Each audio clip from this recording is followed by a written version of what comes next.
to see Chris again? No. Did we make that here at 8:30 or in yonder at 8:30? In yonder. Younger. Oh, in the other room? Why 8:30? This one, the budget's 9. Okay, all right. This little small hearing is at 9. Good morning, Joe. Morning, sir. How are you? I'm well. How are you? Thank you. Thanks again for taking up for me. Oh, yeah. Well, let me guess, trash. Well, it was better because we had those extra tanks out there Saturday. They fill up so fast. I know, but the thing is, people don't realize we turn them in. We turn them in multiple times a week. Yeah. They are not picking them up, but I'm not gonna get on there and have an argument with them. Yeah, No, it's I'm not not worth I it. never did. So you turn the boxes stuff They said they'd be in. here I don't Monday. know whether you do or don't. They said, I can start adding you to my text. If you will, because I texted him over the I called him weekend. too, and he told me to pick it up today. Yeah, that's what he told So me. I was just making sure that you did, Yeah. so. The only number I had was a cell phone number, so I just texted him. That's what I did. Okay, good. Yeah.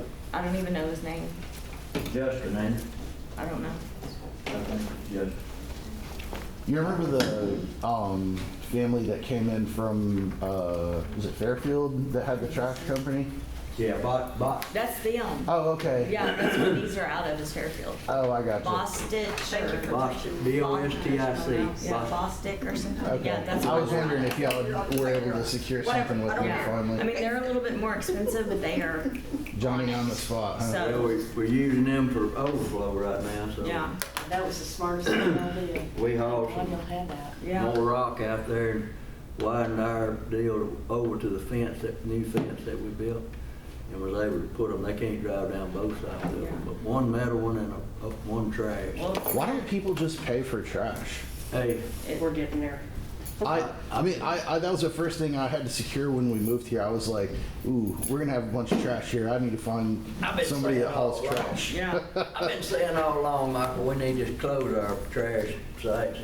Everybody has to pay for the trash.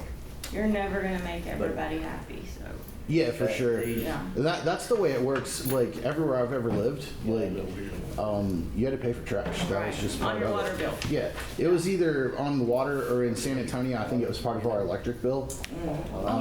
But Yeah. even when we went to the dump, they would give you a voucher like where you could go with bulky items. Right. A couple times a year, or they would announce it and you would put it out on your curb. See, and they my would come husband with is a- working in Port Arthur right now, and that's what they've done. Their curb pickup is coming up soon, so like their curbs are like Yeah. covered. I mean, tree Over limbs, there, my dog. couches. I'm like, oh my God, what is Yes. happening? He's like, it's fixing to be curb pickup. Right. So I was like, wow, I did not realize that. But Sir? I said, Melissa's on a quandary this morning. it's a mess. I mean, we turn them in I have multiple been times having a week, issues. and I'm due for my they just computer to be replaced. always make up an excuse. But But I've been pushing Yeah. it out because I'm, like I said, I'm not gonna get on there and argue with Brandy them. gonna be here today? I hope so. He never did send us that cash in the bank. We talked about that. The report she normally sends is throwing some sort of an error and we don't know why. We need to get in touch. Okay, one of y'all just give me something? I mean, I'll get her to. yeah. I'll ask her. Anyway, we're still not fully live with Tyler. We have another week's understand. worth of training. I've got them here running oil sand and I want, I don't, I may not get to carry over anything. It's on the agenda today to Thank you. allow up to 100,000 retroactive.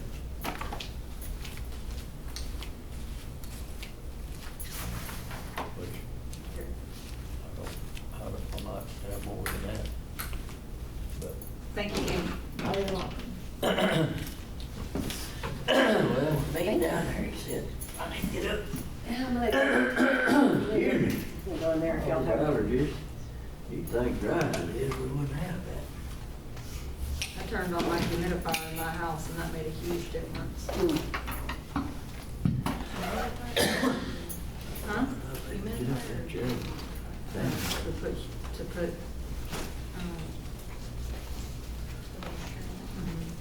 because it's so dry. Well, it's It's from a plant, but it helps to breathe and stuff, makes it work. So I it's guess. dry. And that way I'm not- It's Monday morning. Yeah. I mean, I guess it would have been nice if I would have started still, right? I had quit a month ago and plus I got one office going, so we're short-handed. A lot of people want a job, but they don't want to work. Know that? It's 23 minutes ago. It's not gonna be the first time that Yeah. asking people I've had to clean something like that up. But that's the way my week was, you know. Oh. Only that. You were there.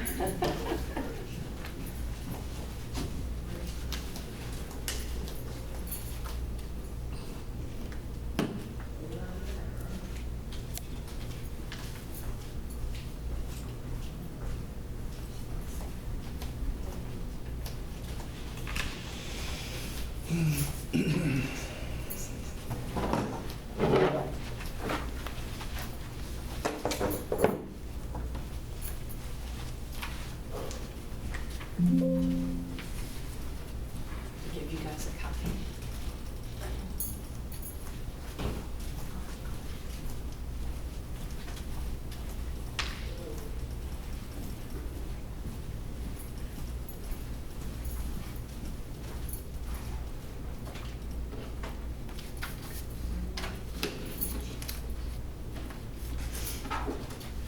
Your estimated.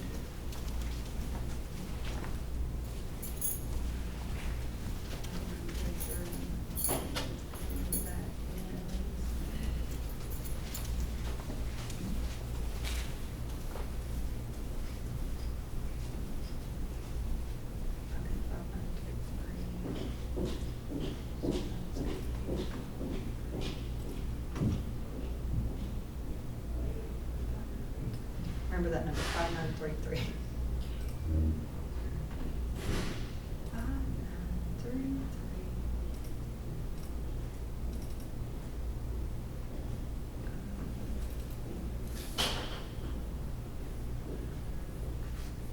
I like the way this new budget is laid out. The budget detail, everything.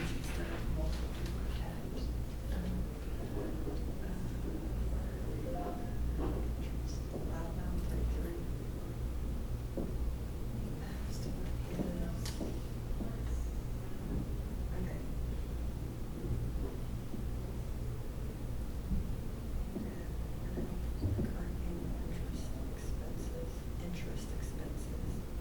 I don't know what he's talking about. Let's see if he's in there.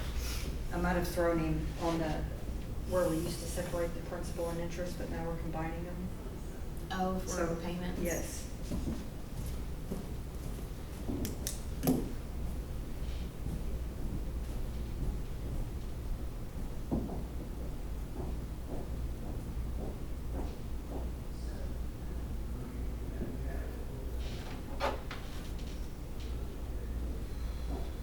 Okay.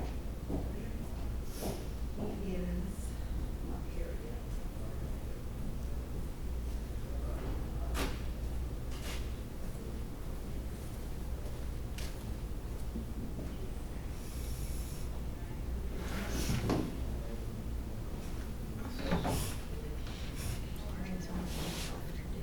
Huh?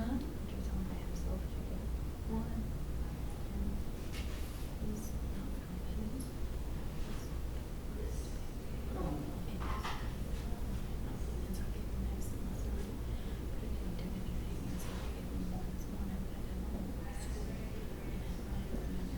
Yeah. I was like, you're good, because it just called me and hit me. Is your mom? And she's working today, she's subbing, but I mean, he knows, go outside, don't answer the door, all that stuff.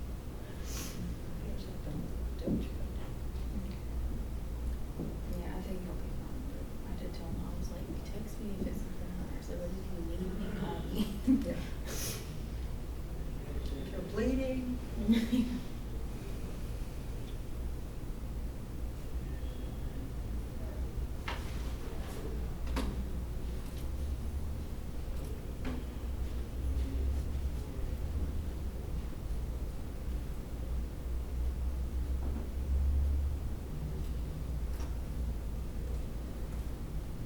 Are these numbers still good for the transfer in to Road and Bridge on the ARPA funds, or do we need to go over that again?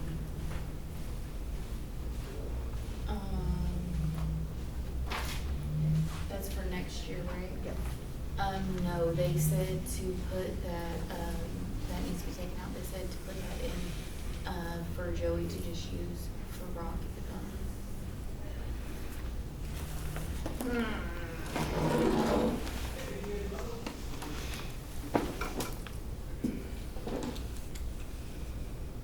And then we need to go over the grants, because I feel like there was something that was said last week that made me think that I didn't have the correct amount in here for the grants. I want to make sure I've got what I'm supposed to have in there for the hog abatement. So what I'm hearing you say is, Okay, well, we don't know anything on hog abatement because that application isn't even due until the end of this month. And so last year was due at the end of August, and they didn't,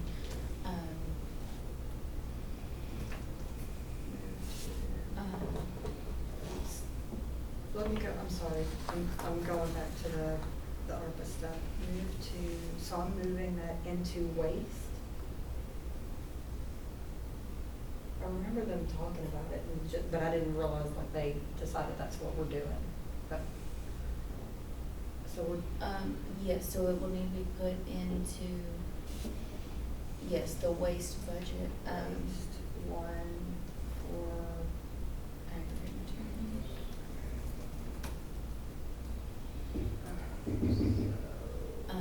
But I have a meeting with her tomorrow or Wednesday, I'd have to double check, because she sent me some stuff and apparently the numbers weren't fully correct, so we met last week to go over everything.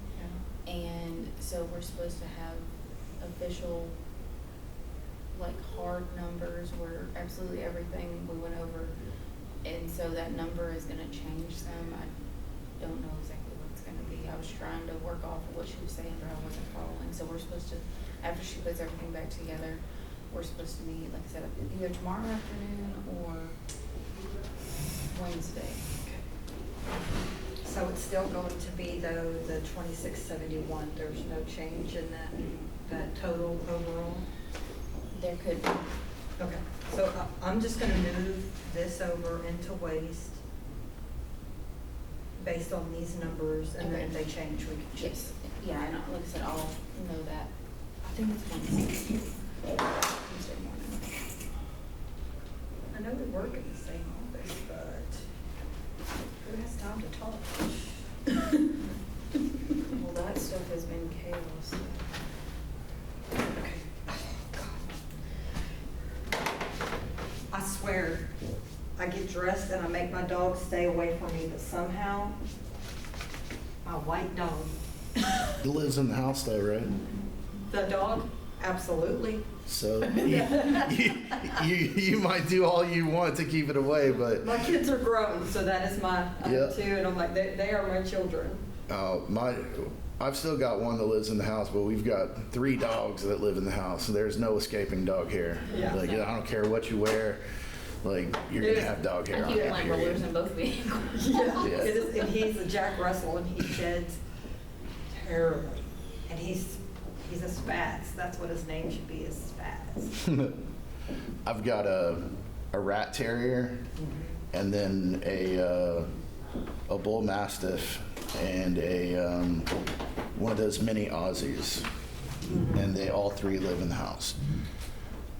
My daughter has a mini Aussie, and I was like, I love her. She is the best dog. I used to have Great Danes, but they just I had 2 in the house at once, but it was a lot, and he didn't, like there was one that his name was Chopper. He was amazing, and he was mine. I was his human, and if anybody raised their voice at me, he was like, you're not yelling at mama, and he would stand up on the back of the fence, and he'd be like 6 foot tall. Yeah. Yeah. He was awesome. He was such a good dog. I've never heard my mastiff bark before. Really? My wife says that he did once when we lived in San Antonio. She was trying to get do something with the lawnmower in the backyard, and she said that he barked at her, and I was like, I don't believe you. I've never heard him. He's like growled once, and he bit me in the face once. I thought I had woken him up from his nap, and I had my face down there and was petting him, and he was not in fact awake, and he woke up and snapped at me. But I've never heard him do anything other than like a and usually it's when he wants a treat, not when he's upset. I have 2 bull terriers. Well, I have 5 dogs total, but I have 2 bull terriers, like the Spuds McKenzie dogs. Oh, those are awesome. Yeah. They're so dumb though. God, they're good dogs, but yeah. My husband, he wanted one forever, and so back in, I guess it was 2020, we got our first one. I surprised him and went up to Fort Worth and got her, and then she ended up being my dog, like she attached to me. Yeah. Instead of him. And then she had puppies, and we ended up keeping one of her puppies. And the puppy, he's bigger than she is. I mean, and they're just solid. I mean, they're solid muscle. That's awesome. Okay, so these are gonna be funds from ARPA to pay for the aggregate material at Centerville Waste. So, what should we put that under? Hold on, this is for this may throw a kink in it too. I just thought about this. You're working on 27's budget though, right? Yes. Joey just started hauling now for that. Oh, he's using those monies this year. He's working on it, yes.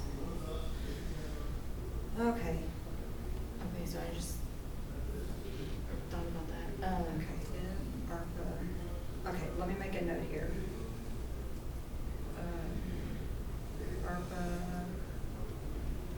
ARPA funds available for that project. Get with Morgan. What is today, the 20th? Okay, so then let me go back down to, I bought a hurt towel, so let me go explain the principal and interest. Please don't. Walking's hard, standing's hard.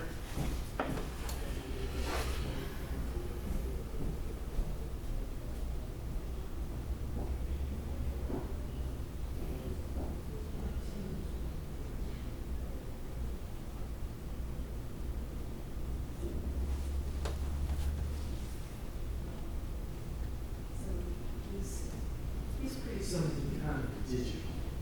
Yes. He seems to have technical references. He has a technical bent. But I can never tell if these things are digital or engineering or Well, I really, he's been to a ton of schools, but he's never been to college. And so, so. Sit down here on the end. yeah, okay. It's easier. Anyway, Yeah, well. but he has, I guess because it was AT&T school that I always was going to and all this. He has, and with the Air Force, because it was technical yeah. communications and all that kind of stuff. Was He he- has an equivalent of a master's degree. Was he, how was I gonna phrase that? Was he in an intelligence level in the Air Mhm. Force? Really? No, he wasn't, it was just communications. Is he liking that debriefing? Yeah, Good. yeah, he liked that. I thought you would like reading 1893 and 1948. Yeah, he could. I thought it's succinct. That's why I knew a lot of the facts. Sure. But it's succinct, in a timeline that Yeah. I can remember. Mhm. So, And he does like that part too. Yeah, I like to brag about Larry. I'm very, very proud of him. He's, well, to Leona's Steakhouse, you and Larry, were y'all sitting, We were down, was he sitting clear, close to where my brother was sitting? See, I can't remember. no, My brother heard me talking to Robin's husbands that started doing that. yeah, And traffic jams with yeah, airplanes. yeah, And my brother heard him later. He goes, who's that guy? I said, that's Lee. He said, what do you do? I said, sounded like he was an air traffic control. I said, but he's an airplane guy. yeah, And I didn't really know exactly yeah, what his title was way back then, but yeah, he was it's just. like, you know, we're in the meeting and you know, of Carol. Yeah. Like, she started bad out the key. She started bad and she said, oh, that's so cute. I said, and none of it was positive. And I was sitting there looking at her, and suddenly I realized I'm looking at her like a mountain lion looks at the rabbit. That's a problem. Nobody really knows what's in the rabbit. That's it. That's it exactly. But now, you've got to remember that you're in a different way. And the Prince has muddied a lot of They this, have. calling it Q and Yeah. that's a made up, that's the worst thing they Hey, make. guys, how are y'all? How are you? How's the sale going? I haven't had a single meal. No. That's the way it is right now, so. I guess so. Well, I've been wondering. Yeah. Some of that, you know. Well, as soon as we get it sold, then we'll be. Yeah, yeah, exactly. Well, I've been anxious, so. Me too. She's moving to Hilltop. Oh, Eventually. So you're gonna be one of those people? Do you know how many people tell me that? All the people who don't live there? Yeah. Yeah, got it. But we do own property there, Oh, you do? just not a house. Yeah. Same. I have a lot. Can't build on it till I sell what I got. These poison in the side of my head where they, oh, give us our money. Oh. Yeah. Just remember, I'm in the same way. How many bedrooms is your house? 3 That's bedrooms. probably, you know, I spend a lot of time. 3 bedrooms. You're 2 baths. You too. Buffalo School And District. it probably makes me Yeah. not a very Yeah. social person anymore. But it's, and that could be too. But I just can't, find that I myself. can't believe It's just the good Lord's time. I've been. And how many acres is it? 17. I couldn't remember if it was 12 or 17. Yeah, I it's- looked at it. It's 17 and This that you didn't. all of it's ag exempt except for my 1 acre We would be reading about. at the house is That's right, on. in pieces of it where they need probably. We get hay ag exempt. And things Oh, would okay. happen. Cut it. So, It's just like I send you. My dad, he bales hay, and gosh, The he's been leaves so of busy course years at the beginning of the summer, because since we were consistently getting rain there for a little bit, it was just like going. Of course, now it's slowing down with it getting so dry, but goodness, he was. Crazy. People are crazy. They weren't crazy about it. it was crazy. It came on like gangbusters and then all of a sudden the tap turned off. Yes, agreed. Then she I shows know, me how. I when you get the mowed, rain, of course, I overhead, mowed you on provide a much higher setting than I normally do, but I mowed Saturday evening, and oh my gosh, I sprayed off our vehicle once I was done, because it was just like, Something was up. it felt like it was half an inch thick on the vehicle, it was just covered, goodness gracious. It stays like this on my, I've got an outdoor shower on the back part of my house. And it's great because Jason came in looking like a Fiji Islander. I mean, covered in dirt. And, he was able to shower off out there. I put him a towel out there and he just dropped his clothes in the washing machine. And I was like, thank God for the outdoor shower. Yeah. And a lot of stuff, you have to watch other people do it. So I'm on the board, and I'm there with the very first message that I was. Your house is listed with Leah, right? Is that Yes. still? These are ecstatic Hey, Brandy. pages that you Hey, see. Amy, how are you? That is the Good. message.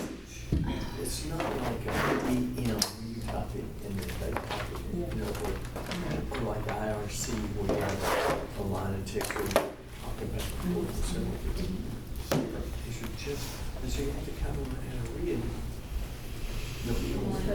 from where they are, something to talk about. So you have to read back and look. What's he talking about? I went in there and explained it. And these guys. Because Joe was like, well, we're not doing what I This was guy saying. goes in this person, there's cute folks. Lord, no, no, no. Wait. I'm just replacing them. That's Tell me I can't do it.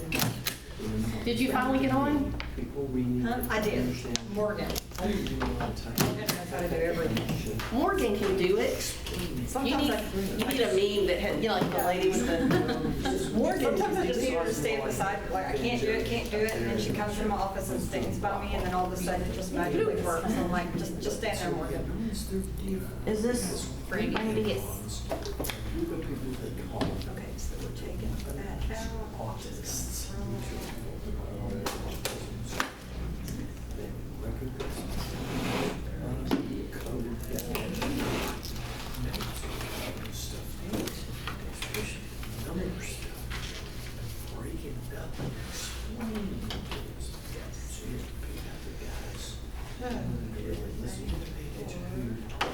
Following is a part, some things and I just, we did, oh, skip it.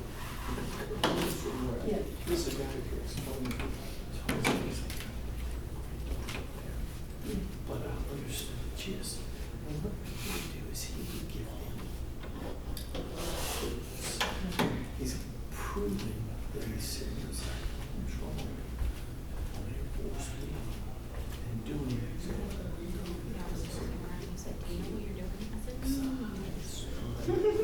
You took them. Then after I was like, And so, here, and he goes, I put that so, down I'm there. I was gonna like, put it oh, on laziness. I changed the bill on my car, Post. a video on Google, like, John couldn't do it. All his My stuff is husband, he couldn't figure it out. I didn't change commissioners work to all Monday. So there's always a time stamp when he puts it on. We're gluttons for I punishment. changed all Give you a the, time stamp and say bye. and the bill, and like the. Better than a Friday, I guess. Oh, definitely. But one of our first papers Truth, together, truth social. I plugged it in. Can you imagine if this was Friday at 2 o'clock? Exactly, 10 minutes. I bet it'd go a lot But faster. I just think I had. Would it though? Oh, no. Undone it, and I like double checked all of it, and plugged it back in. So they're and out back this down, and then it turned off. Judge is leaving after county court tomorrow, and then they'll be out Huge purpose is different. Wednesday, Thursday, and Friday. I guess it's done like half a day Friday. I'm not sure. Is this the guy whispering? No, Austin, legislative. That's what he talks in. Speak keys. Okay, that's one voices how bigger when you start reading. Yeah, I'm still not good at it. Did you talk to Joey, because he was wanting to know, he's basically wanting that report. I did. You did, okay, because he was asking this morning about it. Okay, good. And I explained that you can move some money, that's our limit, explain 100% or what it was the negative for, but that they wanted more information that they could get to you, but that it was. I'm thinking that's what that is, I don't know what that Probably that is. is. We're gonna say that. Yeah, we're gonna say that's what it is. That's what it is. He's telling us that. What was it? Half an hour? This is other-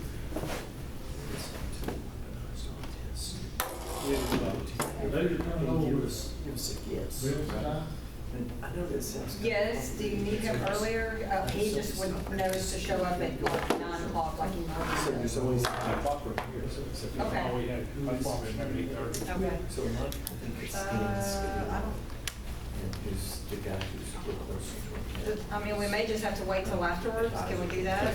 Yeah. But because by the time he comes over here, y'all. Yeah. Yeah. Okay. We'll have to, if you want to tell him. Yeah. That'll work. I didn't even think about it. I do the same I should thing. have grabbed that. Well, I didn't even think He's about in the it. middle, he's a junkyard dog. Yeah. He has the finesse to do accused. And so there were always people trying to break in. One time the CIA broke in, got his pants on. They started trying to sell him a The honest daddy. This is a cute. He didn't do this. He didn't want me right. They did. What? Put out How's things in I'm Kansas? watching. My friends. Yeah. And I said, read the extra.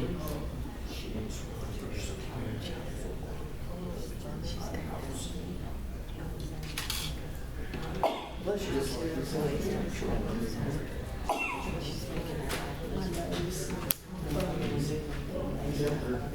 In the mornings. It's not me right. I cough up. It's like a slot. Jeremy, we can do this. But it's just hard.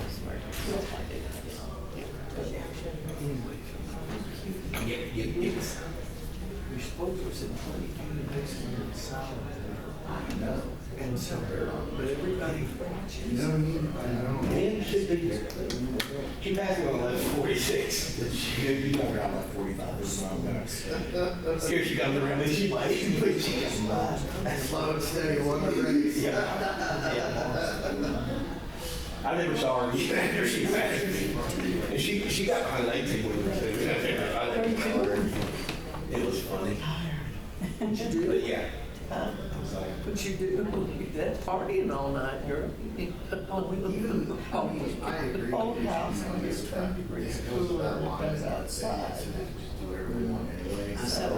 Better than right. Yeah. My dogs come in and go, wow, they got to pay 78 degrees in here. You go back at that door. I thought one more. Table right. Which is a good thing. I mean, she's got some things. And I was leaving. Is it the same? Well, Bobby swore you were another. No, that was JBC. Met him, this is, She is called our 7 minutes. regional data coordinator. And so she is pulling, she's in research and data, so she's pulling all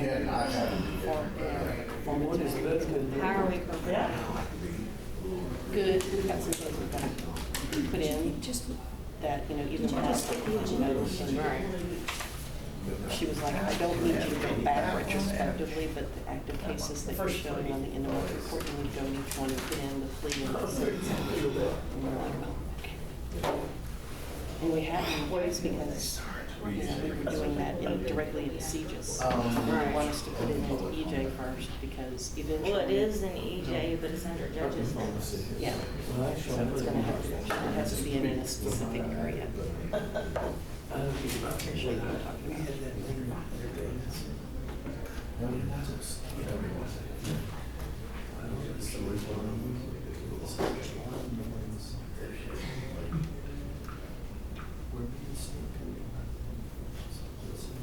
The lady that originally posted that thread. I was like, yes.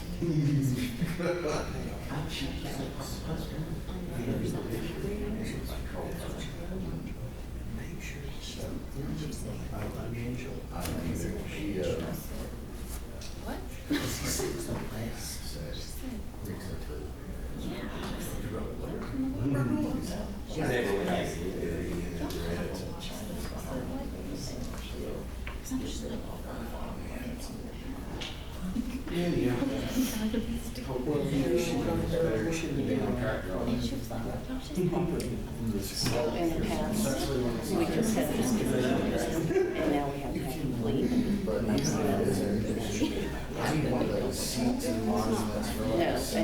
talked to Melissa, and she was like, oh, it's 100 something cases. That's probably Okay, another reason I'll take that if I need to, and you want that. Mine's not it. There's There's a lot that I've still got to do. Okay.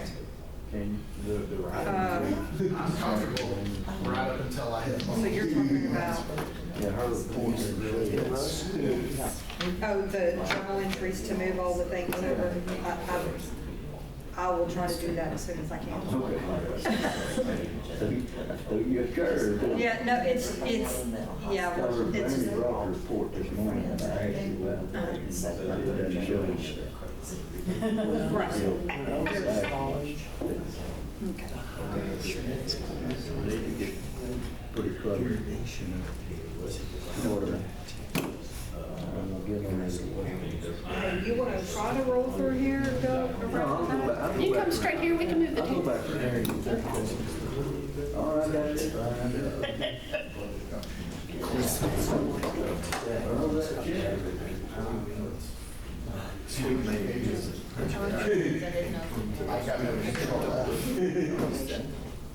I said, how bad? She said, "Well, sit."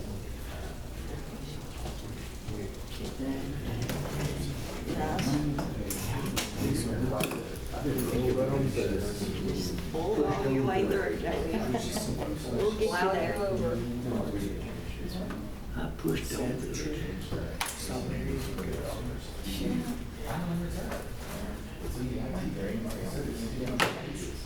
Good one.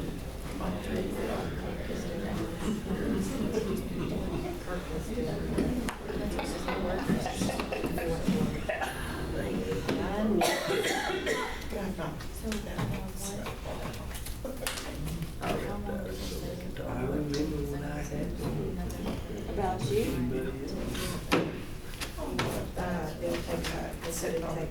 Well, Joe, they're talking about you, they're because I giving lost somebody so else many free. money. I asked her where you get these Buffalo at a dry cleaner. I called my mom. Oh, and I went there. I taped one on the inside of my purse. I taped one to the wall in the kitchen, so I know where it is. This one, and then I still have an extra one hanging on the back, in the back. My food is stacked. Well, they did get me one of the each purse, the only person. $5 I could afford $20. I was like, yes, I don't like her. Yeah, she's already bought me 2. Really?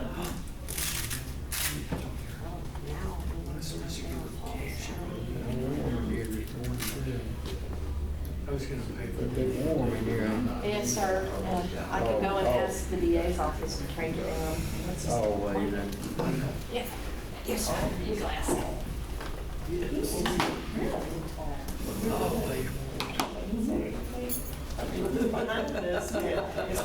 We're not having it at all. It's like you were just, We're like the children.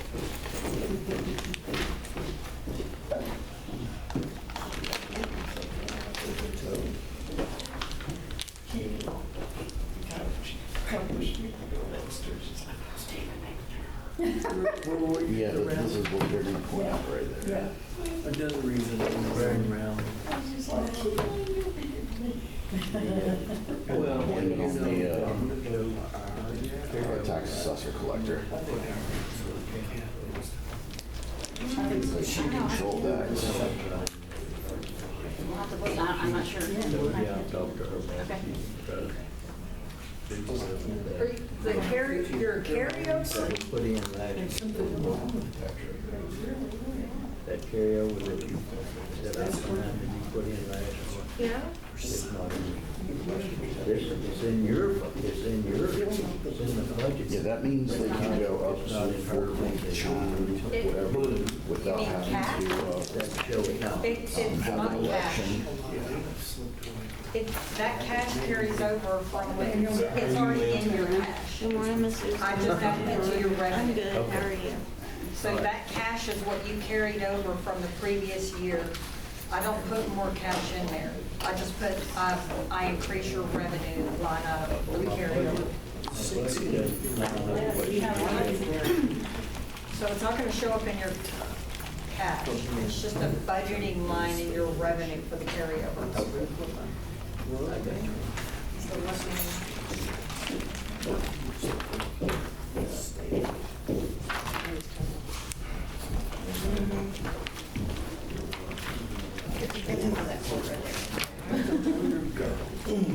So fish, just like when you go to these colleges, that if you go.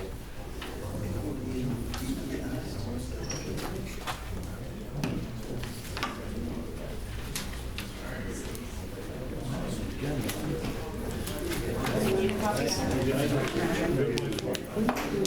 it's right behind your budget.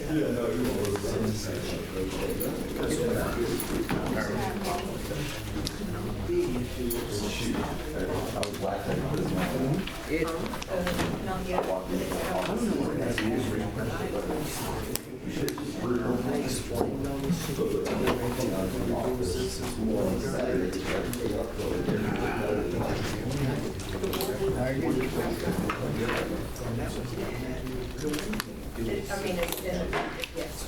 Okay.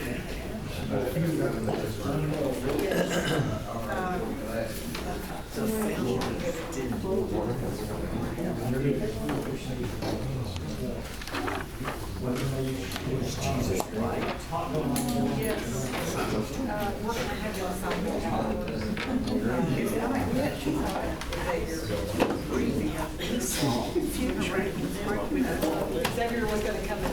I'm just giving myself. Good morning.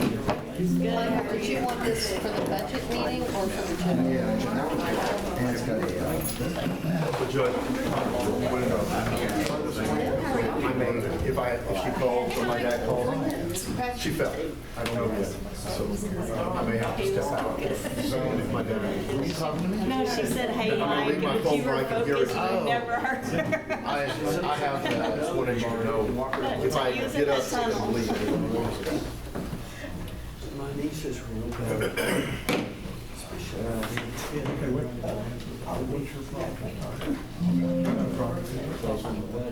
Well, we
Oh, really? I'm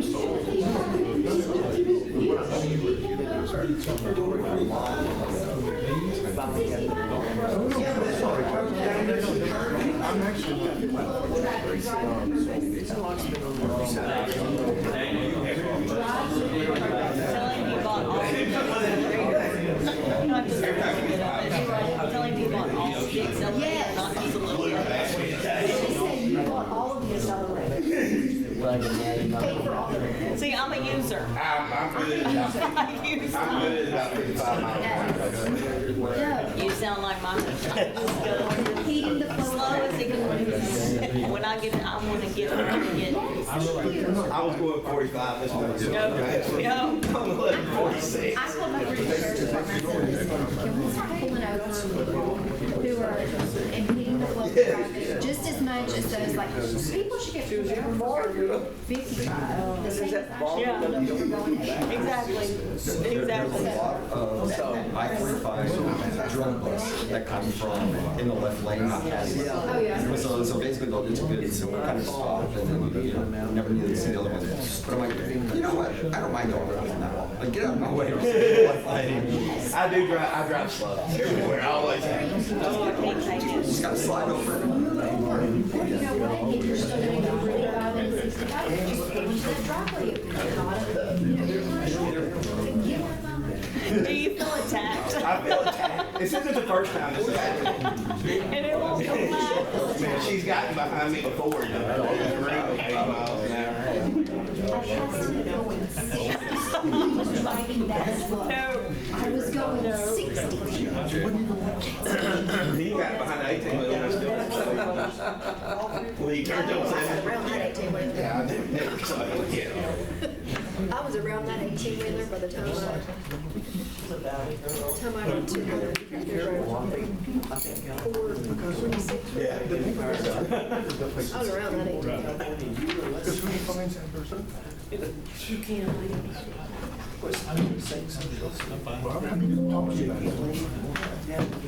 Okay, it's 9 o'clock, and it's the regular meeting. Just the regular. And it's not on the agenda, but I'm going to lead us in a word of prayer, and we're going to do the pledges. So, thank you. Most gracious Heavenly Father, just thank you, dear Lord, for the many blessings you've given us. Thank you for this beautiful day you've given us, dear Lord. I just pray that you'll watch over us and help us to always put you first in our lives and our decisions.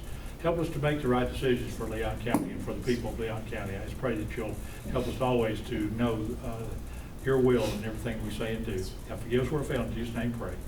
Amen. I pledge allegiance to the flag of the United States of America and to the republic for which it stands, one nation, under God, indivisible, with liberty and justice for all. Honor the Texas flag. I pledge allegiance to thee, Texas, one state, under God, one and indivisible. Okay. This is a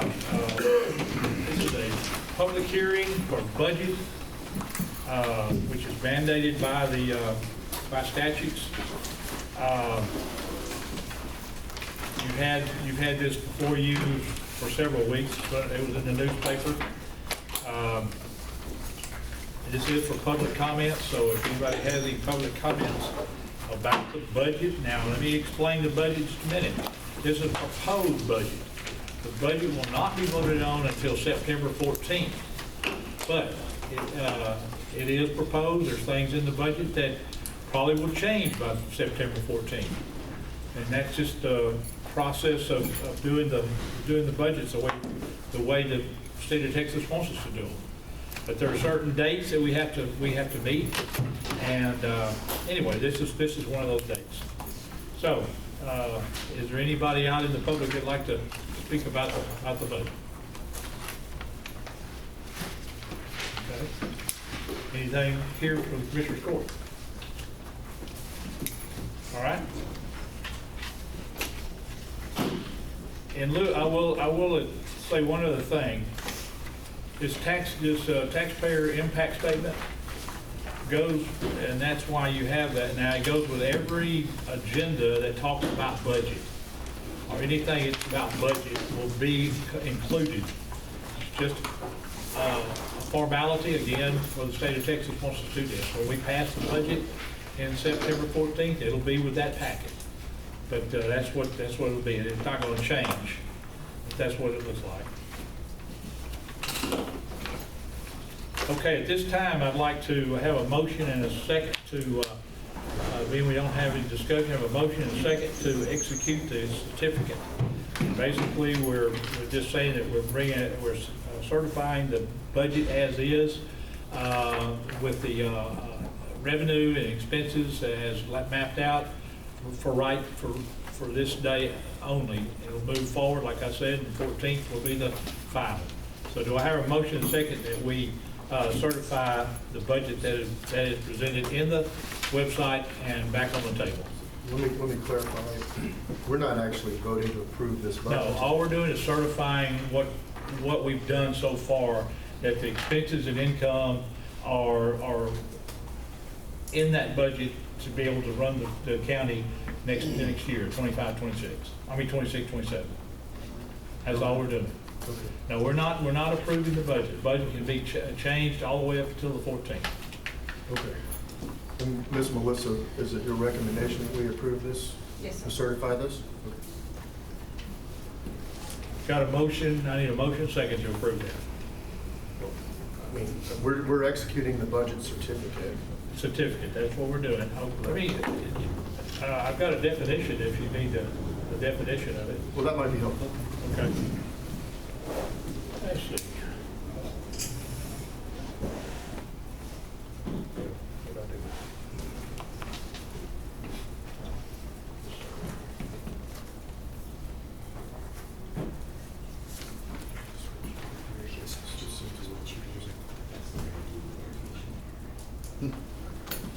Okay, it says, certified budget in a county government is an official financial plan verified and signed by the designated authority, such as a county auditor or judge, confirming that the revenues, estimates, and special funds comply with state laws and are legally available for spending.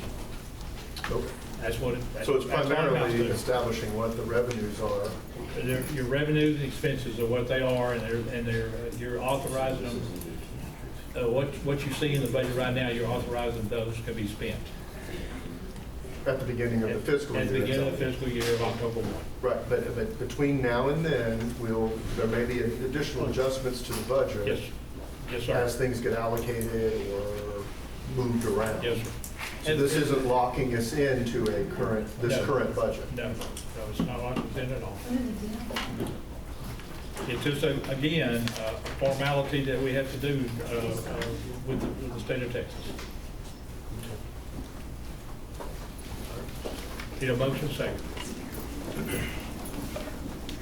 Based on the recommendation of the auditor's office, I will make the motion to execute the purchase certificate. Okay, we've got a motion on the floor by Kyle. Do I hear a second? Is there a second? Second. Second by TJ. Any more discussion? All in favor say aye. Aye. Any opposed? Motion carries.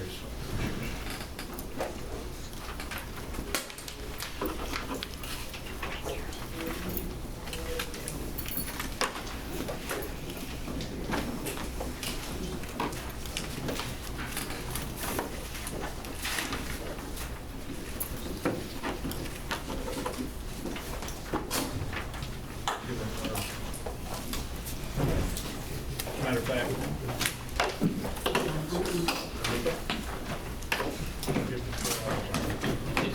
This is what I got Friday, but after you adjust. okay, well, that went rather quickly, so Make a motion to adjourn. we're going to adjourn until 9:30. Question, number 3, Oh, I'm sorry. Yeah, I was supposed to announce that. Okay, do you withdraw my motion?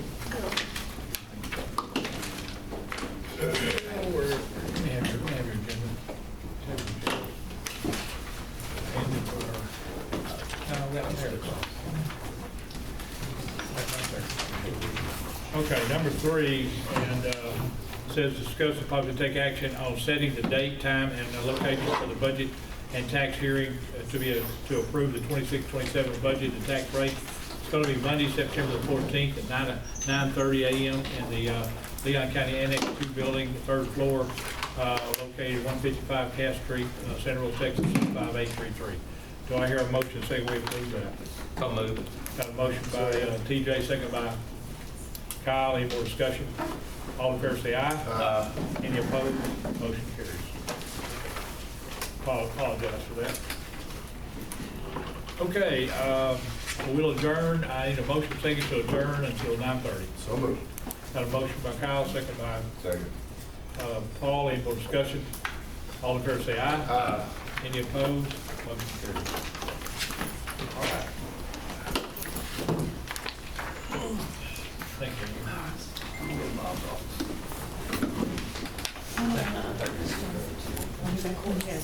Courts. Two more public comments. I'm gonna put them up right For now. the main. For the regular sessions. I find him viral online. I look over his security. I need to fill out the chapter. So,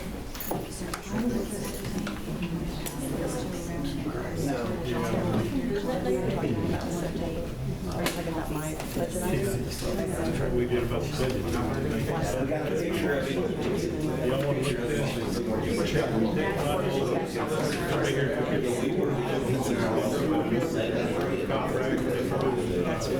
I think we should pass it around. Yeah, he's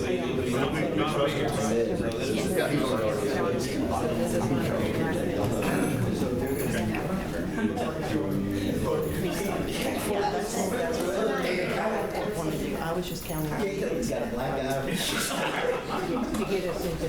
His hair. Yes. Long and shaggy. Yeah. Yep. Question is like. Good morning, team.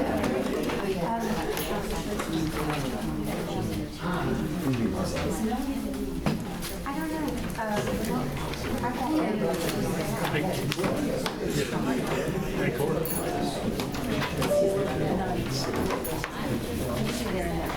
No. We'll get it taken care of. Uh-oh. Well, there went that device.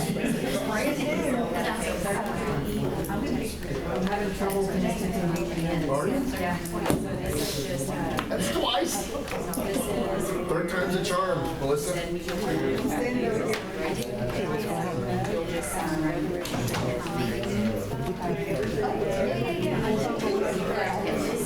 need to get John to fix that. I need to have unfettered access when you're in. I'm not sure what's going on. Oh, I'm not interested in looking at that on paper.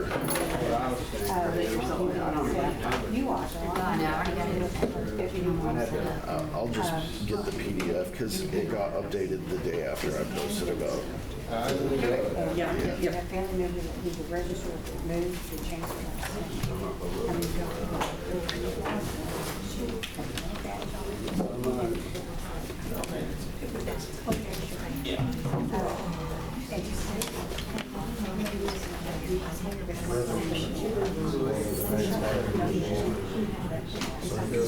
Oh, yeah.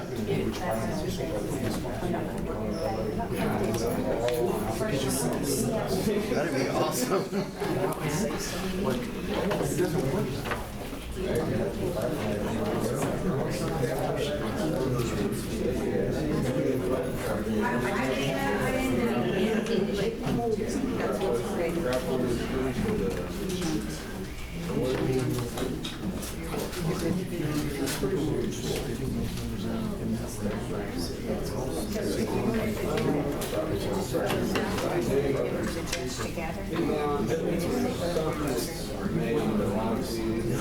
One time It's really just about establishing trust.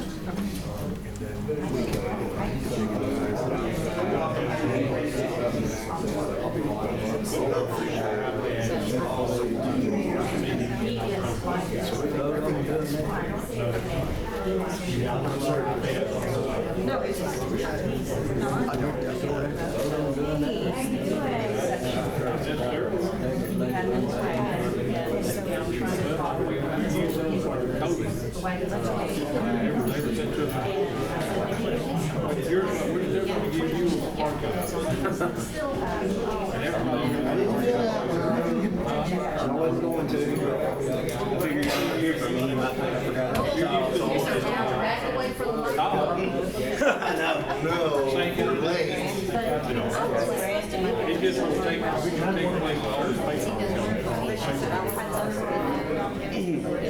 people always wonder why I support the whole different opinions.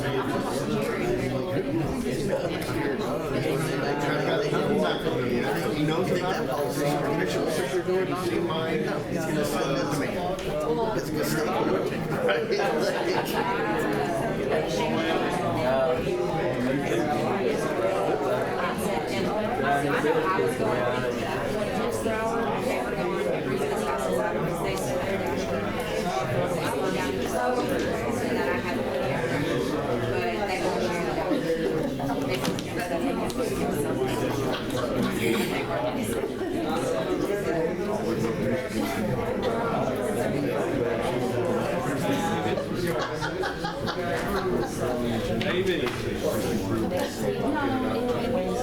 It's not like I'm saying, we're going to get this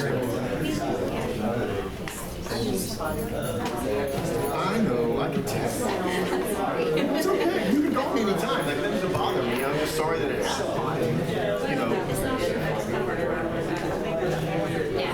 But that's just, but at the end of the day, like, that's what we, even though that's why we have their insurance certificate for this very reason, because this top of their thing, you know, that they may have come and said, well, we can whatever.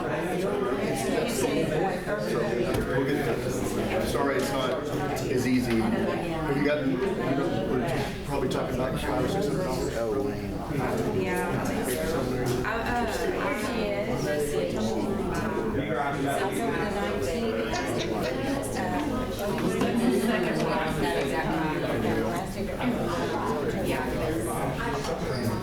Good morning. I know.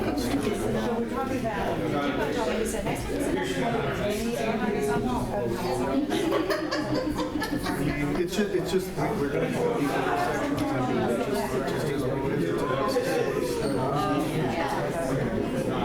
And they have to understand.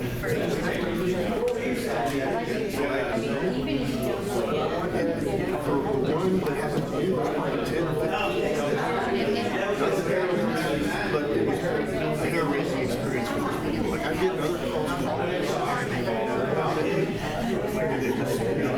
Take the Yeah, if I would have been like just a foot or whatever, better, I would have missed that. just right, the timing was right there.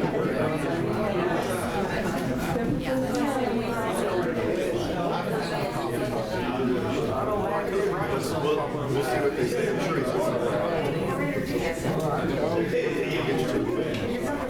Do y'all want to do this now? just wait till. Okay. That's why we're here to for like $10.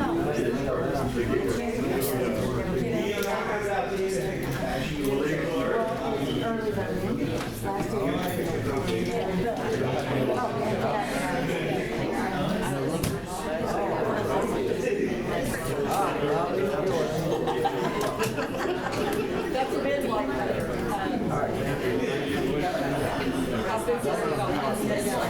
Right here. It's like,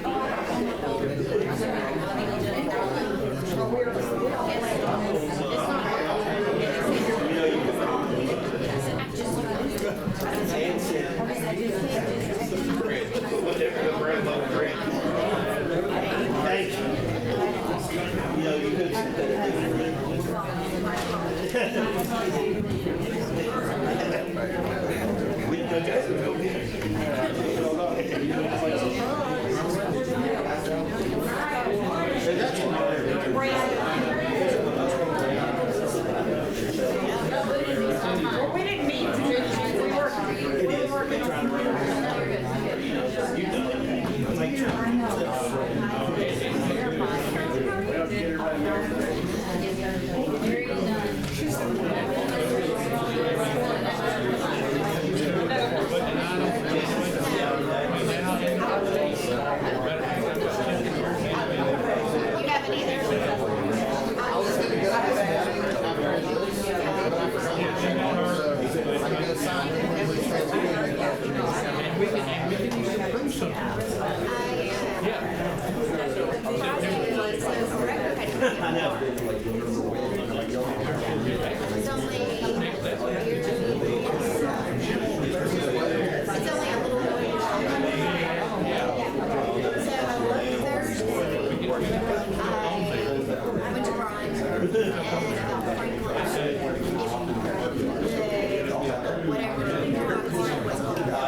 So, did they tow it back to the dealership or something? What are you doing?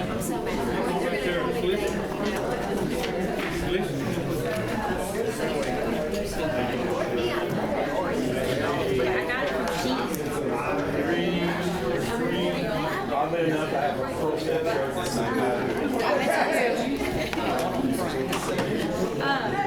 So apparently they're back on. Oh, they're back on.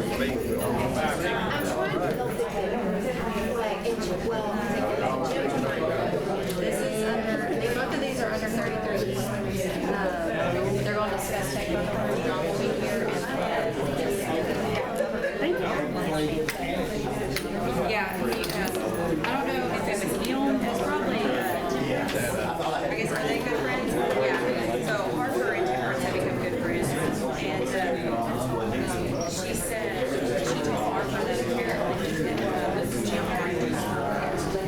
And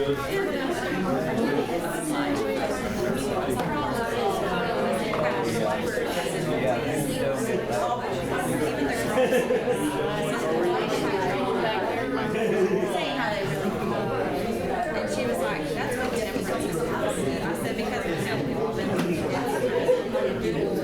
said,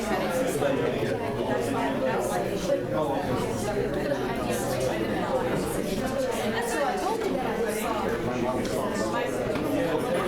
Yeah. I was reading all these texts. She said, first, he said, Dad, talk about my and then he said, and she was like, what do you want to know? I'm like, this is black, white, nuts get to know each other. He said, it's not that easy. She's like, what do you mean it's not that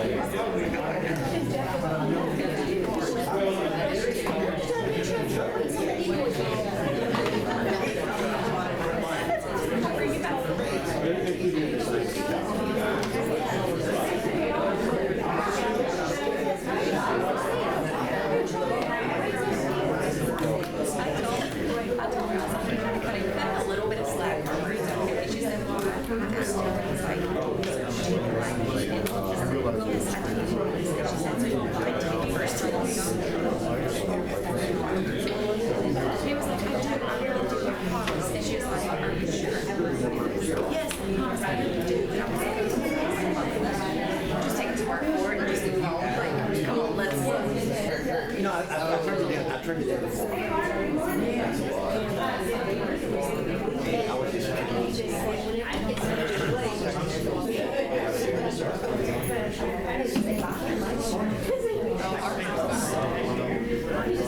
She's an open girl like me anyway, so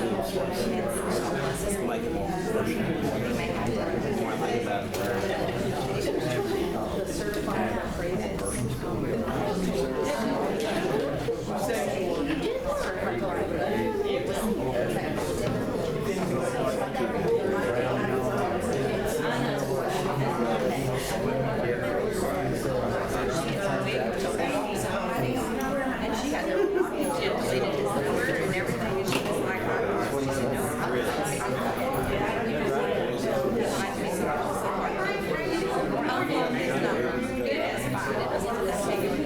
no, and then so she got, we talked about that. Obviously, we got that. She was like, she said, oh, I'm going to I said, so it's like Jim will keep trying to help.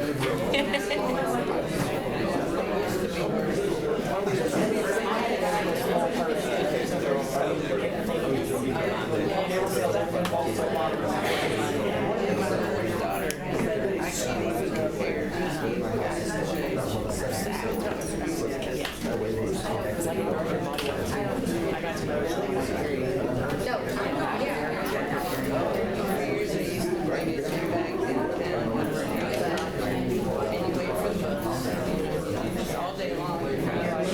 You feel like you're on line to it. And then when you try to put it on the other side, it's like, that doesn't feel right. You better put it back on here. Because it's not your body side.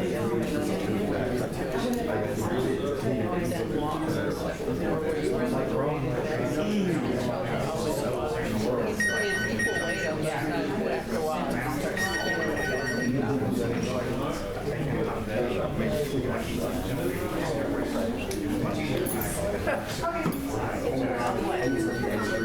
I did, but I'm leaving.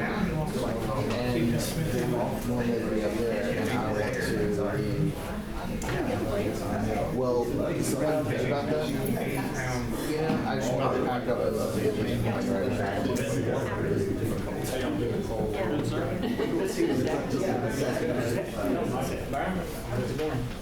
And I can actually leave that. Good. So do you get the nasty trolls off here that are just saying crazy stuff, or do you just let them have their free speech? If Facebook allows it to be said, then it can be said. Okay. So, I mean, some of it is just ugly, ugly pictures, and I'm the dictator. Yeah, I mean, unless somebody is threatening violence or something, which I don't think Facebook allows.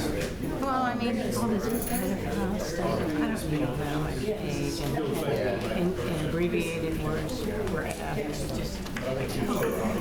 Yeah, they are. The internet is full of trolls. And you know what? There was, this morning there was like 1,300 people had heart, a thumbs up, and it was over 75% were missing heart. So it's just a few people. Yeah, it always is. I only even follow my interactions for the first 2 hours because after 2 hours, the Facebook algorithm takes over, and I don't really care what happens. Well, I mean, this had a bunch of shares, and most of them I looked at, I saw that they were conservative Republican groups. And so I was thinking, okay. So that's why it's not revving up. These people don't sleep. I mean, no, a lot of it is bots, you know? There's a lot of bots, but in the first 2 hours, Facebook will maximize your, it will push your content. If in the first 2 hours you get comments, comments are the most engaging thing, and you should reply to every comment you get in the first 2 hours. After the 2 hour mark is over, you're either going to take off with the algorithm or you just figure out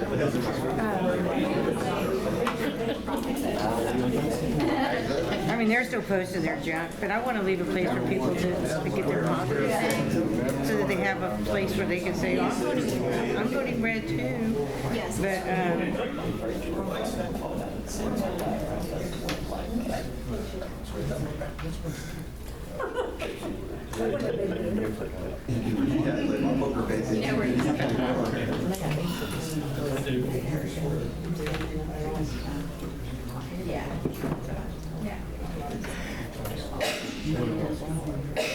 I usually have like 1,000. Oh, wow.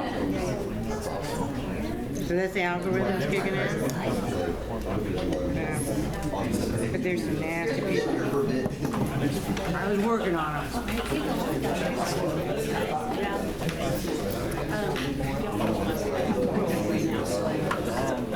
I gave her a big stack. And that's a piece of the big stack?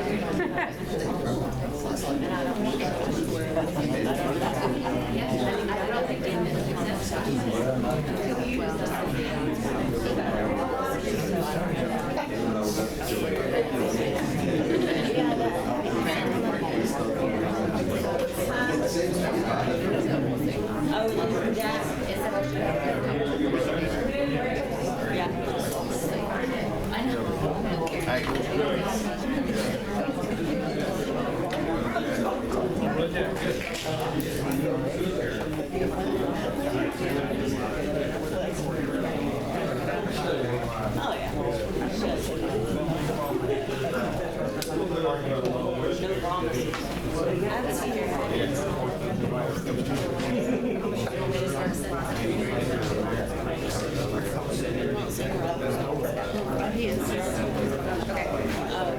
Good morning. Doing good. Good morning, Paul. We are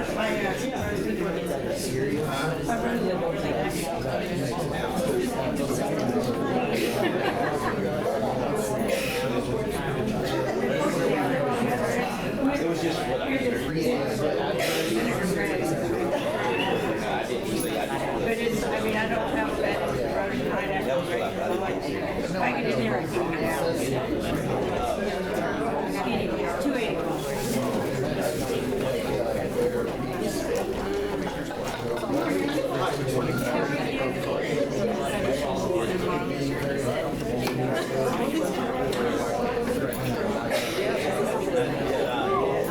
I'd just like to say that's what it sounds like. Okay. It's 9:30. We have a special guest with us today. It's going to be praying, Brother Jack Smith, Calvary Christian Center in Buffalo. And we'll have the prayer, and then we'll have the pledges, and we'll get right into the agenda. Brother Jack? Father, we thank you for this day. We thank you, Lord, for your goodness, your mercy, and your grace. Lord, as we gather in this room today, Lord, we pray for all of our leaders, all of those that have given themselves to serve in our great community and our county. Lord, we pray for these men and women. They be led by that light that is within them, led from the wisdom of God. Lord, though they're criticized and scrutinized, Lord, we pray, Father, that they continue to do what they feel is best from the wisdom that you've given them. May you watch over them and keep them, protect their families. Lord, we pray for all of our law officers and all of those that stand, Lord, for the law. We ask your protection upon them. Lord, we pray for our court system, Lord, that they continue, Lord, to do your work without growing weary in well-doing. Lord, to stand for what is truth and righteous. Lord, we just pray for our schools. Ask you to put angels around each campus. Watch over all of those, Lord, all of our children. Lord, be with our teachers. Be with everyone that is in this room, Lord. We pray today, Lord, that your face, your countenance will be upon them. Lord, as they continue to carry out the task that is before them every day, Lord, that you will strengthen and undergird them.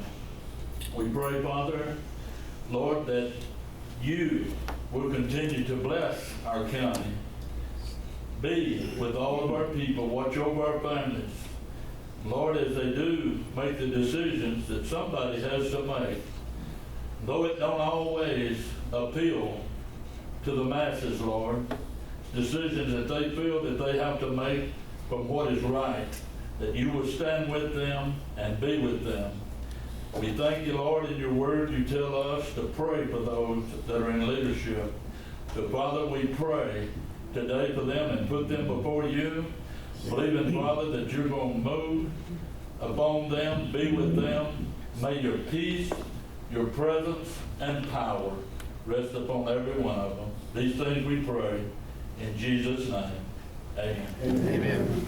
Thank you. Jesus. I pledge allegiance to the flag of the United States of America and to the republic for which it stands, one nation under God, indivisible, with liberty and justice for all. Honor the Texas flag. I pledge allegiance to thee, Texas, one state under God, one and indivisible. Thank you.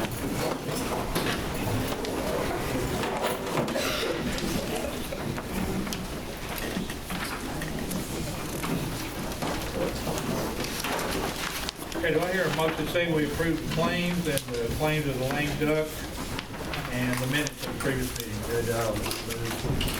Claims, lame duck, and minutes of previous meeting. A motion on the floor for the claims and the minutes. Do I hear a second? Second.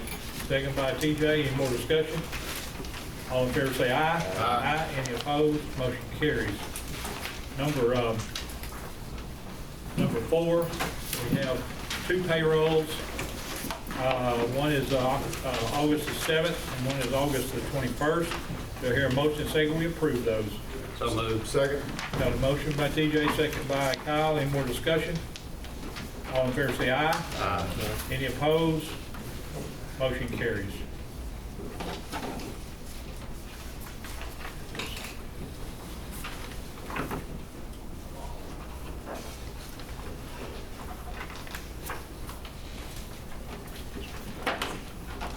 Okay, we have several public comments. The first one on there is Michael Rice, tax abatements. Michael.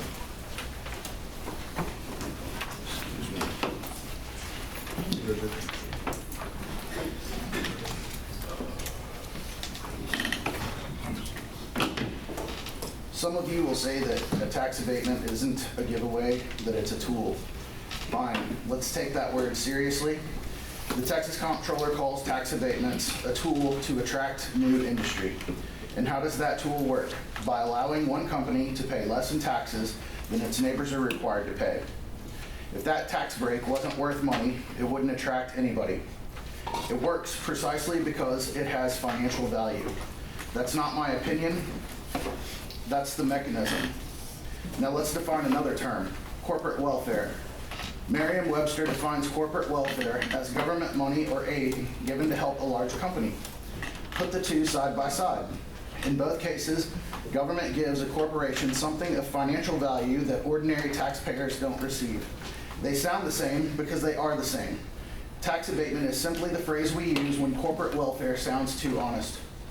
Strong conservative leadership should not support corporate welfare. Not when it's called a subsidy, and not when somebody dresses it up by calling it a tool. And these companies certainly understand its value. In Crusoe's own application, they said they were requesting an abatement to, quote, ensure the development and success of the project. Those are their words, not mine. So enough with the word games. A tax abatement is government choosing winners and losers by shifting the tax burden in favor of a corporation. That's corporate welfare. I'm asking this court to be strong conservative leadership that Leon County elected you to be. Take a stand against corporate welfare. When these tax abatement applications come before you, deny them. Thank you. Thank you.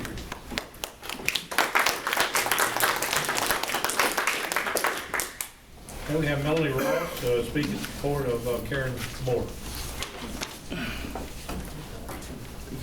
Good morning, Judge and Commissioners. As a Republican precinct chair and election clerk, I want to express my strong support for promoting Karen Moore to the position of election administrator following Donna Kaye's resignation. Through multiple election cycles working alongside Karen, I have seen firsthand that she brings knowledge, precision, and professionalism from our elections office that it depends on. Karen has a thorough understanding of election law and procedures, exceptional attention to detail, and a consistent commitment for doing things correctly and transparently. She supports judges, clerks, and poll workers with patience, with clarity, and she continually looks for ways to improve training and processes. Karen's leadership provides stability and confidence for both election workers and voters. Based on my direct experience, I believe she's the strongest and most qualified choice to serve as election administrator, and I respectfully urge the Elections Committee and the Commissioners Court to give full consideration to appointing Karen Moore to this role. Thank you. Thank you. Okay, we have Ann McCaulden, questions for court regarding industrialization. Yes, sir.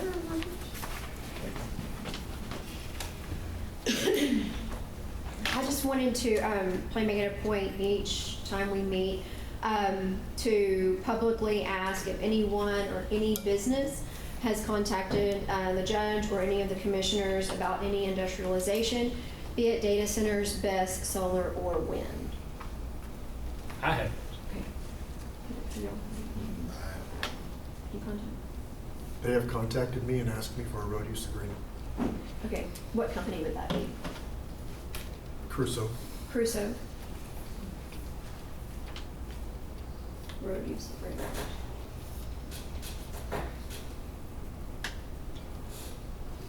What about you? No? Okay, thank you. Thank you. Okay, we have Daniel McCaulden, Health and Safety. You have to bear with me, I didn't bring y'all copies today. My printer was broke.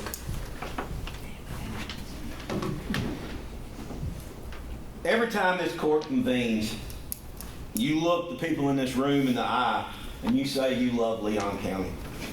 You talk about protecting our way of life and doing what's best for local citizens. Those are fine words, but actions speak louder than anything said behind these walls. Several of y'all have stated on record numerous times that your heart's in the right place, that you genuinely want to take care of the people. I believe you mean that. But some of you are being bullied, pushed to go along with a direction that asks you to turn your back on the very people you promised to defend. By stripping basic health and safety language out of our tax abatement guidelines and refusing to add it back, you are being complicit in a policy that leaves everyday citizens, your neighbors, our children, exposed to serious health risk. Let's be honest about what a tax abatement actually is. We've gone round and round about this. It's a public handout of Leon County's resources. When multi-billion-dollar outside corporations come knocking for massive tax breaks, your first and only duty should be to draw a hard line in the sand to protect the health and safety of our children. Judge Ryder, I look up to you and respect you my whole life. When your 25 years of service to this county is looked back on, this will be your defining legacy. It won't be remembered as the 25 years of every great thing you've done for Leon County. I don't want that for you, Judge Ryder.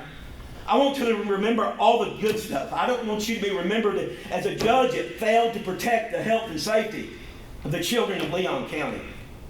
Many of you sit in church on Sunday mornings and profess faith and community stewardship. Consider what Scripture demands of leaders in Proverbs 31, 8 through 9. Speak up for those who cannot speak for themselves, for the rights of all of those who are destitute. Speak up and judge fairly. Defend the rights of the poor and needy. The children that will live next to these industrial sites can't vote. Working families of Leon County can't afford the lobbyists these billion-dollar companies can. They depend entirely on y'all to speak up on our behalf. We've already seen the health fallout that the solar construction on Highway 3 has caused many local residents around there. We don't want more of that. Stand with the people who elected you. Put the enforceable health and safety standards back into our abatement guidelines and prove to the citizens of Leon County that we matter more than corporate welfare. Thank you. Thank you.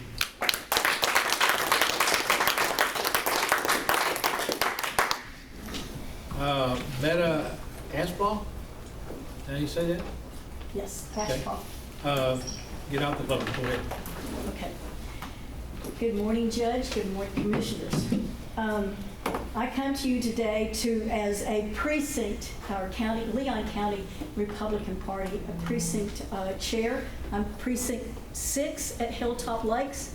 And just a reminder that early voting starts October the 19th and it goes until October 30th. And while that doesn't seem far away, it's really not. And then our regular voting will be November the 3rd. The last day to register is, what is it? The last day to October register the to 5th. vote is the October the 5th. October the 5th. We will be happy to bring registration cards to you if you would like. Just let me know, please. We have them right here. Thank you, Judge. Thank you.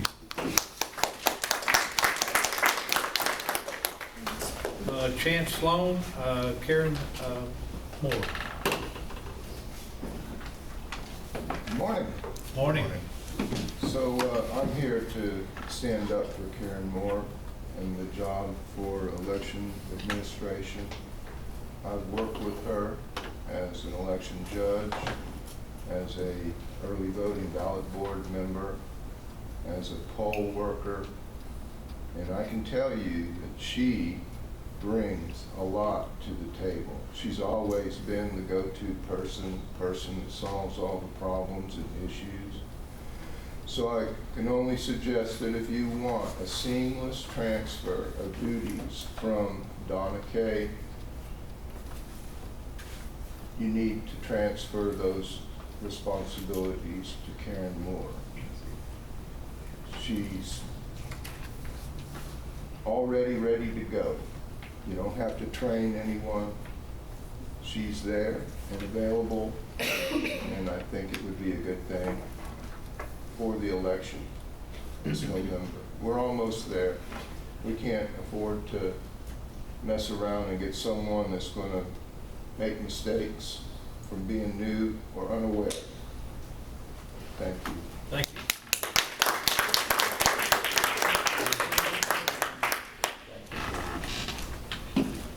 Okay.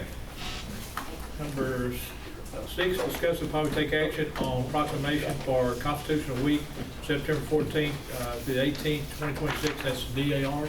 Yes, sir. There she is.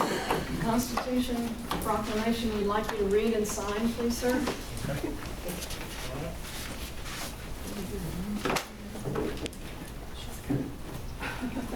Constitution Proclamation.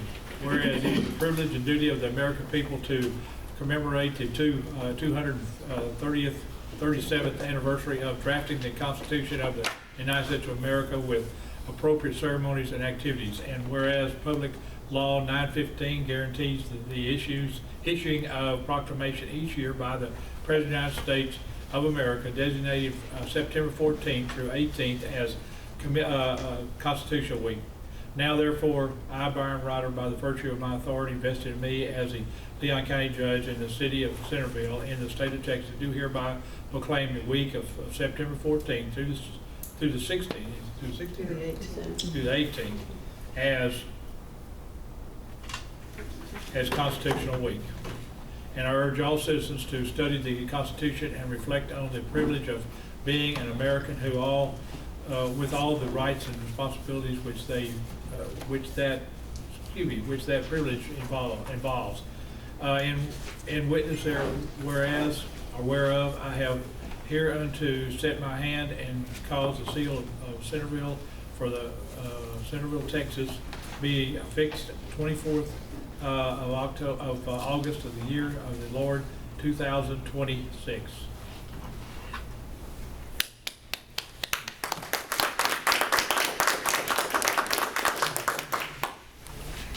Thank y'all very much. We appreciate y'all. Thank you. So, to go along with this, several groups, and we're calling ourselves the Concerned Citizens of Leon County, which the Republican Party, the American Legion, VFW, DAR, we actually will be in the schools. And right now we have commitments all day Friday. The 18th, we'll be in Normandy. On the 17th, we will be in Centerville and Oakwood. We don't have commitments for the other two, but we will be there in costume. We will be giving speeches. We will be handing out the Constitution and ringing the bell, because the national Ring the Bell for America is on the 17th. So, thank you. Yeah, we need a vote on the proclamation, yes. I have a motion saying we approve the proclamation. Got a motion by Kyle, second by Paul. Any more discussion? All in favor say aye. Aye. Any opposed? Motion carries. Thank you.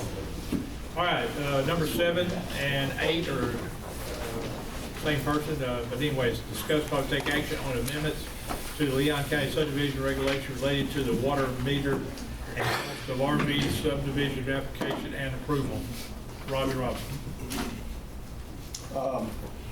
In regards to the water, that has already been passed by the court. Keith has provided the proper language to be inserted into the regulations.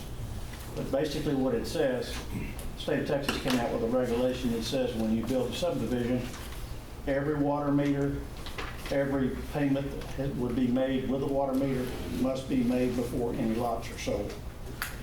And what I asked the court to look at was, today we do all that except water meters are only put up on demand, and whatever goes with that meter, whatever the cost and other things that go are due at that time. So that's what the court agreed on, and Keith has put it in the regulations. So all we're doing is put this in the final approval. Yes. Okay. There's two, and then the second is the appendix on the cost of the RV. It has just gotten astronomical, so we just adjusted it to the maximum. Okay, the second page? Yes, that's for the over 20-year spots. Do we need to approve that? I believe he already does. Basically, I recommended to the court, we have no regulations, no fees at all for RV parks. Well, that wasn't a problem. I've been doing this for 23 years. Really hadn't been a problem until the last couple of years. And I've got 2 parks that are over 2 years old that are fairly good size that are not finished yet. We're still having to work on it. So all I'm saying is, hey, if that's the way this thing is going to run, the county needs to be paid for it. Okay. Okay, well, the first page, we're just going to insert in our regulations. The second, we need a motion and second to approve the rates for the RV. Just to be clear, I will put it in without the edits. right, the bold and the underline is the new language. That's the new correct? language, yes. Right. There a motion second we approve this? So moved. Got a motion by Kyle, second by Paul. Any more discussion? All in favor say aye. Aye. Any opposed? Motion carries. Thank you, Robbie. Yes, Thank sir. you for that. Okay, number 8, discuss vote take action on approving Holland Estate subdivision. Last week I sent you a copy of a plat for this subdivision. It's fairly simple. It's a four lot subdivision off of County Road 322, which is going to be north and east of County Road 321. And there's no roads in it. All the lots are access to County Road 322. I make a motion to approve. Got a motion by Joey to approve, here a second. Second by Paul. Any more discussion? All in favor say aye. Aye. Any opposed? Motion carries. Thank you, Robbie. Yes, sir. Appreciate that. So we signed that plat last week, didn't we? Yes, no. No, I'm not well, some people did. We Yeah, didn't. yeah, okay. Well, do we have it signed back there? Okay, good. Thank you. All right, number 9, discuss vote take action on allowing departments to borrow from general fund for items at no interest. This kind of came up in budget, so I'm going to pass it over to the commissioners and let them. Well, we talked about it, and then we let it slide by without discussing it. And I thought it was agreeable with everyone that we would be able to do it. I think that's right. I think we should be doing that from a policy perspective. I think the challenge is going to be that he's got interest expense, I've got interest expense, and Paul's got interest expense. So we would have to deal with the retroactive portions of those of us that are already paying interest because it wasn't allowed in the past. Right. As we go forward. So you want to be reimbursed what you've already paid, or? Well, not necessarily, right? From this going forward? Well, that would be at a minimum, in my opinion, is that if we're going to do it, we would need to go through those of us that still have outstanding balances and clean those up and then do that going forward. I'm not necessarily suggesting that we get reimbursed from behind, although I think that would be fair, but. So you're saying clean it up, you mean not having interest from this point on? Right, I mean, I don't know, Melissa can tell us the numbers, but we have, $200,000 or $300,000, $400,000 a piece borrowed. I know Paul's got a couple of trucks, right, and some trailers and stuff. And so we've got loans that we had to take out at interest. What's the interest, for instance, like on Kyle or TJ? How much have they paid? TJ is around 13 to 15,000 a year. Kyle is at 25 to 30,000 a year, and Paul is at 30 to 33,000 a year in interest. And so we'd have to look at it one of two ways. Either we could reimburse the interest and continue to maintain the loans the way we got them, or we could pay them off because none of them I don't think have any prepayment penalties. We could pay them off and then carry them that way. That would be the other way to solve it. But of course, that would be a huge hit at one time because several $100,000 a piece. But I definitely think it's the right public policy perspective as long as we have the funds in the bank to be able to do it. Right. Sitting on the bank. Without us going into what would be considered true reserves, right? I mean, we would want to make sure it's more surplus reserves, not basic reserves. It looks like to me it'd be best to pay y'all back your interest and then start right now, no interest forever for all of them. Yeah, and then we'll probably have to set some sort of parameters on it because otherwise it could get out of control, which is the reason why it wasn't done in the past. But because we had limited it to basically real property expenditures that we were allowing to borrow from the general fund. So when we expanded Precinct 3 maintenance facility, you did some bridge work, I think. 3 bridge project. That's what we limited to. We didn't do it for equipment.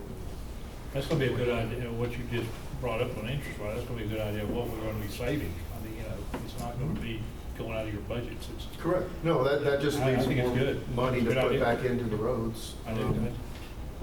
And so. So what y'all? And it never did really make a lot of sense, even when it was brought up several years ago. You know, money in the bank's making 3.5 and we're paying 7 on loans. Yeah. I mean, we got the money sitting there. Yeah. And we're just, I mean, we're still paying interest. I guess we're kind of cleaning it up, I guess. So I think what we, in my mind, I think we would have to do is look at it and say, well, the reserves we need is 6 months operating expenditures. Whatever that number is, 6 months, 8 months, 12 months, whatever that operating expenditure number is. And then, you know, the surplus above that minimum operating expenditures is what would be available for the use for loans. That's the way I would do it, so that we didn't accidentally dip into what we would need in our reserves, right? Because it would not be good to have our reserves stashed in a motor grader. May have to do some paperwork and little legwork to bring it back before. Yeah, Keith, we might want you to maybe draft a document of what they're saying, you know, so we can kind of live by it and prove it. And maybe get some concrete numbers and see, they maybe how that's gonna look. And we'll bring that back. I move to table. Second. Got a motion to table by Joey, second by TJ. Any more discussion? All in favor say aye. Aye. Any opposed? Motion carries.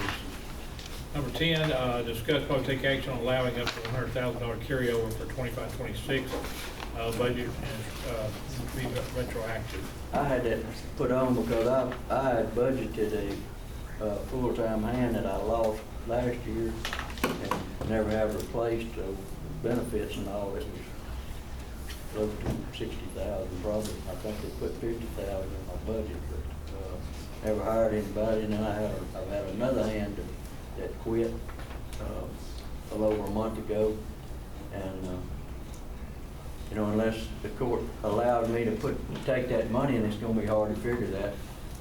I just like to see us go back retroactive with that 100,000 we're going to go forward with, and. You know, the problem is that I know I've been operating under the full assumption that I'm not going to be carrying anything over. I think you or you or TJ1 had a full-time hand in your budget that you had to fill. I know, and I just moved that money into buying rock and laying oil sand. That's what. Well, I thought we had a ruling that we couldn't do that unless we brought it to court and did that. Is that not right? We can't move payroll? Commissioners I can't? I didn't think we could add a position without coming to court, but reallocating the funds, I'm not sure about that. Okay. If funds are moved, it's done with a budget adjustment. And all of that is brought to Commissioner's Court. Okay. No problem. I was under the assumption we really couldn't do that, wasn't supposed to. We didn't allow anybody else to do that. Anyway, I didn't see any reason why we couldn't. We're going forward with it. Why we couldn't go ahead and do that now. I make a motion that we retro back to this year to 100,000 carryover. Okay, we got a motion on the floor. Is there a second to that motion? I second. Got a second by Paul. Any more discussion on that? So I'm gonna just state my objection. I mean, like I said, I'm operating under the assumption we were not gonna have any carryover. I'm not saving any money. I'm putting it on the ground.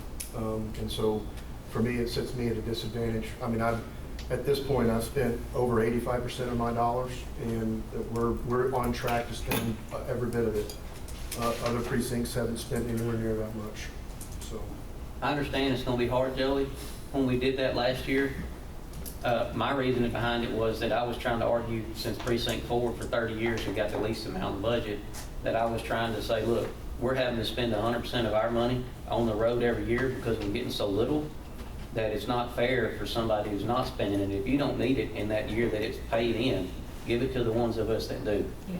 It didn't get worked out that way, but the compromise we made was if the road and bridge funds are allocated for that year, spend it that year. That's what we set last year. Now, just like Kyle said, I mean, we're spending on track to have it all spent. Some of the bills haven't quite caught up with what's in here at the moment, but we're spending every day. Like like we're gonna have 0 left, and I know it's gonna be hard to hit. And we put in there last year, whatever we had left over got split between all 4 of us. In the oil sand fund. Back to oil sand. So, I mean, not that, I don't know how much you got left, but we're hardly gonna have any left, if anything at all. And I understand that sometimes that our revenue for the last 3 or 4 weeks of the month may not catch up with us until the first part of October. You know, not something really thought about then, not really worried about it last year, because I think it's gonna be so minute amount that it's not gonna make that much difference, $4,000 or $5,000 or $6,000. It is going back to the road and bridge funds. I still think that what we spend, what we take in, if we allocate X number of dollars to the road and bridge, that money this year needs to be put on the road, or that precinct doesn't need that much money. If you haven't found anything in the 12 months to utilize it for, you don't need it that bad. He's making oil sand right now out here. We're hauling it today too. I mean, Well, I mean, he's all of it. making oil sand. So, I mean, he's got him out there with a boat mill making oil sand. He's gonna spend the oil sand, what he got in it. I go pretty well spend everything in my oil sand budget. I didn't realize I could move that labor money forward and you know, it's not like it's $300,000 or $400,000, it's $100,000. That's what we decided to do this year, and I'd like to see it ready for that's the reason I made the motion. Let me ask you a question, Joey. Now that you know that you can move this payroll money over, would that take care of your person that you want to hire? Well, I'm gonna have to, it's back in the budget for next year. Yeah, I can spend the money, that's no problem. It just, and I'm still looking back at this maintainer upgrade I need to do, so if I had that $100,000, that'd be just that much money, less money I'd have to borrow from the general fund. Do you know how much money you got in the carryover or potential carryover? Well, it's not carryover. I've got about $300,000, something like that. Which, a lot of that's been spent. I don't know exactly how many loads they run.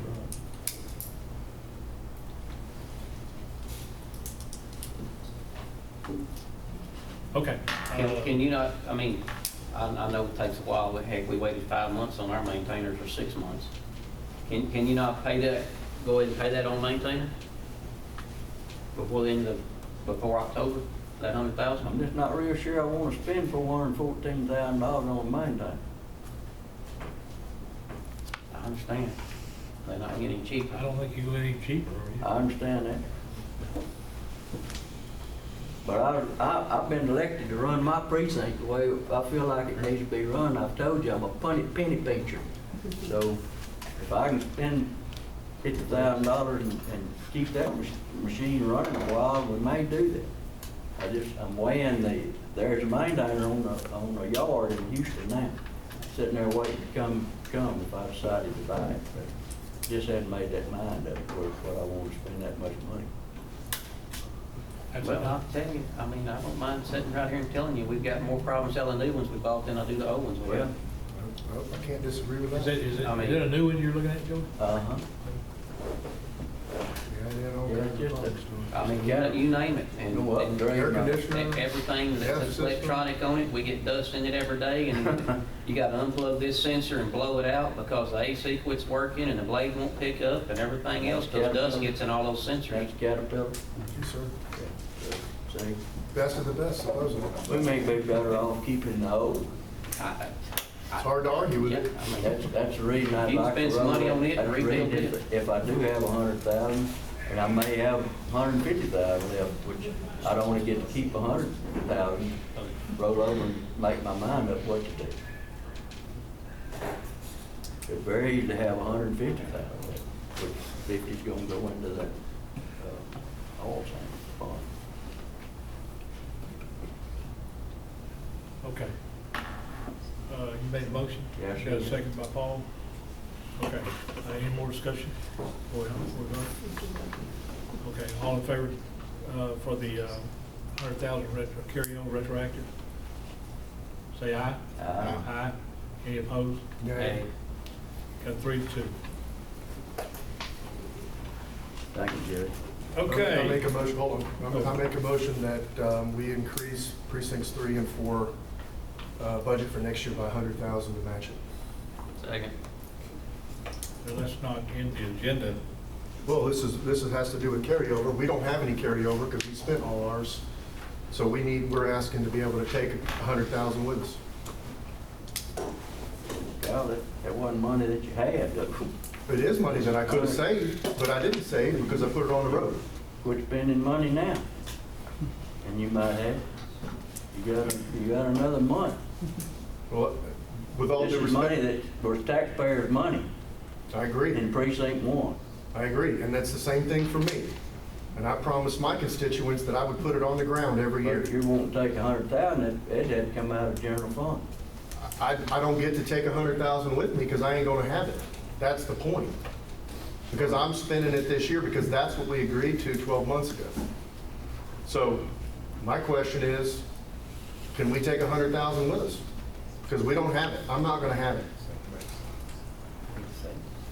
Well, why don't we put it in your budget this year from the general fund? Well, I mean, it doesn't matter to me where, I'm gonna take 100,000 with me. I'd rather the general fund, Judge. We all need to get money out of the general fund, which that's not right. Well,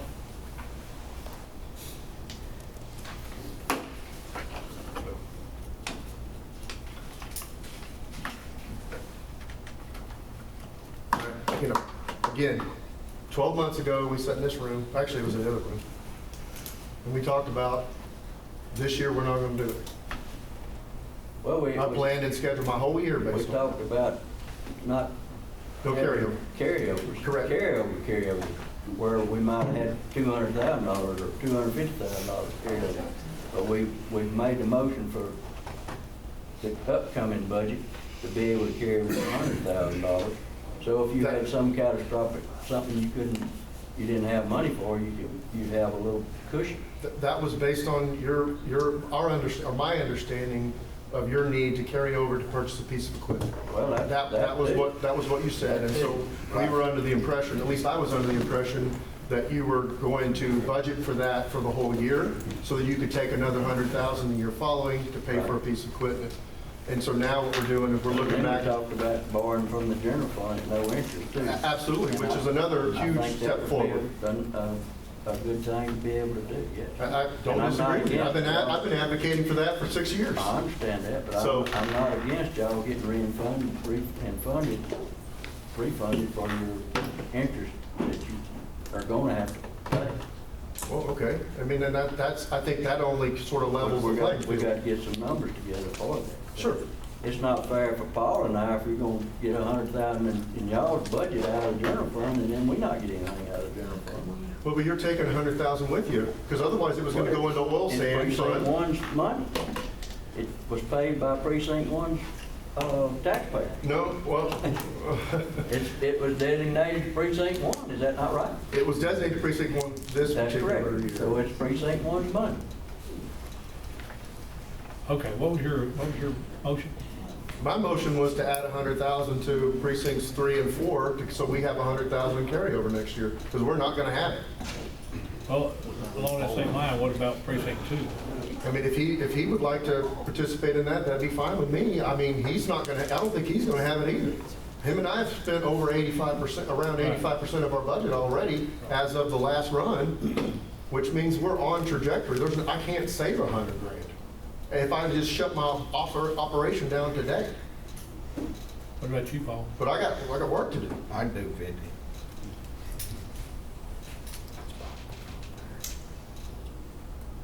I mean, you just, I do think this is a discussion, that would be a budget adjustment that could be brought to the next court. It isn't technically in the agenda, but this is part of an overall discussion, so I think continuing the discussion is perfectly within the realm.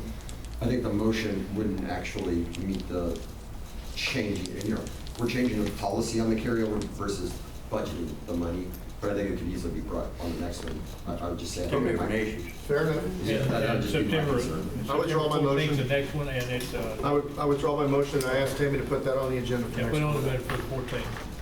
And that is the drop dead date for doing the budget, which we can put it on. And you can just put a discuss and possibly take action on funding the carryover for precincts 2, 3, and 4. Okay. Okay, number 11. So we need to put 1, 2, 3, and 4 on there if we're gonna be taking money out of the general fund. It's a whole different issue. Well, I don't know that I agree with you. Well, I mean, you're the one that's gonna have money left over. We're talking about carryover from precinct 1. We're not talking about taking any money from the general fund. I understand that, but If there was carryover in precinct 1, it would go into the special oil fund account. It wouldn't go into the general fund. correct, of which you were gonna get 50,000 of it back. That's right. And we're gonna get 50 of it back, I guess. That's not. Well, you're gonna get on top of That's that. all coming out. Do what? So you're gonna get on top of that, because if we didn't, No, it's just gonna be carryover. We're talking about this year. right, but if we wouldn't have adjusted the I'm carryover. saying, I'm not saying I'm gonna have $100,000 carryover, Kyle. Okay. I just said possibility of $100,000. If it's there. Might not have 20, might have 50, I don't know. The oil Next year I may not have 100. The special oil fund was gonna be partially funded by any carryover this year. So if you had $50,000 in carryover this year, you would get your 50,000 back under the oil sand allocation. I understand. So what you're asking for is an addition So, to the 50. the rest of that, I'm sorry, go ahead. So what you're asking for is an addition to the 50 that you're already gonna get back, because that's in the oil sand allocation. You're asking for another 100. No. To keep. That's To right. keep. That's right. Well, Right, because we if have. I have it, but I may not have 100,000. Right, but what's happening is So that the now. 200 or 250,000, whatever y'all are gonna get out of that special oil sand fund, where's that coming from? Well, it's gonna come, if we have any overage, it's all gonna go in there. But And- if you don't, what you're saying, you're not, so where that's gonna come from? General fund? Yes. Yeah. And we allocated $455,000 Out of the general fund. for that. But the reality of it, we know is there's gonna be some carryover, because we can't hit the mark exactly, Oh, I because understand. the I revenues understand all that. fluctuates and all That's why I that. wanted to retro, back to the 100, which I don't feel like I'm gonna have 100. I said I had a hand, and I didn't realize I could go ahead and budget for that hand that I never hired, and I'll do that. No problem. Got plenty of time spent. Well, their deal is that they didn't have, what was agreed on last year was no money to be carried over. That's correct. So that way they were gonna spend all their money. That's what they're talking about. And, I've been spending mine every year because I've Me been too. getting the bottom end of the bucket. Me too. So, I mean, I didn't have any problem spending the least amount of funds we collected. So, I mean, when you was I'm getting right behind almost, you. when you was getting almost nothing, it was easy to spend all of it. It was always a requirement to spend it And my all. lowest interest payment over there, I haven't been able to buy the equipment. I mean, I got a table that's going down here in a little bit because that's been sold. Since I found the piece of equipment we needed, it's already been sold, since we've got to come back to court to buy anything. But I'm paying the least interest because I don't have a whole lot of money to spend until just the last 2 years. It's been pennies down there for years. So they're having to worry about any carryover because if we don't put it on the roads, then the roads ain't getting nothing. It's the same At way. least all of y'all is white rock. That's what I can say, and oil sand. I still got some of the dirt. I know.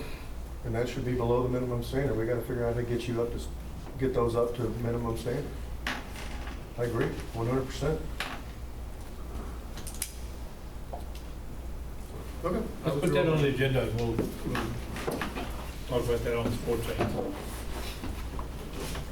Okay, number 11, excuse me, yeah, number 11. Discuss whether to take action on approval of, or post-approval of the burn ban that was put on effective Tuesday, August 11th, 2026 at 2:19. So moved. Got a motion by TJ, second by Paul. Any more discussion? All in favor say aye. Aye. Any opposed? Motion carries. Number 12, 13, 14 is elections. Receive an information for a proclamation from the governor ordering an election to be held at November 3rd, 2026. Need a motion saying we acknowledge that we have the proclamation to have the election on November 3rd, 2026. Karen, you want to tell us what's going on? Good morning, Judge and Commissioners. Thank you. First, I want to give y'all some little information on me. I thoroughly enjoy and love the job I have in elections. My main goal is to keep the integrity and everything correct and accurate in elections. And I got a little stumped right now, but I am here to present several items that one's from the governor, and it was already submitted. And then the next one will be the early voting. Do we need to vote on that? That we received it, or?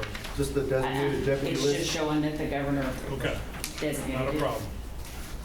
Go ahead and jump to the 13. The next one is the designation of the early voting clerks. There's a list of all the early voting clerks that we normally use, and that's just a discussion, that's not, nothing we voted on. Okay. The order of election for the general election, and that one needs to be signed by you. So, and that's just saying that you've ordered the election for November. I don't know if she's got one, but here's one that's signed. Oh, okay. There a motion and second that we approve number 14, which is ordering an election. So moved. Got a motion by Kyle, second by Second. Paul. Any more discussion? All in favor say aye. Aye. Any opposed? Motion carries. Okay.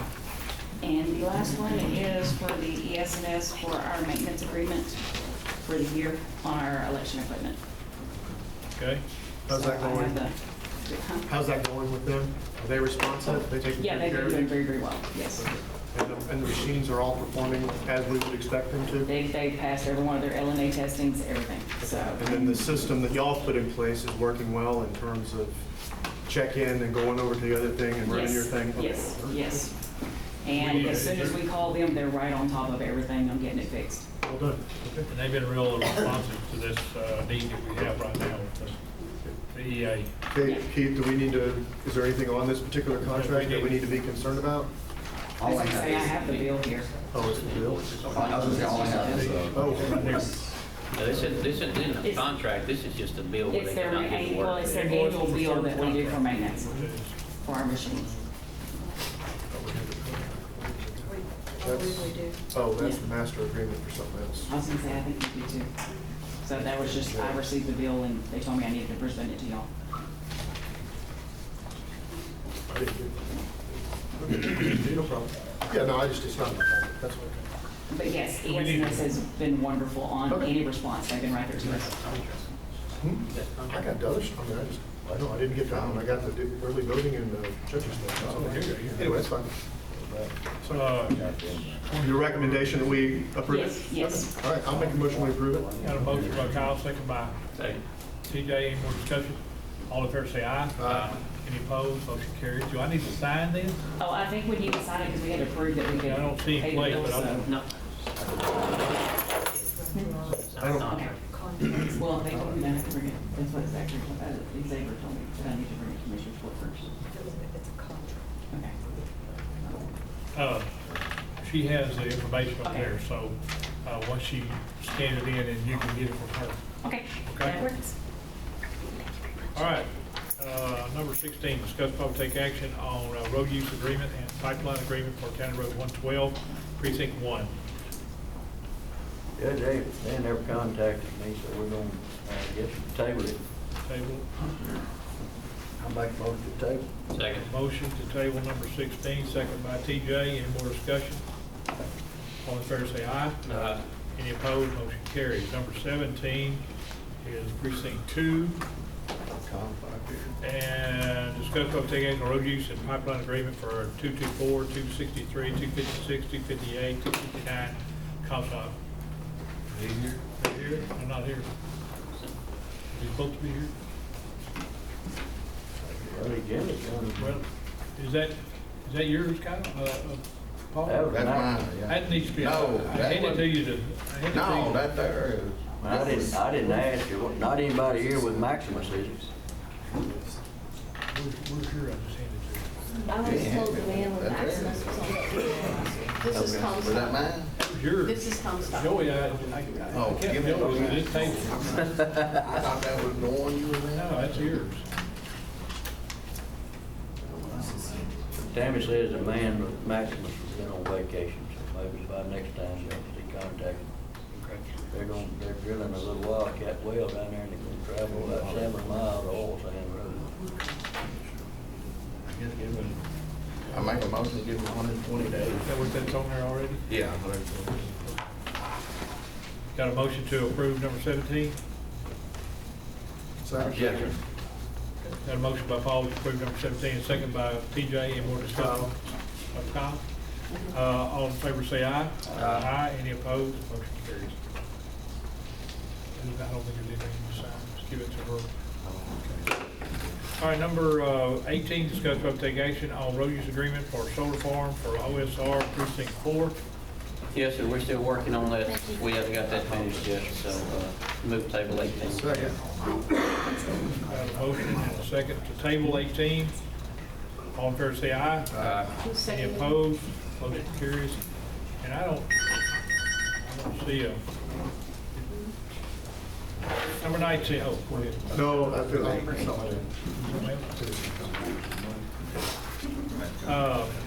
Number 19, discuss vote take action on interlocal agreement between Workforce Solutions and Leon County, October 1st, 2026 to September 30th, 2027.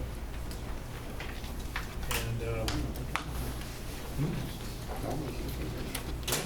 Come say, give us a presentation. what's that? Usually they come give a presentation.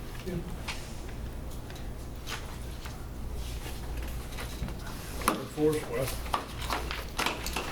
if you want a presentation, I'll get them here on the 14th. I just curious. It's just a renewal from last year. Yeah. 500. 500 a month. It went up, huh? It went up to 500. Yeah, it's 500. What is it? Thought we was going up. Yeah, but they moved on. Yeah, I thought we were going up on it. No, that was MHMR or DHS, right? And MHMR, we did those on the Workforce, fourth month, y'all can do that. I'll make a motion. Second. Got a motion and a second to approve this contract or agreement with Workforce. All in favor say aye. Aye. Any opposed? Motion carries. Here's the back sheet.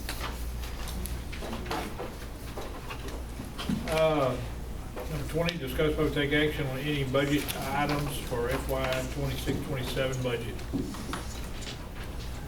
It's a good time. Anything you want to bring up right here, we can. I mean, let's talk about it. Let's talk about adding 100 grand to precinct 3 and 4. No problem. That's perfect budget item. And it was something else. Okay. Go ahead. I mean, I heard your explanation. And we do have John to be able to present. Oh, yeah, John. Yeah, sorry, John. You know, however y'all want to hit, John. You're next. I just know when we had John here. Oh, okay. Yep. Good to see you, John. Good to see you as well, Judge. How you doing? All right. How y'all doing? Good. Introduce yourself for the people in this room that don't know who you are, please. All right. My name is John White. I am the county's acting CIO. I own Tech Bundle. We've been doing IT for the county since 2005. It's been a while. It's been a while. So almost 20 years now. And so basically every year we go through our annual budget outlay of basically everything that we have on the table to try to give everybody a heads up of what that expenditure looks like and where it's coming from, and then come to court to get that approved. So that's what we're here to do today. Where do you all want to start? We got it. Before you get, this is 33E in y'all's packet, so since we skipped E. forward. Okay. Judge has the big printouts of the service orders and everything that John submitted to us. If y'all want to pass this around, I just didn't want to print all of that off, but y'all have a brief overview of the expenditures and last year's versus this year's comparison, or FY 27 comparison. But I'll let John take over. All right. So several of these are boring in the sense of their services that we use every year. And we're just transparent about what they are and getting them renewed. So let me start with those, because those are the kind of easy ones to discuss and see if anybody has any questions about. So we start by looking at KnowBe4. That's obviously the platform that the county uses for training and satisfying the 2 Texas House bills, one for the AI awareness training, one for the general training that we do every year for cybersecurity, as well as what we use for our phishing testing. So that's where we get our fake phishing tests. We look for anybody that fails those, and they get remediation training. It's all required by the state. So that's one of those. This is pretty much the solution that everybody uses. It's accepted by the state. And so that 280896, this is on quote, what is this? 2026-34689. And this is basically just to renew that service so that we can continue those operations with KnowBe4.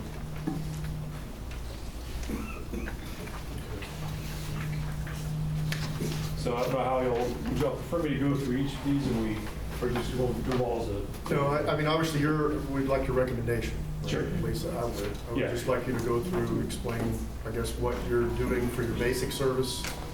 Take bundle dust for the county as your basic service. Any of your upgrades that we need to do, or refresh, as I think you call it. Yes. And then we can talk about your recommendation for anything individually if you'd like. But generally, that's your recommendation. Okay. I'll take it.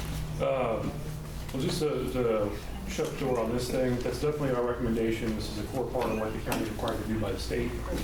So we don't, not to say we don't have a choice, but we basically don't have a choice in terms of using this solution to satisfy those 2 requirements. So that's why I started with that one, just because it's kind of a straightforward deal.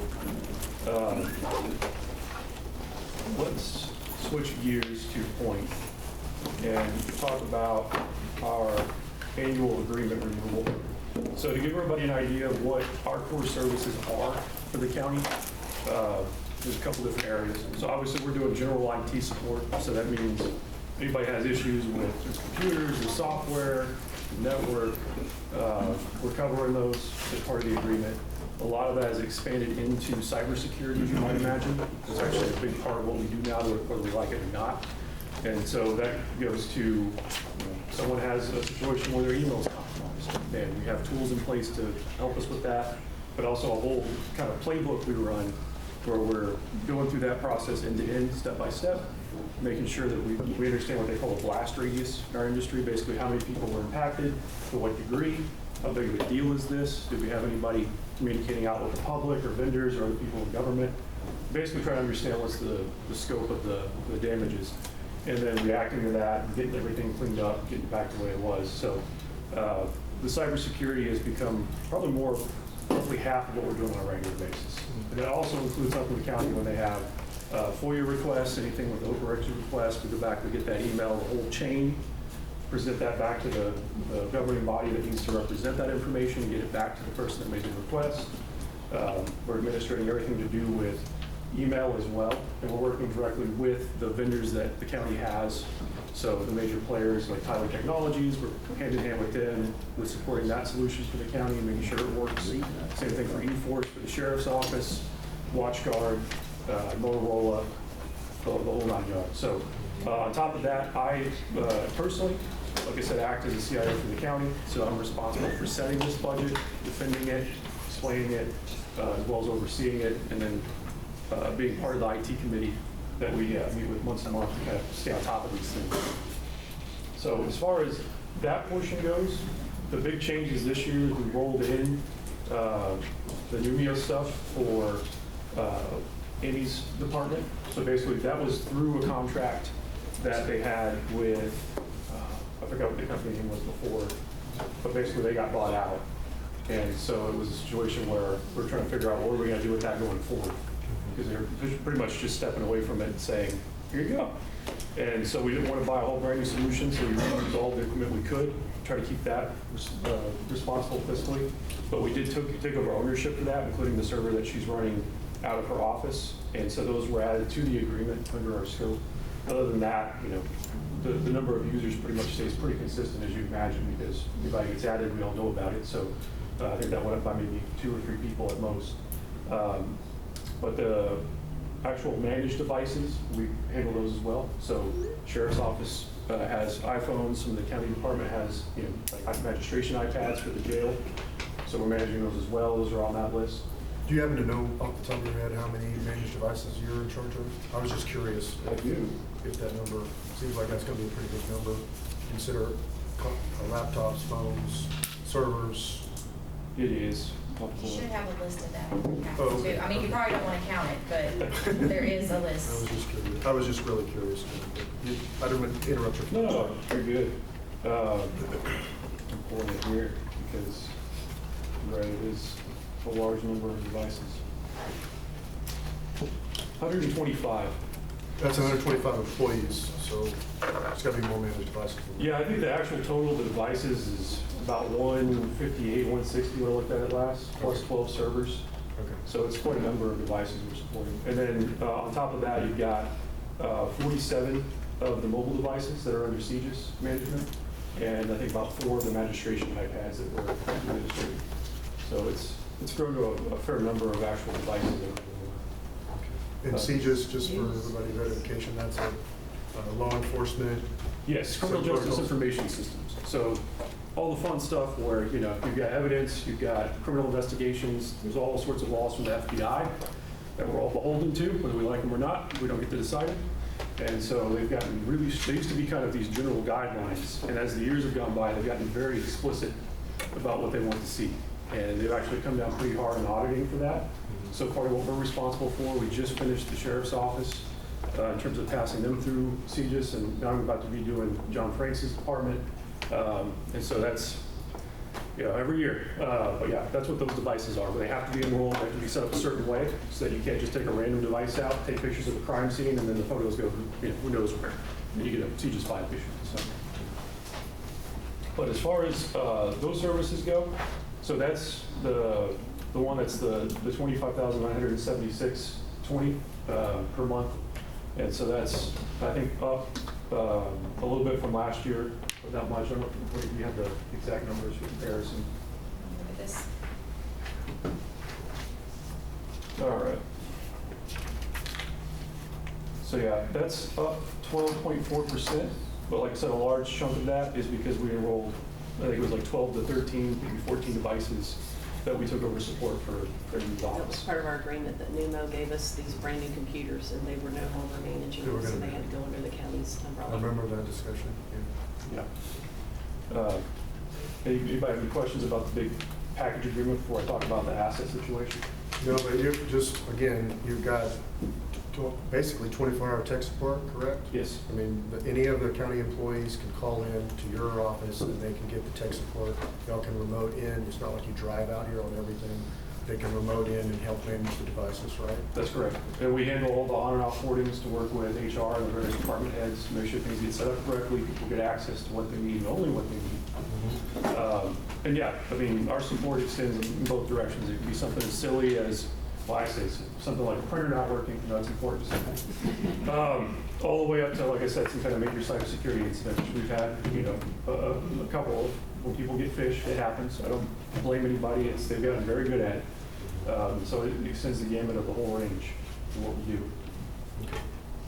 But yes, it would be obviously my recommendation that we would adopt this. We've already been supporting Amy's department in anticipation of this, for that expansion. And like I said, there's no curveballs in this. There's no users that wouldn't expect us to be supporting. We haven't added any major scope. We haven't added different set of devices than what we usually support. So that's pretty run of the mill. Other than what you're adding for Amy? Yeah, right.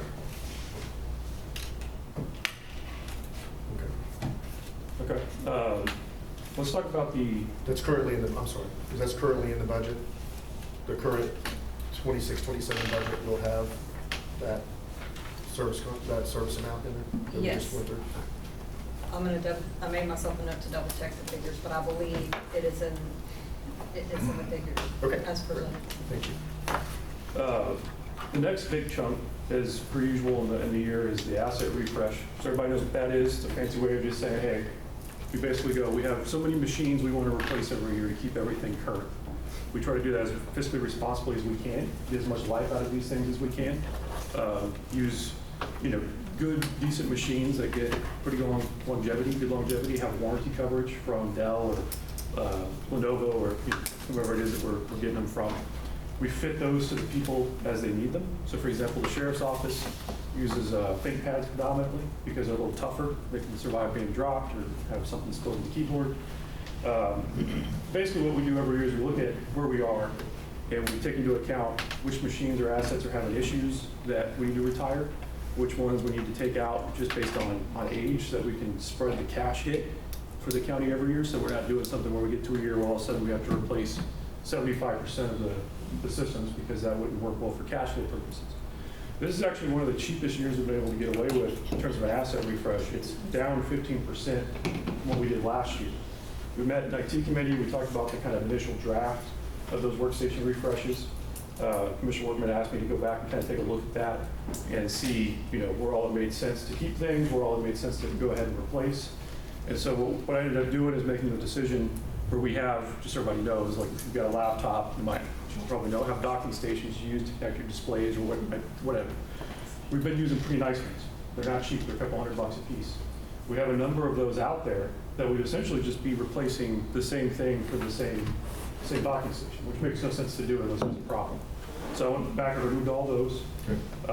We went and revisited and registered some different deals for the sheriff's office for his laptops. And we were able to reduce the total package of that by around $19,000. Great. And so that's what's made us cheaper than normal. But again, these are all people who want to refresh because if we don't, they're just going to get bumped into a different year and then It'll all correct. As always, I keep that really transparent about who we're refreshing. Those get discussed with the various departments. Anytime that we need to play musical chairs for somebody, that's my way of saying so-and-so needs the new machine. We're going to take theirs and give it to somebody else if it's still valid. That way we're just retiring out the ones that need to actually be aged out. We do that as well. And of course, we're responsible for putting all those into circulation and taking back the old ones and making sure anything that's sensitive data is being stored correctly, destroyed correctly, et cetera. And so the total for that this year is the $76,367. And like I said, that's down quite a bit from what it was last year and down from our initial draft. And then, as Corey pointed out, the package I'll have kind of outline I'll post for refresh on that list. Any questions about the refresh? Anything else you want to talk through on this? All right, network refresh, that's the next big one. So that one is $34,058. And basically that's part of a 3-year plan. This is year 3 of that plan to, again, refresh the county network. So every about 7 or 8 years, we go through this process. Obviously the network hardware lasts a lot longer than the workstations or any of that board stuff. Sometimes we get even longer out of them. So the first year we did all the wireless access points. It gives the Wi-Fi to the county in the different buildings. The second year, last budget year, we did the security appliances. And so those are the ones where the actual internet comes in, everything gets filtered, takes out viruses before they get to the machines, takes out bad websites, doesn't let you get to stuff that's been compromised. And then this year is the last part of that package, and that's the actual switches, which are what the cables physically plug into. And so again, that's just part of that package to complete that refresh. And just like everything else, they're listed out to show you exactly which departments and which buildings they would go into. We're just replacing the existing switch infrastructure that we had. There's a couple places I went back with what's called PoE, which is power over Ethernet. It's just a fancy way of saying the switch can power devices. That's nice, keeps you from having to have bricks in places, lets you power cycle phones and things like that, and the access points. Just easier to support, more reliable. All that's already been deal registered with the savings of that passed to the county to make that as cost effective as we possibly can. And that particular budget refresh is the cheapest, I think, of the 3, because we have, the switches are only so many of them in the county. So that one is, I think about $12,395 less than what we spent last year on the network refreshes, the phase 3. But nothing really fancy about that. They're just the switches you see in the racks that we're replacing as part of this. And hopefully get another 7 or 8 years out all the year before we have to do this again. These do have lifetime warranties on them, by the way. So unless there's a compelling reason, like we typically leave these things in place until we need to replace them. So those security appliances, we actually got a lot longer out of those than, they got like almost 9 years out of the security appliances we put in ones because they're expensive.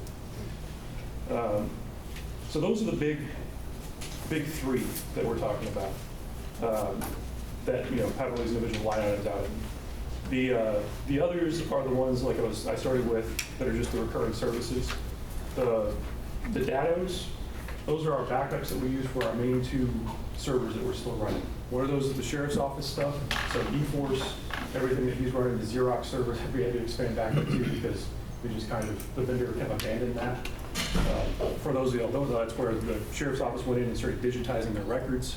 That way they're able to go pull those up as PDFs instead of paper documents that could be lost or destroyed. We wanted to make sure those got backed up. Obviously backing up eForce. And then the other data that we run is for the auditor's office, which is backing up Hill Country software. And obviously long-term that's going to be retired, but right now we're kind of in a co-mingled state between it and the new Tyler solution. And so we definitely want to keep those records. But eventually we'll be able to retire that and just be left with the one backup there. But those are the ones where our annual cost there is the $10,759. What do you know if that's for both of them? I'm checking. I want to say that's just one of them. That's the data. Okay, so yeah, the sheriff's office data, the one we just talked about that does eForce and whatnot, that's the one that's the $10,759 for a year. They charge it all at once for the backup. Also, to be clear about where that cost is coming from, so some people have asked me, it's not just the backups in the actual location. They sync out to the cloud, and those backups are CJIS compliant. And so the idea is if anything were to happen to that rack, that setup that we have, we call it the cage, we have all that stuff offsite somewhere, security. So it's not lost. We can recover it from there. They can actually run off of it over the internet, so they wouldn't be down. They'd still have their software. That's what the cost driver on this is. Let me take a look at... Talk about data processing and the process we've been over for the last couple of years and taking things and glaciering them and all of that and how we're trending on our costs. Absolutely. So what Commissioner Workman's referring to is there's, when we were working with, what was the name of the one before Tyler? LGS. LGS. So LGS didn't really have a proper way of us verifying that information that made it to their systems. As frustrating as that sounds, it was basically. So we had to find a way to create kind of a stopgap, a place where we could store information. We're still leveraging that even on Tyler, because what it lets us do is go, okay, sheriff's office has got data that's coming in off of devices, mobile devices, laptops. We've got stuff coming in from the attorney's offices. Where do we store that? We don't want to just put it on people's laptop hard drives. We don't want to just put it on a disk somewhere. So we use AWS, which has a GovCloud service that's completely compliant for this. It's basically what it's built to do. And that lets us store that data there. And what we essentially do is we put it up there. They can interact with it, use it however they need, and then it ages out. So basically it's a fancy way of saying as the data gets older, it gets put in a cheaper storage. So that's still there. We didn't delete it. We can recover it. It's still compliant. But it's not incurring as much of a fee to the county per month in terms of that data storage. And what we've been doing is working with those departments to make that cost as low as we possibly can without violating new rules. So we're like, how do we go through and get this to kind of process through faster, get it to the cheaper storage faster, where we actually need to have at our fingertips? To put numbers to that, to Commissioner Workman's point, when we started looking at this and going, hey, we've got a runaway kind of problem here, we were at over $5,000 a month in these AWS fees. As you imagine, it's not cheap. We've gotten that down to under $3,000 a month. And with the work that we're doing with the county attorney's office, we expect that to get down to around $2,000 a month. So it's quite a significant decrease that we've been able to accomplish in just the last 12 to 16 months. And so our goal is obviously get that as cost effective as we can as a long-term maintainable thing. And that's something that we're looking at basically every month and make sure that's still the case. And so I'm actually really happy that we've been able to get that under control. But I think by the time we're done, we'll have more than half the expenditure on that in terms of real-time savings. Okay, so I was talking about the data stuff here. let me pull up the auditor. So the auditor's portion of their backup that they use for Hill Country, that's the $4,446 per year. Does the same thing. So if the server were to fail, we could run off the cloud. We've actually had to rely on the data for her office a couple of times now. Some of the issues that we've had for Hill Country, so professional way of saying it, to cover our butts a couple of times. It's good service. We've talked about Nova 4. Huntress. So you'll actually see that Huntress went up by about, I think it was like 6 or 7%. That's them raising their prices. This is, as I'm sure you all that have any personal subscriptions have seen, every one of these subscription services, it feels like every 6 months they jack their prices up another 3 or 4%. Now, I understand that part of that is truly the cost of their infrastructure is going up, but it's just kind of the reality of what we're working with. And so the Huntress one's another one where I could never in good conscience tell you to abandon that service. It's absolutely critical to what we do. It does several things. One of them is it runs on all the workstations, all the computers. So if at any point somebody has something suspicious happen on the machine, or if we start seeing a whole bunch of their files get locked out or encrypted, it's an indication to us that someone is having a ransomware attack. This tool will automatically lock that workstation down, takes it off the network, gives us notification. So at that point, we literally treat it like a bomb. We go pull it out of the environment, we put it somewhere isolated, we take a look at it, we see what's going on. But another one of those things that really covers your butt, really important tool. Also looks for people that do things like save passwords in plain text in their computer. It's not good. Someone steals the computer, you got passwords. So it sends us notifications for that. My favorite feature of it is for the email protection. That's the one where if it sees someone doing something like, hey, you just signed in from Portugal, you don't work in Portugal, what's going on? It'll lock that account out. So that's actually our first indicator that somebody's had their email compromised. And we have that in what's called a fail closed state, which is inconvenient, but again, it's the safer way to do it, because then we get automatically locking the email, notifies us, we see what's happened, and then once we're happy with the remediation, we open it back up. The other thing that we've added to this that has been what they call centralized logging. In the industry, they call it SIEM. But basically what that means is anything that has logs, it goes all to this central location. So that way, if any of those services goes away, or their logs get purged or whatever, I've got a way to look at that and look at a timetable. So give you an example. If something happens in the Meraki, the network that we run, and that device's log is lost or it's incomplete, there's a copy of that for me to go look through and see what changed, when it changed, who changed it. The regulators are starting to require this. It's kind of obvious why. They want to have a separate kind of independent log that they can look at for any services and go, who did what, when did they do it, what changed. So this is providing that service without having to stand up a whole different thing and host it somewhere and run it. But again, a very vital part of what we do. And the total cost on that is the $16,569.60 per year. And that covers all of the emails in the county, all the devices that we're managing. And then, let's see, talked about those.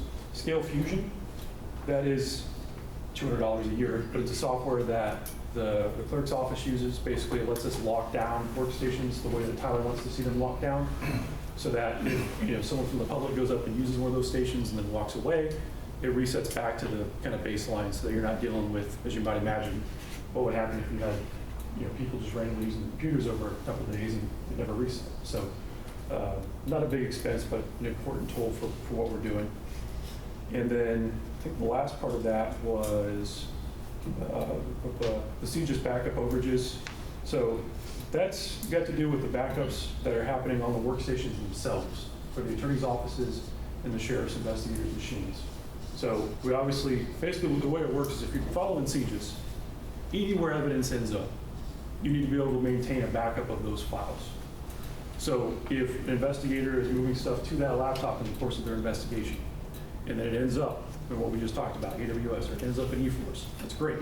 But I have to have backups of that entire chain. So I have to have backups of the investigator's laptop, got to have backups running from the AWS, got to have backups on eForce. The idea is supposed to be for that whole chain of custody of evidence, that at no point can someone like dropping their laptop or some one thing failing, you just lose the ability to prosecute a case because that evidence is now gone.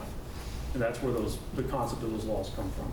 It's a little tedious, as it sounds, be expensive, but that's where that cost driver is coming from. It basically lets us keep backups at all the attorney's offices machines that exceed normal backups, because they might be dumping like a case going to court, and that's, 500 gigs of information. So that's the one that's the, find that there.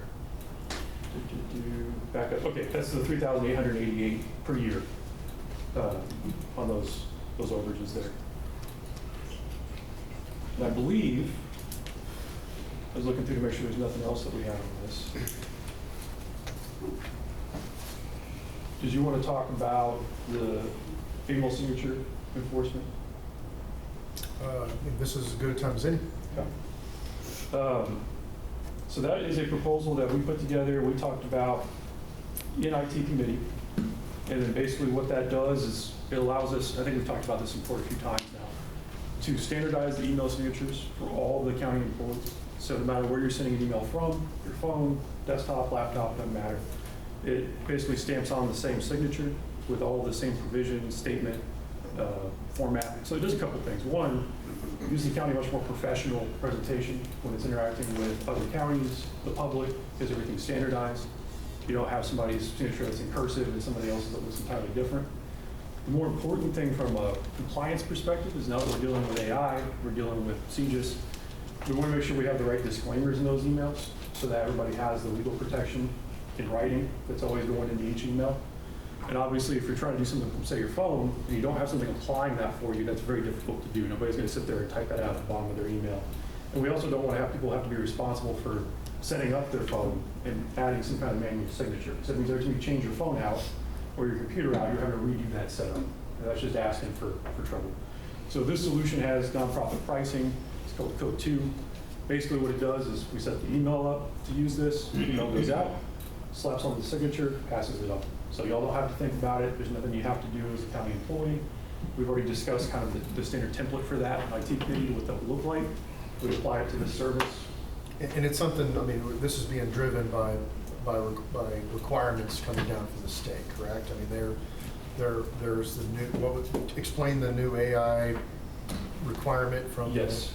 Yeah. So, and I think we've talked about this in court a little bit. The state has basically come up with a standards and practices idea around AI use for state and local entities. And the idea is beyond just the typical training that we're going to be doing, which we're doing now with Nova 4, there's also disclaimers they want to see in terms of when you're producing any kind of work with AI. And so the idea is that if you're going to, be working with somebody and it's like, hey, I had ChatGPT or I had Claude help me review this, you have to state that somewhere. And so the idea for us is we can put that into the email signature and basically protect the county and have that disclaimer, have that awareness. Of course, part of the policy that we've adopted for AI is you're never going to have AI just produce the work for you and you haphazardly toss it out to somebody. That's not what we're talking about doing. This is using it like we would any other tool, like using spell check inside of your Word document. So the idea is that humans are always reviewing that work. We're just saying, hey, this could have been made use with the assistance of one of these tools, and we put that in the disclaimer. Did that come down from the AG's office? We were having that conversation. Yeah, basically their point was you have to have a disclaimer somewhere. Right. And so again, our concern was similar to the kind of overall concept of this is where do we want to have that live? Because again, if you're responsible for remembering to do that every single time you send something out, you're just asking for human error at that point and what create liability. John, is that a statute or a law or a bill or it came out? That's part of their bill is that you have to disclose. Do you know the bill number on that? I can look it up and find it for you. Yeah, I'd like to see that. Yes, sir. I brought that up at a meeting and it was foreign to everybody. Yeah, it's relatively new. I mean, they didn't know what I was talking about. Yeah, it was directly from Kim Paxton's office. It's basically they're putting a council, or they put a council together with the intention long-term of creating a governing body over it. Right now, it's kind of just an informal committee. And the idea is, they had some pretty serious repercussions. That's what I was going to say, that's some big numbers with it. Yeah. It's TREGA, Texas Responsible Artificial and Intelligence Governance Act. It's House Bill 149. And it was like a couple $100,000 for infraction? Per incident. Yes, because especially for people like Caleb and Keith as licensed practicing attorneys, they had provisions when they're like, hey, if you pass off AI work as your own, as part of what you're doing in legal proceedings, we can basically disbar it. Like it was really serious, the stance they were taking. You know, Is this, like for instance, I want to write a speech or whatever, is that gonna be part of this 149? yes. So if I said I want to write a speech on something and it just writes it, whatever, so what, does there have to be a disclaimer at the Yes. bottom or something that you didn't use AI? That's correct. So the idea is, anytime that you leverage one of these tools to help you in what you're doing, you have to add a disclaimer that it was used in that process. So right now, if I go to my office and do one, it wouldn't be a disclaimer, so I would be in jeopardy of a fine or The enforcement right now, y'all love this, is totally up to basically Paxton's office, like they've created this committee, and so it basically just gives them a stick to use if they feel like they come in and, you know, they want to cause you a bad time. So there's not someone actively going around and policing it yet. Yeah. The idea is for us to just get ahead of that and say, look, how do we template this? And just say, look, we've got the disclaimers, they're being applied, you know, on the email or when you're generating Word documents or whatever you might be doing, just to have ourselves covered. So I just go back to the speech again. If I generate one without and generate one with later on, they're the same thing. I mean, is there any difference in the AI content of the two? It's just that one of them has a disclaimer, the other one doesn't. So you're talking like when you're actually just using the tool itself? I'm just using the tool. So the idea behind it is when you're leveraging the tool, like let's use your example because it's a really good one, and you're using it to help you write, you know, a memo or a speech or something to that effect. Typically, there's two ways to go about it. One would be, hey, I've got my rough draft. I want you to look over this, kind of like using AI as a proofreader, right? Fact check me, look for things. And you still want to have the disclaimer, but that's not really what they're getting at. What they want to protect against is someone going, write the speech for me. Creation. Cool, here we go. Now I've got my speech. And I'm going to pass that off as something that I've done. And in that case, you're talking about AI being unreliable because it can hallucinate. That's their fancy way of saying it, just make stuff up because that'll happen. Anyone that's tried to use one of these tools knows that. Sometimes it inappropriately references things that aren't part of what you're talking about, so it looks factual. And you can actually go find the statute and you're like, that's real, but it's not applicable to what you're talking about because it misattributes. So the idea is that you always want to have a human, just like you do when you proofread anything, right? I always look at these things like you're hiring a junior intern. And it just happens to be digital. You're still responsible for overseeing that person, what they've done, the work they've done, proofreading it, vetting it, before you sign your name on it and saying this was me. And that's where this kind of came from, was the state trying to get ahead of that and saying, okay, well, let's show everybody we take that seriously. And, you know, people need to train on it. They need to be aware you can't just have this stuff pass off the work for you. And cool, now I don't have anything to do. But if you do one, say today, you don't know whether some of the stuff is factual or not. I mean, they've had attorneys where they've lost their jobs because they referenced case law that wasn't even real. But I'm just saying, it's how am I going to know whether it's factual or not? Even though I got a disclaimer that the AI did it. I mean, you're talking about kind of the bureaucracy side of it, where they're saying, hey, put this stamp on here. And you're saying, you know, this could have been made with AI assistance. I see what you're saying, because at that point you're trying to kind of pass the buck off to the person reading it going, you know, this could have been made with AI, so it could be accurate or not. I would say in terms of the integrity side of things, that's where it just comes down to, again, if you're working with anybody and they're working with you to help write something, ultimately if you're the one signing your name on it, you're responsible for saying this is factual, this is accurate. To your point, I look at it no different than any kind of document. Like, if something doesn't, if I don't know if it's factual or not, I need to go look it up. You know, if the AI is claiming that it is, I'm not going to just assume that's true. I'm going to go check it. That's not to say these tools aren't useful. They can still be immense time savers. But it doesn't save you that last mile of having to do that work to say this is accurate, true, Which is why we have the policy, right? And the policy side of it, the training side of it, and then we have the disclaimer side. It has to go together. Yeah, because you're aware of this stuff, Judge, but there's a lot of people that aren't. They don't know any better, and they just go use these, and they look like magic. It's like, cool, I ask them what I want, it spits everything out, it tells me it's all factual, it gives me, like y'all said, sometimes even makes up the links, you know? So if you don't know any better, it can really get you in trouble. Switching gears a little bit, what about the website mandate that we have? Where are we on that with our county? Because I think next year we got to have ours done. I think that's right. Maybe it's a year. That's right. So I met with the gentleman that we've been talking with from TAC. From TAC. Actually met him out of my office. We talked through that package. So basically, there's one part of it they're left fighting. I wouldn't say fighting. Deciding from a legal perspective and from a services perspective how they're going to deliver, and that is the ongoing support and maintenance of the site. And by that I mean someone wants to go update part of the county webpage, or they want to update a snippet on that page. How do we pay them as a vendor to be responsible for that, so that we're not going through this whole exercise to create a modern site that's secure and best practices and blah, blah, blah, then turning the keys over to people who aren't web developers and saying, manage your own pages. And then that becomes a huge vulnerability. And so I'd say we're, in terms of the whole package, 80% of the way there. They know exactly what they need to do to bring the site up to the standards for the ADA stuff that needs to happen, to get it modern, to get it looking the way you want, to integrate with payment services for people to come online and pay bills, which would be nice.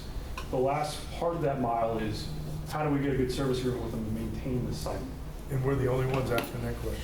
No, that's the part that he's talking I hope not. No, because he kind of laughed when he was meeting with me. He was like, there's a lot of counties asking us for that. Because they're in the same boat. They don't want to just turn the keys back over to people that aren't developers and then hope for the best. I would think for every county would be. So I think the big counties are having to do Well, it they this have year. theirs. And I think ours is next year. I think 27. I think that's right. Maybe, yeah. Anyway. But no, he's been on top of that. And I'll follow up with him to basically see where they are in that process for the service attachment component of that, because that's the last part of that package, to make sure it gives us everything we want.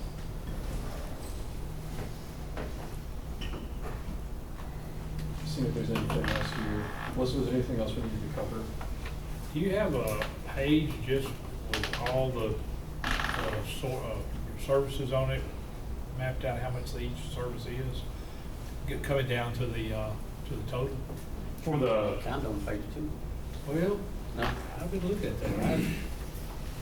Maybe I don't understand how it reads. Page 2, that's the base contract amount. Okay. See the page? Yeah, it's that maroon page. This one here? There's that, but there's also There's all a bunch of these other things behind it. Yeah, Yeah, I know. Interests Yeah, they're behind and it. all that's in there. It's just not on one page, Judge. Okay. It's not summarized on If you're one talking page. about the actual services that come, Judge, it's this right here, which there should be. a Yeah, I file was of looking at those. But I'm talking about one that maps it all out for a total. I guess this is the Yes, sir. total, because it's all adds up to that. Yes, sir, that's correct. Well, Okay, all right. Okay. yeah, it does have the data, the hunters, and the nobody. It's all, everything we talked about is back, all the backup stuff, each individual department, whatever what it is, and the prices, Okay, yeah, I was trying to and find. all the users on it. Okay.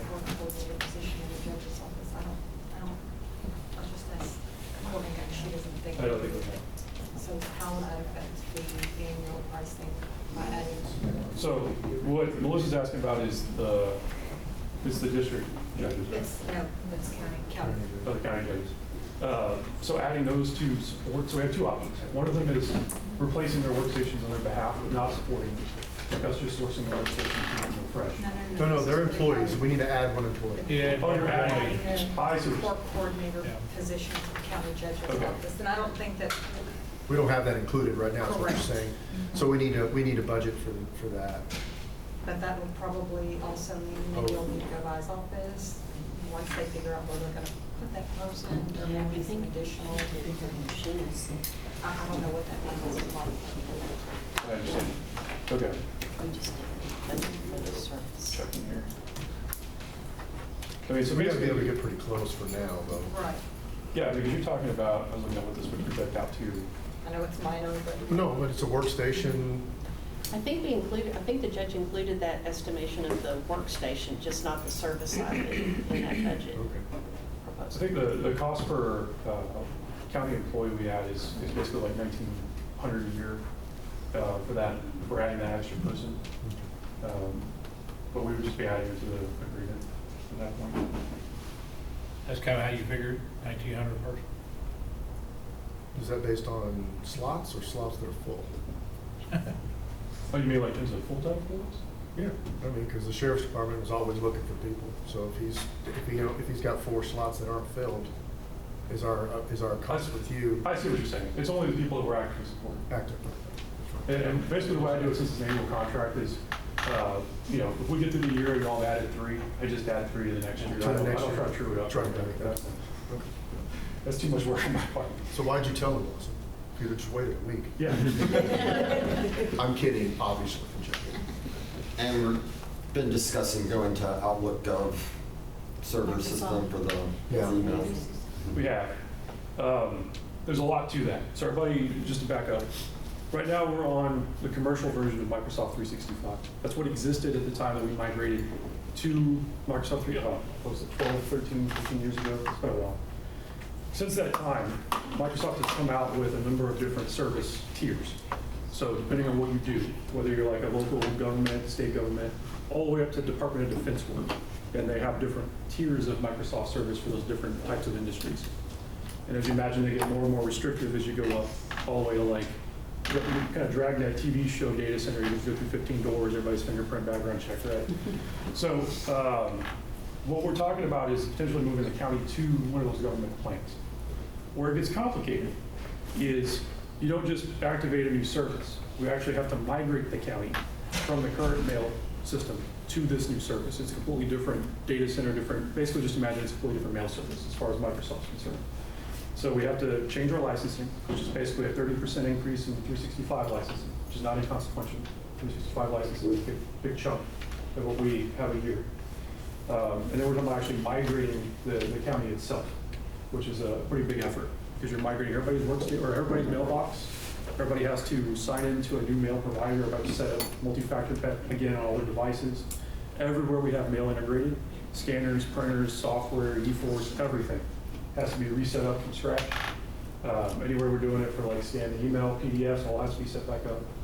Anywhere that we're using those services in the back end for the website, any of that has to be reconfigured. No, that's all bad enough. Where it gets tricky is, I'm talking to Microsoft right now about what the actual configuration needs to look like for it to be fully CJIS compliant. So that if you have attorney's offices, or you have the sheriff's office, or you have the constables wanting to use SharePoint, OneDrive for their data, what specifically needs to happen to be compliant? Because if you go look at Microsoft's documentation, there's like 16 asterisks, as you can imagine, where they're like, yes, you signed up for the government version, but there are things that you have to do about how you encrypt that data, how you password protect it. The idea is even if you're storing it in their systems, if it were to get pulled out of that somehow or go missing, is it still password protected so that someone can't just open those files? And so what I want to be able to present, and the reason I bring this up, is because it would be, if we're doing it this year, it would be something we need to take into account in the budget. I want to be able to present a full realized plan, not just that we're going to read the government version of 365, because that in and of itself will get us a checkbox on a piece of paper. But in terms of actually protecting us, if there's what they call exfiltration, data goes out, goes missing. I want to make sure there's a comprehensive plan of how we're configuring that exactly, and that it's all backed by documentation that it covers us. And so that is something I'm actively working on, but I'm working with Microsoft, so it's a little tedious, because I basically have to get somebody that understands those rules to reply to me, which I finally have, but we're kind of going back and forth now about that setup and configuration. At the end of the day, we're going to have to make this migration ultimately anyway, aren't we?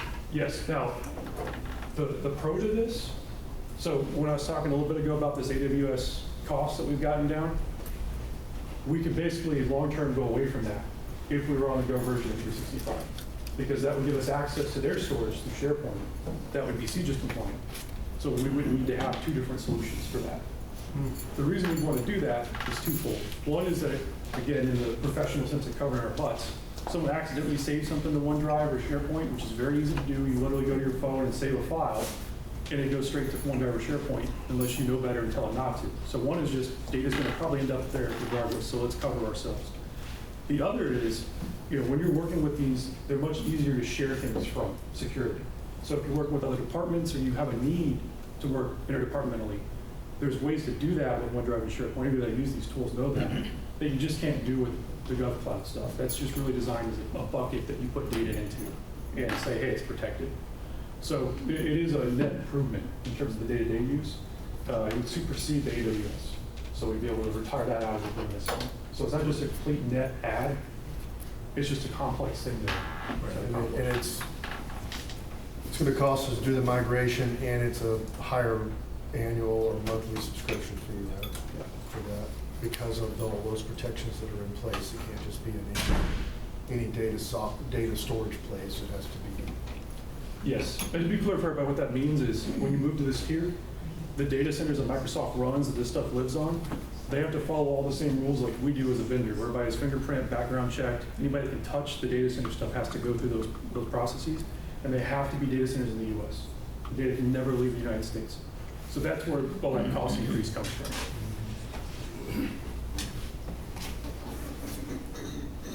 But I don't know the best way to go about tackling that, is whether that's, we've got kind of an earmarked figure we talked about, carve out of the budget before we can record and fully present that as a realized plan. But I don't want to guess at that without having Microsoft's blessing on this is exactly what will lead us down that road of compliance that they've signed off on. Well, we started with a budgeted amount for that, and then they have to adjust. Is that what you're saying, based on the final determinations from Microsoft? That's correct. How long was that take from start to finish? They're going to be done in. If we're talking about end-to-end, like we actually are fully migrated, we have all the configuration and policies in place, probably 6 to 8 months to be realistic. Now, obviously, we're not working on that the whole time. There's a lot of back and forth, there's a lot of hurry up and wait.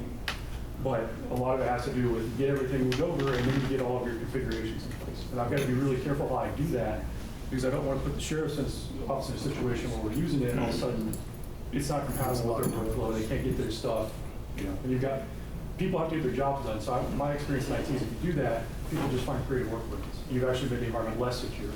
So we're going to make sure we have all that fully planned out first, and all the departments signed off. Do you think we're going to move to that? If we were to say, like, come back, propose it, approve it, it would be within 6 to 8 months, we'd actually be on it. Well, we're talking about this fiscal year, though, I think is your question. Is Well, when. I had an email come across, and I think I just need to forward it to you, but it had to do with enterprise justice and its compatibility with that new Microsoft 11. Am I mixing things up? Yes. Okay, never mind. But what you're saying is valid for certain things. The version that we would move to is called GCC. There's 3, GCC, GCC High, GCC DOD. So anybody that does any Googling, it's going to sound scary, because if you pick the wrong GCC tier, it doesn't work with anything. I've got a client that does ITAR work, they do Department of Defense work. I mean, that's, you imagine, you can't get anything from that. It's all fully locked down. We wouldn't be going to that extreme. So all the products that we typically use and integrate with, they'll work with regular GCC. So we're not talking about breaking anything. It's just, it's still tedious. We got to move everybody in and cut over. And our end user, as a county employee, and those people that are receiving our emails, as an example, they will, it's seamless for them. It's correct, exactly. All this is just on the back end to make sure everything's up and up in terms of where stuff's saved, stored, password protected, et cetera. All right. By the way, just to let you know, this is all the service stuff that they've done for us this year. They'll actually print that out. All right. Courtney's like, just one. Well, we didn't want you to bring your computer and read them one by one. That's back in front, too. Yeah. The county has a lot of tickets. Yeah. And you respond, I know one thing you respond to, you respond. There's no doubt about that. Well, I think we've been joking in IT committee. Every company now is basically an IT committee, and that's why we're working this as a bigger overall structure for everything instead of each individual office making small decisions here and there. We're trying to streamline everything. My joke is that as an IT provider, we got drug into cybersecurity kicking and screaming. We didn't have a choice, but that's what we do now.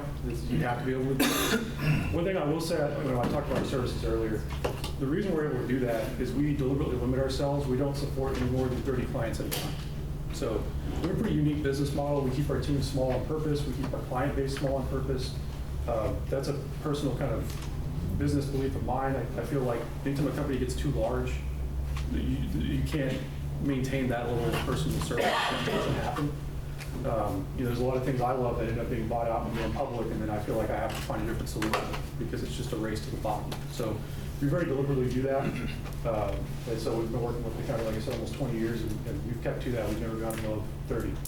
So Well, one of the things that I think may be important to just talk about real briefly is that we've consolidated all of the information technology line items within the budget into the technology services department.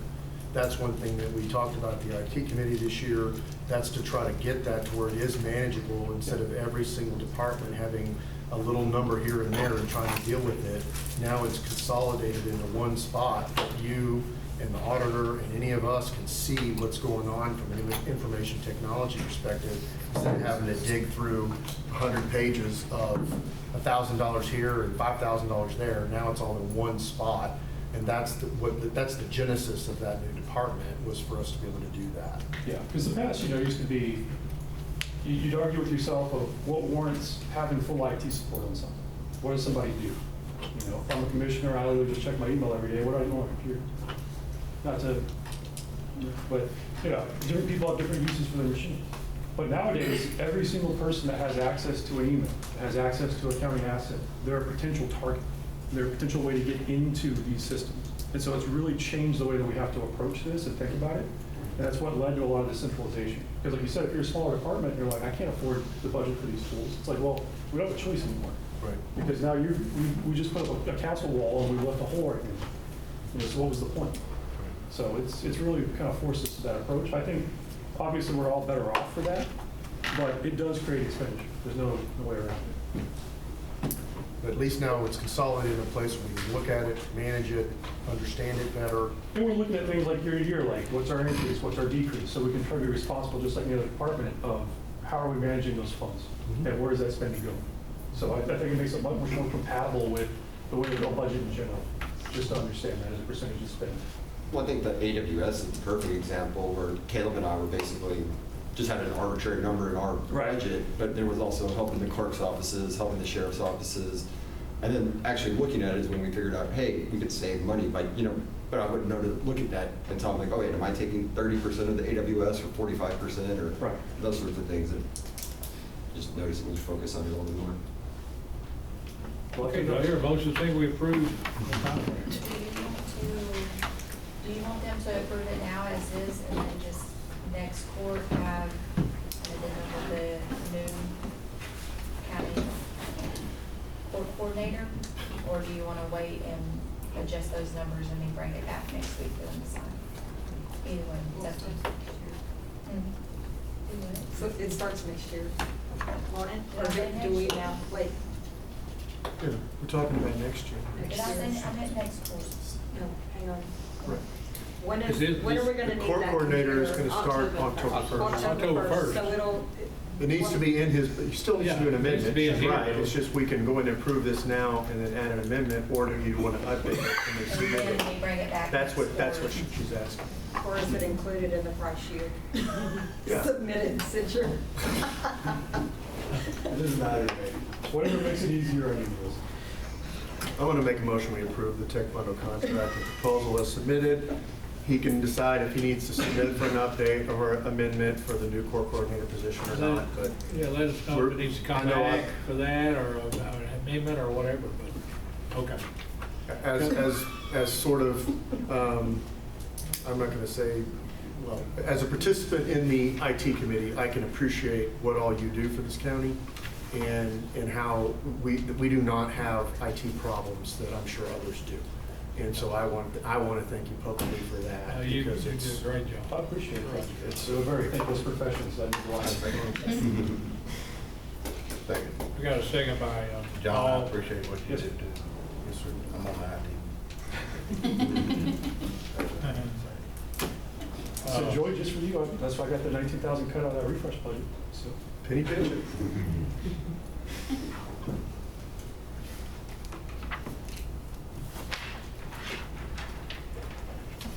Okay, we got a motion, a second on the floor. Any more discussion?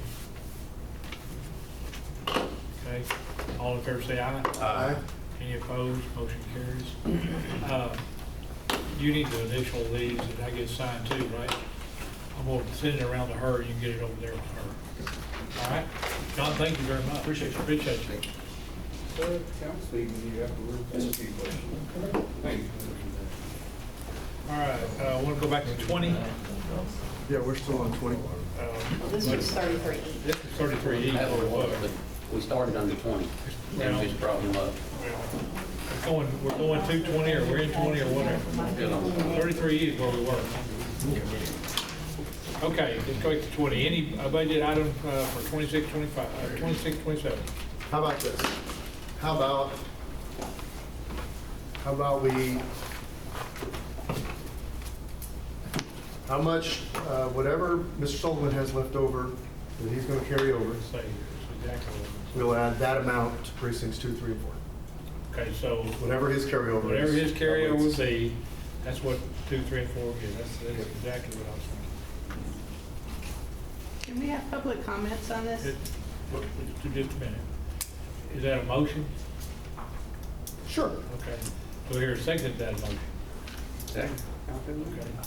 Now, any more discussion? Your comment, go ahead.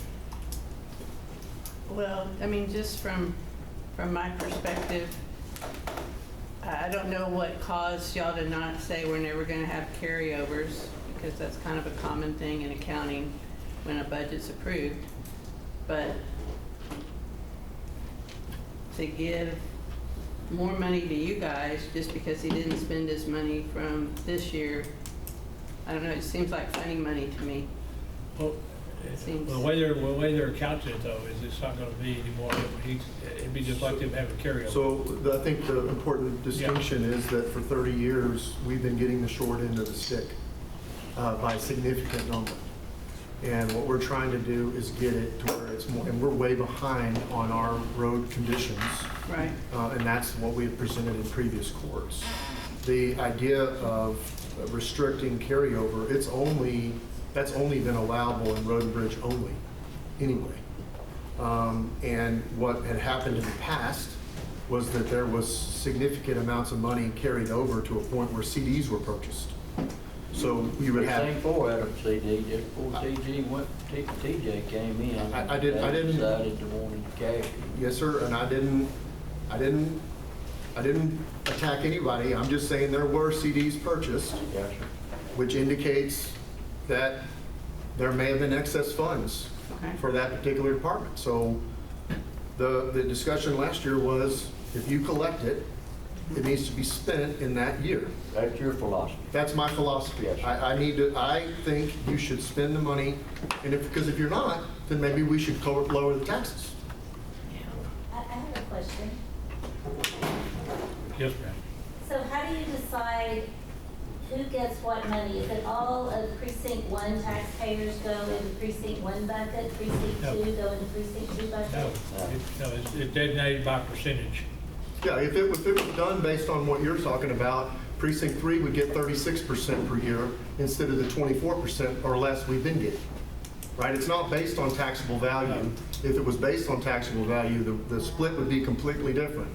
Yeah. Well, I live in precinct 1. I can just tell you, Commissioner Sullivan does a great job, but I've been down some roads there that could really use some work that have been abandoned, and I don't complain because, it's just, obviously people don't live down them enough to make it worth his time.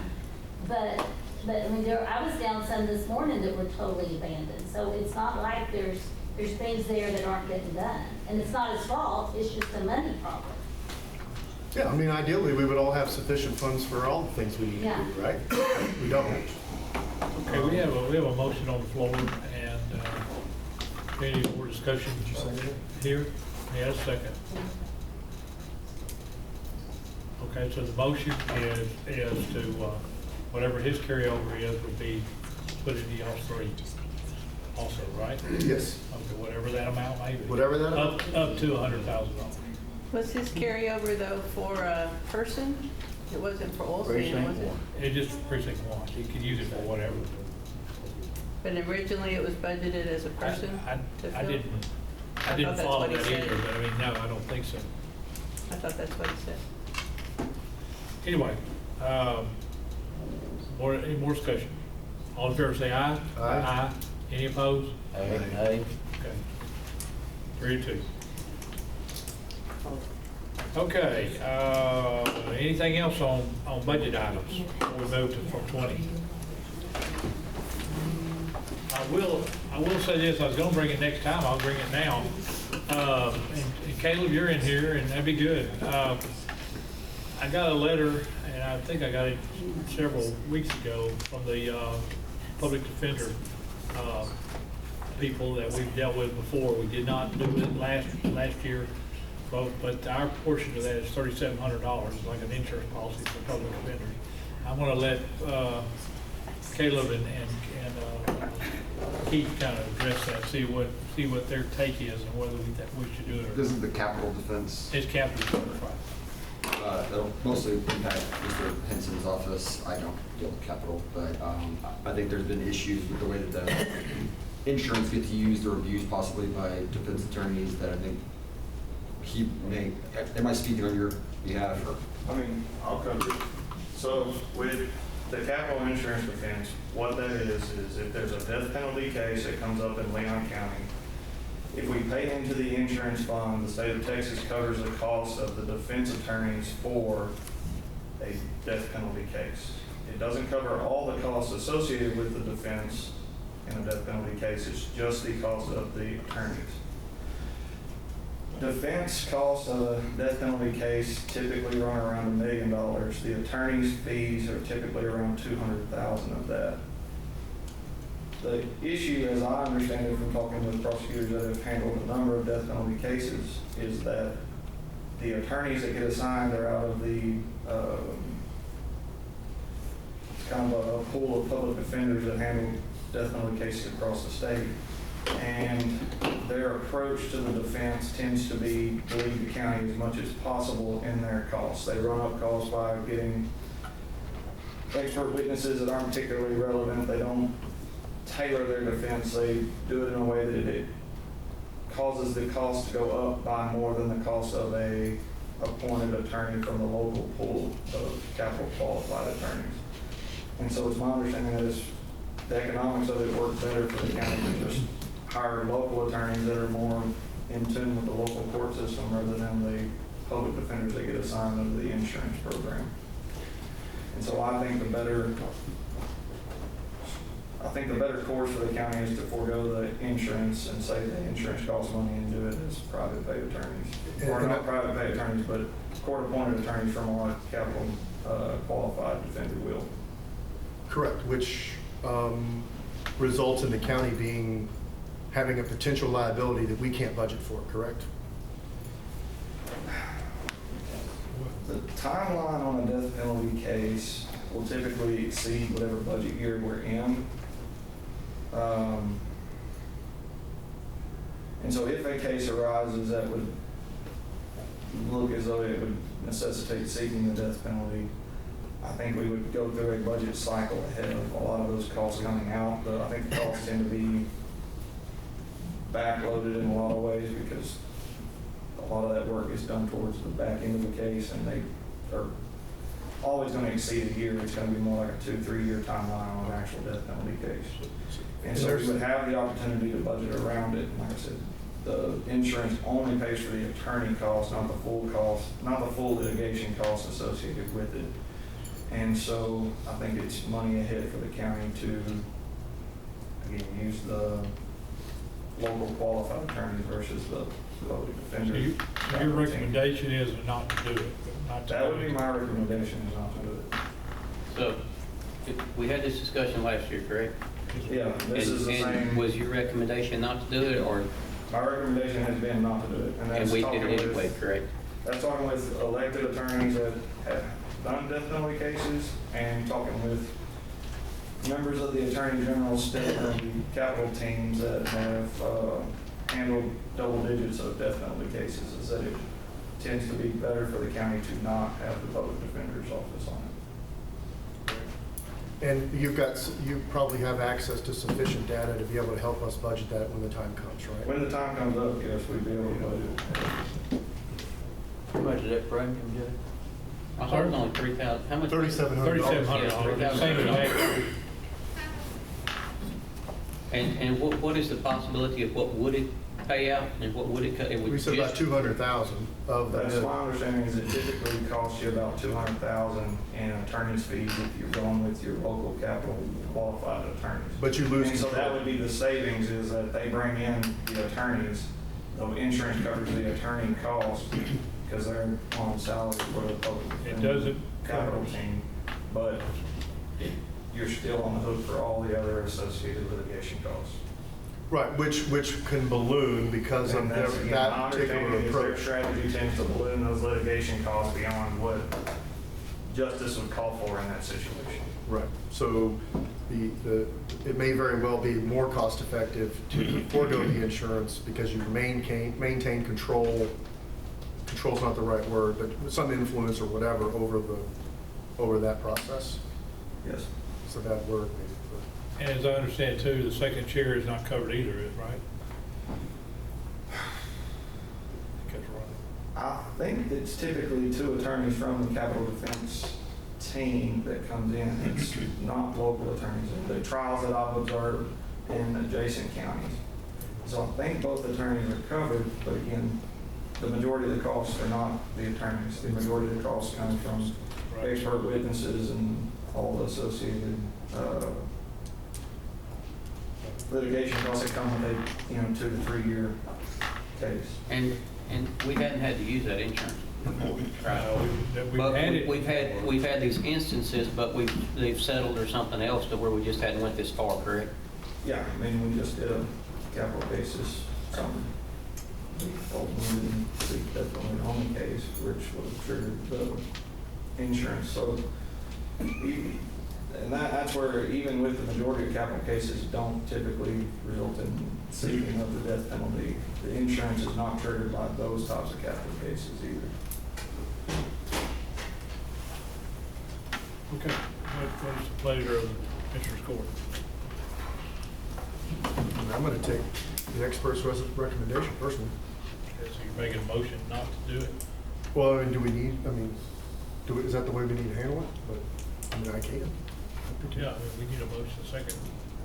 Well, we had insurance for a year, right? The insurance, obviously, it's a policy we paid for, and it expires. Yeah, So what we're talking about is wouldn't it just expire and we not renew it? 26, 27. Well, we didn't do it last year either. So it's expired a year ago. We didn't do it last year. We didn't do it last year either. Oh. I thought we did. No, we brought it before y'all, I believe. Right. Caleb spoke and y'all didn't. I'll make a motion, we no action, the capital, what'd you call it? No action. So Okay. you don't want to come back ever again? Unless somebody puts it back on there. Well, And this is in 20, correct? it's, Yes, sir. what? Yes. What'd you call it, Keith? The capital what? Indigent Defense Fund, something like that. Public defender. Public defender. Insurance. It's not called insurance, but it's public defender, I can't remember what it's called. So you want a no action it? Yes, sir. Okay. Got a motion on the floor for no action, there is a second to that.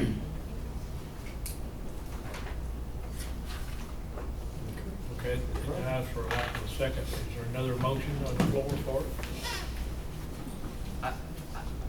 In my opinion, I don't know why we don't have it currently.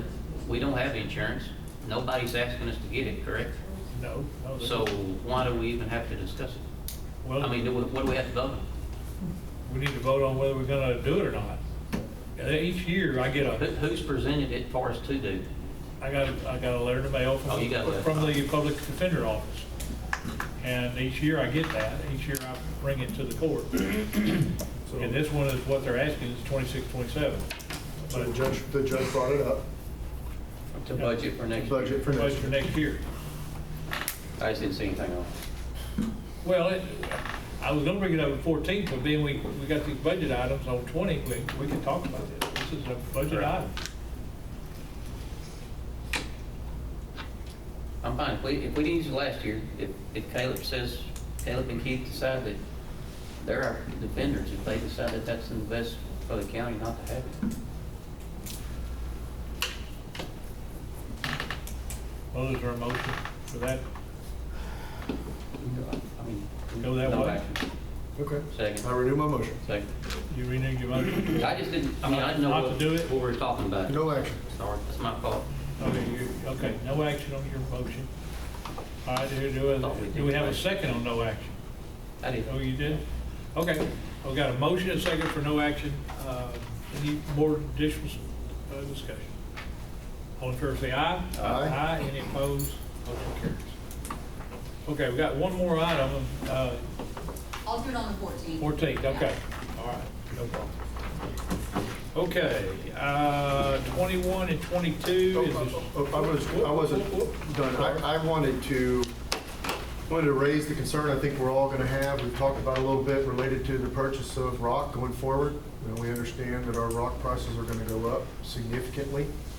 And want to know if it made sense for us to talk about stockpiling a little more between now and the end of the year than we would otherwise be able to afford, maybe pulling some of our money forward, in other words, from next year's budget to this year, so that we can stockpile enough to cover next year, or some of next year, because we're likely going to see those costs go from, what did we say, 9 to 20? So right now, they didn't, we might get this here in a little bit, but they didn't renew. No, I failed to put it on the agenda. We received all the bids and it will go up a significant price. I don't know how much I'm able to say right now just because it's not on the agenda. It will be on their next court, but we received those prices and it will So go up. the deal is, right now, we're paying $9, $10, $11 a ton for rock. And it's going to $20 a ton because of solar farms, data centers, large industry. So we're looking at a double increase. So we're looking, where we're getting it for about 600 load, we're going to 1,200 load.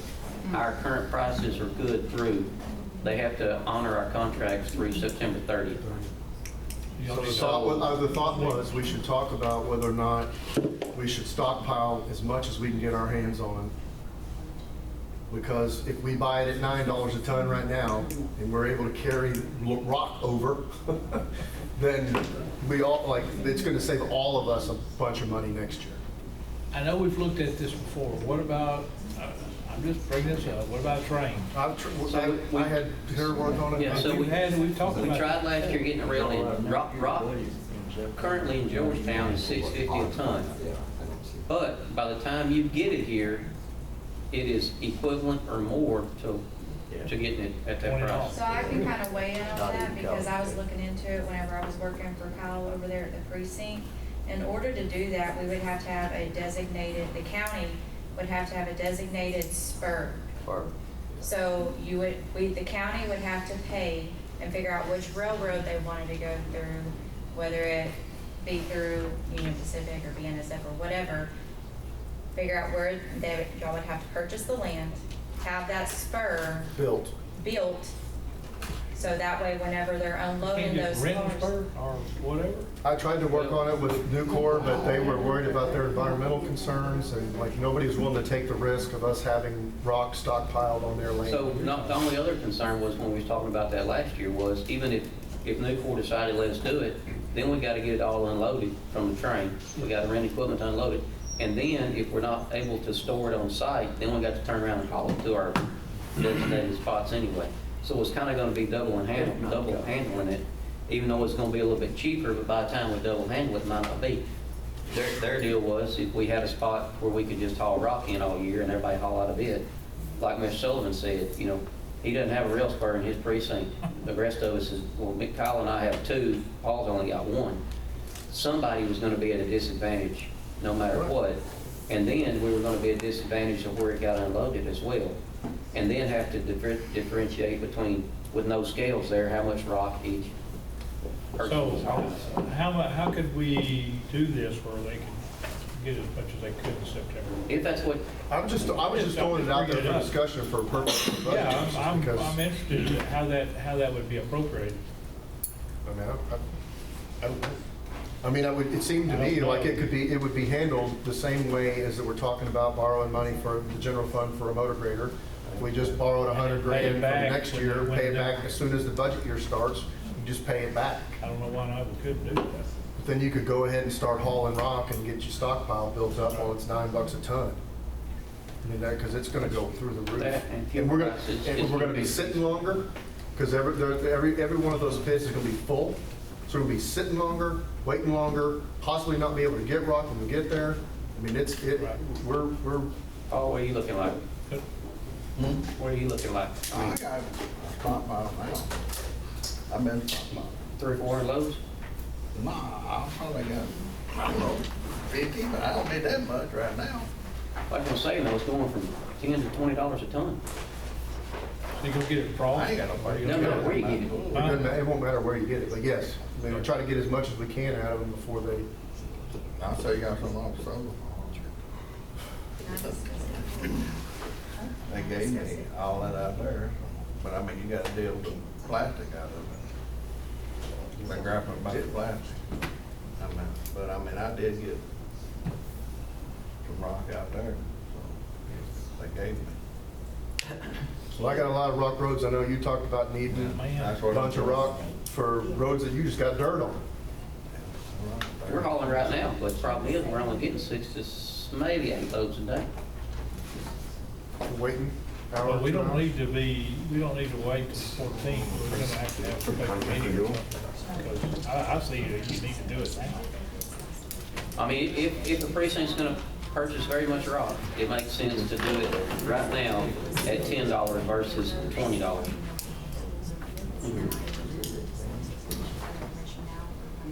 See don't see anything we can do to.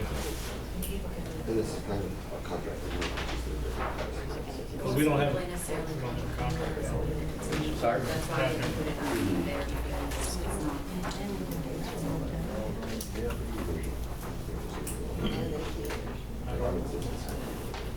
We just have to have a special call meeting to do that. Y'all need to know something. Did they send their bid in that? Did they send their bid in that? Well, she just.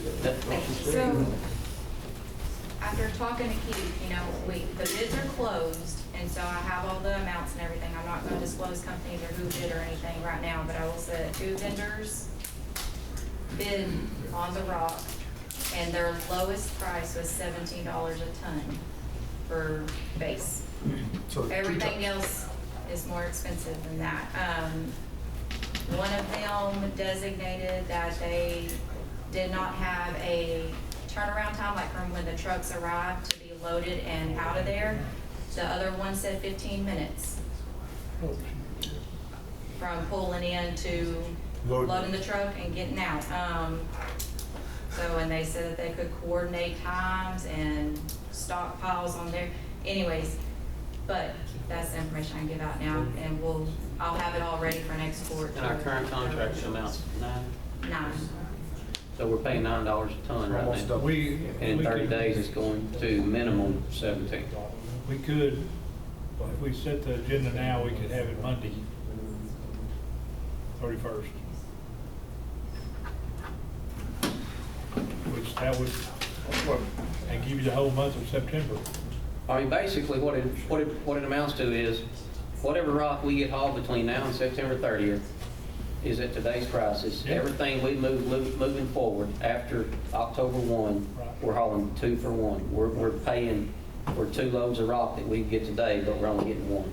So for the next fiscal year, for all of our taxpayer dollars, we're getting 50 cents on the dollar for the rock.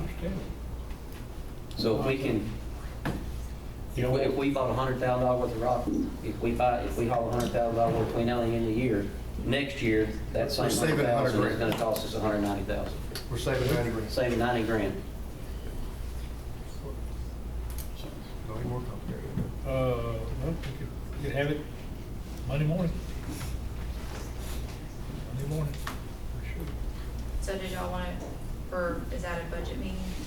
Well, we can make it a budget meeting. Oh, I didn't know for sure. I was gonna, just for this one item, really. So Well, there's no point in having a meeting if we don't, if there's not a. I mean, if nobody's interested in saving money. Yeah. We could process Really? claims. We're not And interested in that? I don't know. Well, I mean, I don't, we're- we have Does Well, I mean, nobody- I can call. I know how much the rock. meeting. Let y'all vote then. I understand. We can vote then. If we I mean, do we- that, then we might as well go ahead and get all 3. The waste disposal services, the rock, and then right away tree trimming. Get with Tammy on that, but we can set all that up for Monday. Okay. I've got probates at 10 and 10:30, so we need to start at 8:30 or 9. It shouldn't take that long. No. I mean, we're talking about it now, really. Approve the claims. Yeah, we'll put claims and all that. Joey, you think you're gonna need much, or? I don't need a whole lot, but yeah, I need all. I know a couple of Do vendors you have enough room to stockpile? were planning on coming. I mean, that's the only 31st. That's the only deal. I mean, we just found out about this rock deal just in the last week or two. I mean, Yeah, we could I have. didn't think I had no room. My room is limited over there. I ain't got- Well, I've got enough room, but I'll make you a pile if you want. I was gonna say, we got room. We'll make room for Right you. here, Joey's dump, we just cleared off 4 acres. If we need to pile rock for 50 cents on the dollar, we need to do it I right mean, now. and I think that should be, we all should be on board We with put that. rock kind of from about, up to about halfway because we saved it back for a burn, designated burn area, but there's a rock area up there and there's nothing there right now. Stockpile rock there. We need to. I mean, depending Gotta on what watch you're, somebody driving in there won't dump it down in trash while they got the gate open, I swear. you have to put up some, We have to get some we might fencing. hire on a it. sheriff deputy to sit out there. Had 2 people to try to. He wouldn't, he ain't even here. And then a shovel to take out some rock with. But I mean, it just depends on, I mean, again, it depends on what you think you're gonna need for next year. I know I'm gonna put every bit of that down. I know I'm gonna have to over the How year. many times you said you gonna? I had thrown out a number of the $100,000 because I knew it was gonna save me 90. I know I'm gonna buy 100,000 in rock next year, no doubt. I can go back and look. That just goes back to the pinching the pennies, like Joey, I mean, there's no sense in just, we got the money sitting there in the bank. There's no sense in costing, if all 4 of us do that, that's $360,000 extra dollars. You're gonna hire somebody to haul it, you're gonna have to check with that other alternate company that we talked about last week, trucking Yeah, company. we're gonna All be, with road. right, road because we're gonna be all pulling from the same pool Well, of they haulers. didn't, Roads Transport didn't, they didn't renew. I reached out to them several times. But we got, We're in this year. we're talking about this year. We're gonna get it done before the end of September. Oh, though. yeah. So they're, whatever they. And so it may just be whatever we can get, Mr. Sullivan, that may just be our only option, is just how much can we get? Maybe so. Because everything we get, you know, It's gonna save. it's gonna save us 45 cents. 45 cents. Okay, On each again, dollar. look Not on at, each load. I'm looking at my calendar. Are we good at 8:30 or 9, or we can do it at 11? Well, we might do We it need at another 2 o'clock? meeting. We might be able to do it right now. Is there any reason why we We're can't still do it right now? discussing. We might do it right now. Right now, Judge. He's talking about the bids, I'm talking about like the primary, secondary, We alternate can do that for next September year. 14th. We can go back to number 9, can't we? That's not pertinent right now. What is it? The new bid. Right, but we go back to number 9, can't we? We're on 20. Well, that's just for borrowing, that's right, but I mean, that has nothing, That's what we're talking about, borrowing money, I mean, well, yeah. Just gonna borrow it back. Gonna borrow it and then ready to pay it back when the new starts. Really, we're not even, it's gonna be kind of like that other deal. It's not even gonna make an effect because we're not even gonna get the invoices in until October. but they're gonna be backdated. They're gonna be backdated for September. It'll just be the date change. We actually won't be paying those bills till next fiscal year anyway, but the date will be on. Right, it's just pulling money forward Yeah. from next year's So, budget. Yeah, 9, I guess, would apply. So that's the mechanism, right, Melissa? I mean, we have to borrow money from the general fund, pay it right now, and then pay it back as soon as we got the next fiscal year. Yeah, 9 apply. So y'all, Go forward. y'all got a motion on the floor? Yeah. Well, we want to He get said there. we can go forward unless he called and said, no, you can't do that. I don't think there should be, because it's just borrowing, so it shouldn't be technically like not crossing streams, you know, we'll have this budget, we'll have that budget, but it'll just be paid back to the general. It's just Yeah, a the swap. the new budget will pay this back. Even Right. swap. Is that what you're saying, Keith? Yes, I'll double check and make sure that there's nothing, but there shouldn't be. Well, I'm not sure, I mean, do you want to leave it at dollar limit or it be up to, I mean, however much rock you haul? Oh, Yeah, because we're basically just pulling it forward. If he only wants to do If he only wants $50,000. $50,000, then he only $50,000 is gonna do it. If Kyle decides he wants to buy $150,000 of rock, then it's still just coming out of our Out of own next budgets, year's it's budget. just going, Whatever we we're just spend paying for for it. that, and designate for that, will just come out of next year's road and bridge budget. Go back to it. Yeah. It'll just be paid out. It'll be paid of out fund next year. ahead of time. We're just covering the journal entry from, 26, 27, back to 25, yeah, 26. So I need it, yeah, okay. I understand what you're saying. I can, basically, I just am going to lend the money. Yes, that's what I'm doing. Do we have a separate Gonna lend fund that this we year's need to money. hit it so that Pay we for can next track year. it? That's Or what I'm trying to think budget? about because Make a I'm, motion. Under the child. Okay. Does it need to be done under number 9, Keith? We do it under number 9, can we do it under Or is it 9? number 20 is okay? Currently, number 9 is tabled. Currently. We can go back in. Yeah, yeah. Do it right here. But I mean, I we think can do it since in you're, 20. I think since we're talking about borrowing Budget from item. the departments, I'd take it under 9 instead of, since we're talking Okay. about 26, All right, so 27 we need budget to- year. We need to go to number 9, and number 9 currently is tabled. We need to have a motion second to untable it, I guess I might say. I So, make a motion to reopen number 9. reopen number 9, all right? We got a, I'll withdraw my table on number 9. okay, we got a second to withdraw. Well, I mean, if that's what he's doing, I'll second his withdrawal. Okay. That'd be fine. That'd be fine. Any discussion? All in favor, say aye. Aye. Any opposed? Motion carried. Now, what, need to make a motion on what you're doing with Rock? My motion would be, well, let me finish my documentation. I guess my motion would be to allow precincts, road and bridge departments to haul rock using funds from next year. Using funds from the general fund. General fund. That would Current be general paid. fund. Borrow the money from the general fund Current general. up to, you want to set a dollar amount so we don't get crazy? Okay, borrowing money from this year's budget. no, sir. Next year's. No, We gotta borrow no, from the you're general gonna pay fund it this back. year. General fund. You're Then we'll gonna pay it back. General fund. You're using, And they're you use your using this budget year's next year money. to pay this. All right, I'm gonna say, I'm gonna borrow a max of $150,000 for rock and hauling That's for to you. be paid back as soon as the budget year Right, clears. that's for you. Let's say within 30 days, that way we can, I just said a max. He's up to that. I just said a max. Right. Oh, up to 150, okay, all right, for each one. Okay. From each Up to. teacher's own budget. Right. You Right, pay- You pay right, back. right. So I'm gonna look at my budget and make sure, and Right.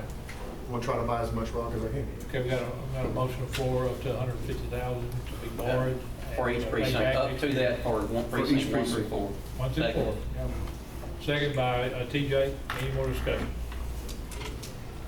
All in favor, say aye. Aye. Any opposed? Motion carries. Okay. Save some money. Are we done with Excellent. budgets shutdown? So are we still gonna put number 9 back on the agenda No, for next no, time? we don't need to have it. Yeah, it still needs to be on there because I think there's other Work the things. numbers. What do you mean, for money? Interest and different things. Yeah, we have the leave interest it on there discussion and he wants to talk about the motor grader till one. we- Till we're done with Okay, so is that just budget items? All that is? It'll still, What do I need to put on the agenda for? But I think just use the same item. Just renew the same item. Which one, 20? Number 9. on next month, I mean, the 14th. Oh, yeah, okay, yeah. We'll put that, It'll be a we'll put that on Monday, put that on Monday. On the 14th. No, we can go ahead. No, we don't need to have another meeting on Monday. Okay, 14, yeah, 14. All right. And we need to get with Victoria. She's got something to put on 14. Okay. Now, Sheriff, you've come up, you've come to the podium 2 or 3 times. Yes, sir. All right, 21, discuss about take action on E-bond license agreement. So the E-bonds is just what it is, electronic bonds, which will give our bondsmen, they can do it online.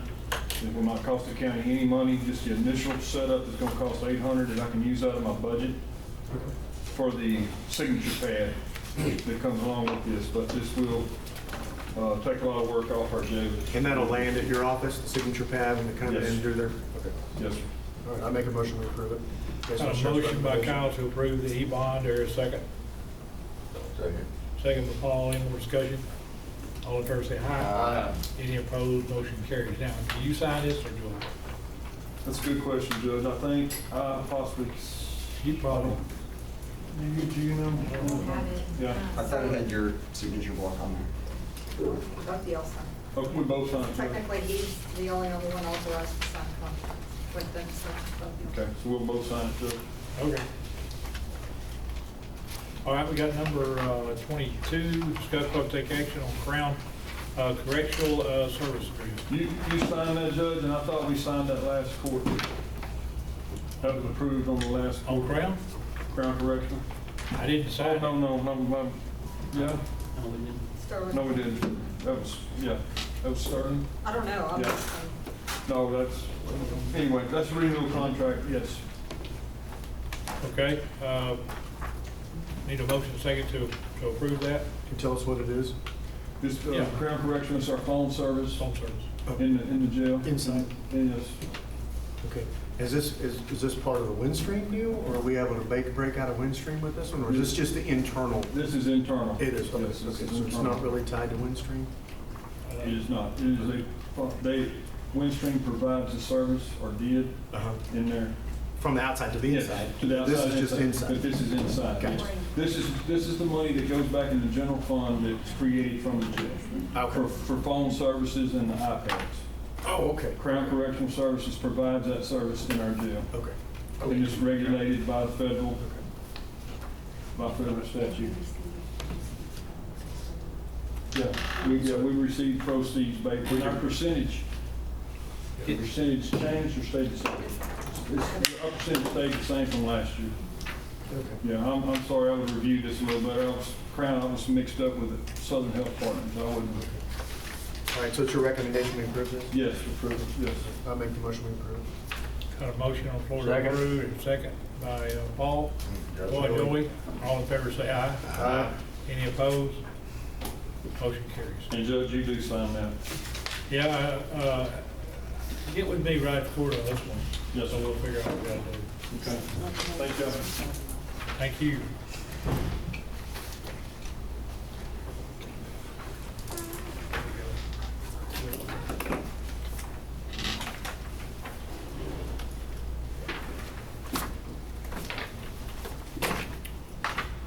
All right, 23, discuss public take action on applying for HB 3000 grant 2025, this is Morgan. For FY '27. 2027, excuse me, I don't know. I was looking at it right. So we already applied this past year for, I believe it was ESD 3. This will be us applying for ESD 2, and if we get the funds, this will allow us to purchase an ambulance. Actually, for their it's use. Jewett EMS, and the other one's gonna be Hilltop EMS. Correct. We applied, yes. Yeah, that's This what one you- will be for Hilltop. That's two. Right. It's ESD2, but we're not Yeah. applying for, it's not on behalf of ESD2. Right, It's on behalf It's of on Jewett. Of the No, ambulance no. services. No, Hilltop, it's up out, okay. Hilltop Fire and EMS. Hilltop was the backup, and so we're just rolling. Hilltop was the backup for the original grant, and they come back and said that, I don't know if they're gonna have money left over or what, but they said Reapply. send in another grant for another service. Right on, let's do it. Make a motion, we do it? Second. Got a motion by Kyle, second by TJ to do this grant of HB 3000. Any discussion? All in favor say aye. Aye.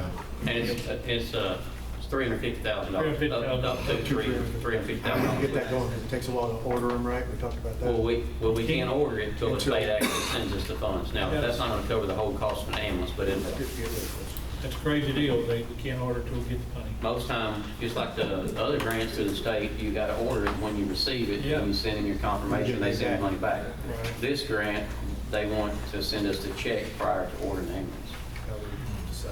All right, number 24, discuss public take action on increasing the training hours for Tyler ERP Pro 10 software.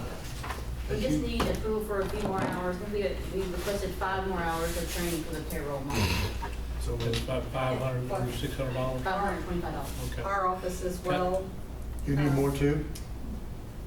Yes, we don't know that we need it until after they train us on a module for 45 minutes, and then they're like, you're free to figure the rest of it out.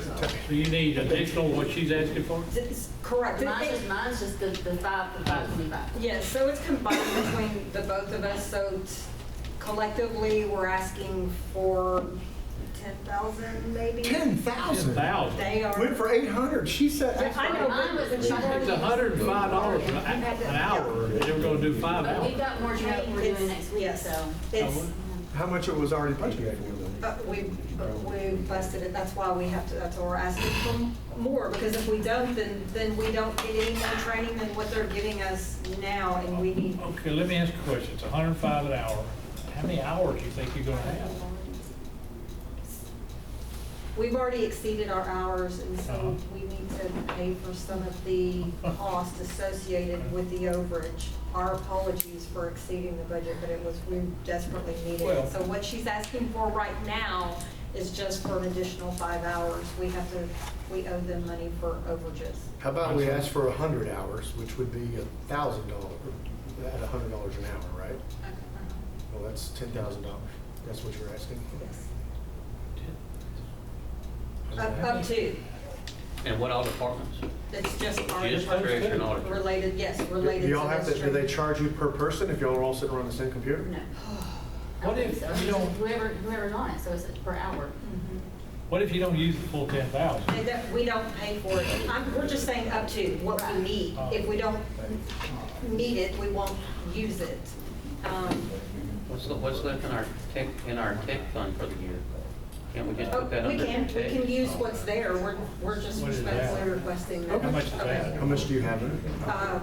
We should be fine. If we need more money, we can come back and ask you, but I That's think we're what we'll okay. do, that's just use the tech fund. We just need approval to exceed the Okay. originally contracted amount or anything amended. So I make a motion that we take the excess training for the auditors and treasurer's office out of the tech fund, and if we run short on that, they can come back. Okay, we got a motion on the floor for that, second by Kyle. Any more discussion?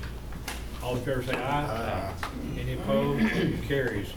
25, discuss public take action on approving updating of OPR virtual fee schedule for county clerk, Oh, you butchered that, Judge. whatever. Okay, OPR stands for Official Public Records. These are our recording fees.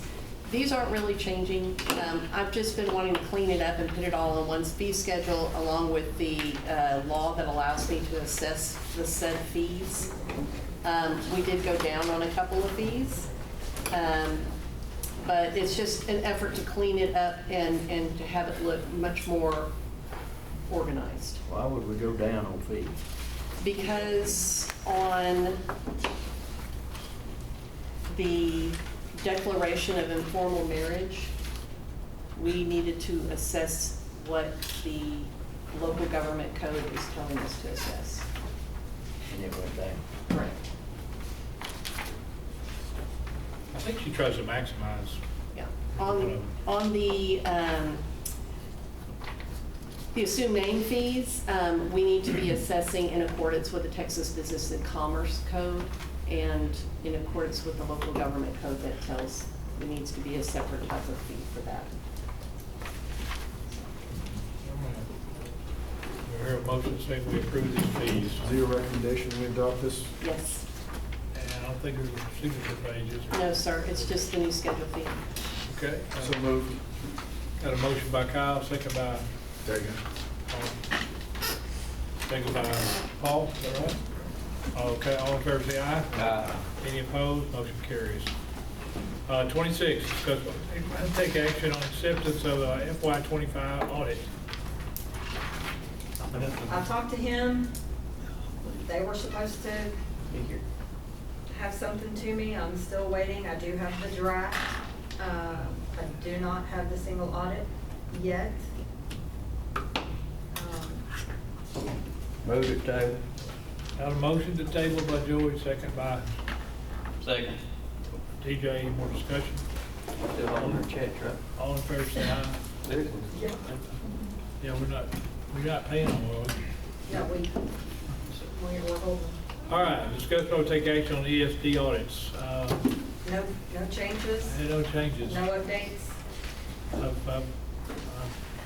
written them emails, I've talked to them, but There's been some classes took in the last 2 weeks. Yeah. So I think So documentation should be that covered. won't relate to, that's also a misunderstanding, I Yeah. think that's going on with the ESDs, is I'm asking for activity from 2025, so what they're doing today doesn't relate to 2025, it'll relate to 2026's, Well, I mean, at some it point- relate to them because they're out of office in December, so they have to be renewed in So December. you may have to go ahead and start the 2026 and close the 2025 out. If it's something that they can't resolve, then there's something they can't resolve. But And then they're- we just finalize that report with the red lines on it or whatever. Okay. Miss Right, Sony. because they can't fix it. 3 of these positions are up in December, so for each ESD, 3's out in this December, 2's out next December. And the lady that responded to me, Miss Sony from ESD3, she's on the ball. I mean, She is. She gets it to me. So she's sending me everything that she knows she has. Right, she sent like registration applications, that is not a I think she's I sending, think it's just showing that they're trying to get. I think they're trying to send whatever she thinks we want. Correct. Whatever. Cool. So I close it out Okay. and start with Yeah, start with 26. Okay, Keith, to update the report on building and IT, I think we've been talking I about that. was gonna say, you definitely got all the update from IT with John helping. Building committee is, his office is pretty much good to go, got everything set in there. I know Henry's been doing, I think, some fucking JP2, or Judge Carter's office. And then kind of. working on JP4. We got Is he internet. out there today? I don't know who's there today. I come here at 7 this morning. He should be there tomorrow. I know you don't say that. He has the fire people inspection today. So we got the internet in Thursday. Oh, did you? By internet, yeah. Now, the glass isn't in yet, though. No, but I know he Judge was. Weiler was okay with just getting the whole cut for now, so we can get it moved in. He told me he'd be there tomorrow. He had forgotten when he told you that fire people were coming for an inspection. All right. And just an update, I reached out to the auditor and juvenile probation, had a meeting with the district judges and Judge Ryder, and we did mention building out a courthouse security plan, so that'll probably get brought into building committee as we get assessments. So just go ahead. But y'all are gonna start with I have setting up to a committee, get, I have to get right? Judge Ward to start it. She's been having some health issues, and so I think she's gonna be our administrative judge, so she'll be the chair. Okay. But I'm gonna help assist with getting with her and getting with Misty and coordinating everything, and we'll go from there. Okay. I think that's about that. I guess as soon as we find out something, we need to know something for our coordinators coming in, as soon as we can. Yeah, I'm asking, she wants that paperwork because she doesn't feel comfortable. So I'll get that, we'll get it taken care of. Yeah, okay. All right, 29, discuss public take action on budget adjustments, taking action necessary. Anything? Monthly report, auditor 114044. Hold up, don't be surprised. JP1, May, June, and July. JP2, April, May, and June. JP4, May, June, and July. Okay. Move to approve. Second. Got a motion to approve, here a second by TJ, any more discussion? All in favor say aye. Aye. Any opposed, motion carries. Number 31, treasurer's report. You should have I gave you the report this Yeah, morning. they sure did. Yeah, sure have it, sure did. Move All to right. approve. I got a motion on the floor to approve, just a minute. Is there a second? Second by TJ. Okay. All in favor say aye. Aye. Aye. Any opposed? Motion carries. I need y'all to sign this affidavit.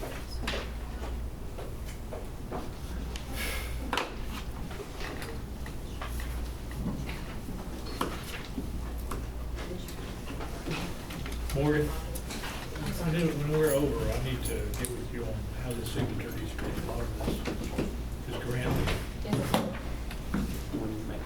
Change that.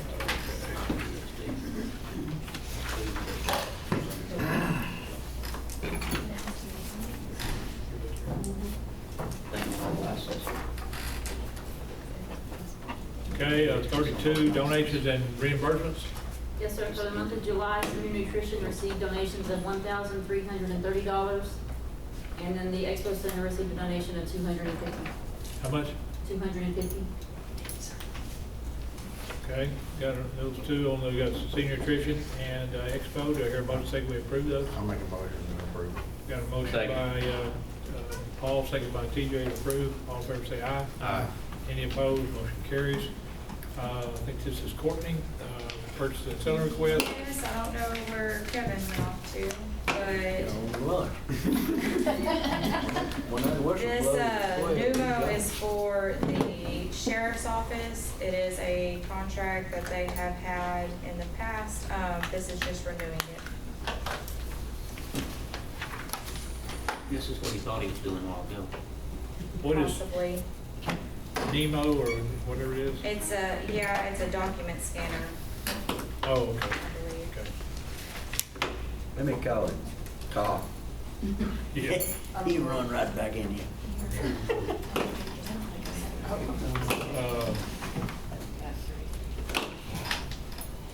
Well, let's go on to B. Discuss vote take action on RFQ for Expo Septic. This is mainly just FYI because it was brought up last court. I had Keith review what was sent out last year. And after his review, he determined that the contract that was signed within the scope of work that was sent out, the contract is good for 2 years. So we won't have to renew this until next year. So it was just mainly informational. It's informational. Mhm. Okay. No action. And, yeah, there's no action now. So moved. Got a motion by Kyle, no action, second by TJ. Any more discussion? All in favor say aye. Aye. Any opposed? Motion carries. C, discuss vote take action on IDEMA, whatever, live scan system. This is also Kevin. This is the fingerprinting. I believe, wish he was in here to give more information on what it is. Do we need to go ahead and approve both of those that he had, or does he need to talk about it? They are requesting, if you look on the second page Of of the edema contract. I don't have it. You don't have it? what? Yeah, I have it. And I'd like to hear his recommendation. 33. So I think this is 33C. related to, If you don't have it, I'll hand it to you, I'm sorry. this is the new, he needs the new one for his, in the sheriff's department for the thumbprint scanning, but then also the transition of the bailiffs doing the electronic in my court. It was previously held by the clerk's office.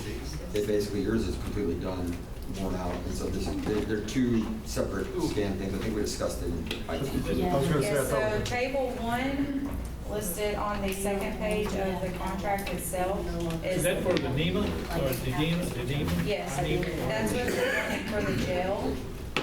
So that total cost is $34,731. And then table 2 is the option that they want for the court for $31,153. So the total would be $65,884. What's table 3? I really Next don't know. page. They did not want that option. Oh, So they reviewed it, and Kevin and them at the sheriff's office determined that they wanted table 1 and 2. so that's $65,884. Yes, sir. Basically, a lot of the cases where someone is found to be in possession of marijuana, they are not arrested. They are just given a citation and released. So when they come into court on a possession of marijuana charge, they have to be fingerprinted at that time. It assigns a SID number that is required for the state reporting. Is this, we already have these systems, so this is already built in our budgets. So this is above and beyond. I think this is a new purchase. I think we have the product, but it's kind of like refresh. They're at the end of their life cycle. I don't And think Amy they was support taking- the current models we have. Our stuff is end of life, the equipment and such, and given like what John was talking about with more threats and AI, I think that there had to be additional factors like multi-factor authentication and other things that would be in compliance with CJIS requirements, because that's accessing the DPS and national And this is in the FBI budget, right? information. So so part of this is gonna be added to sheriff's office budget, what about the 31,000 for the court? This may be what he needs now. He has I think this is the soft, no? This IDEMIA may be what he needs now. It is at the end of life, and it is, if anything happens right today, it's going to create an issue. I think it needs. Can he come back? Well, let's get him on the phone or do something. Well, look, we got some more stuff here, we got executive session, we can come back. We got two for him, Nemo and this one. I think the grease thing says too, isn't it? Yes, but that, I can cover that. Has All anybody right. reached out to? If not, Chelsea Hall gave an update. All right, let's go to D, discuss what take action on utilizing grease tech services. Okay, so in the past, the jail has had a septic company come out and pump their grease trap to get rid of the cooking oil grease and haul it off. We paid for that service in the past. This company here, it's out of Montgomery.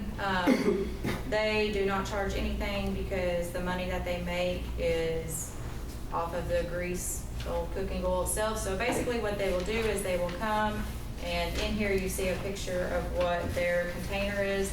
They will come, deliver their container to the jail, set it up, and on a schedule, I think they determine 3 months. Every 3 months they'll come, clean it out, take the grease, and go.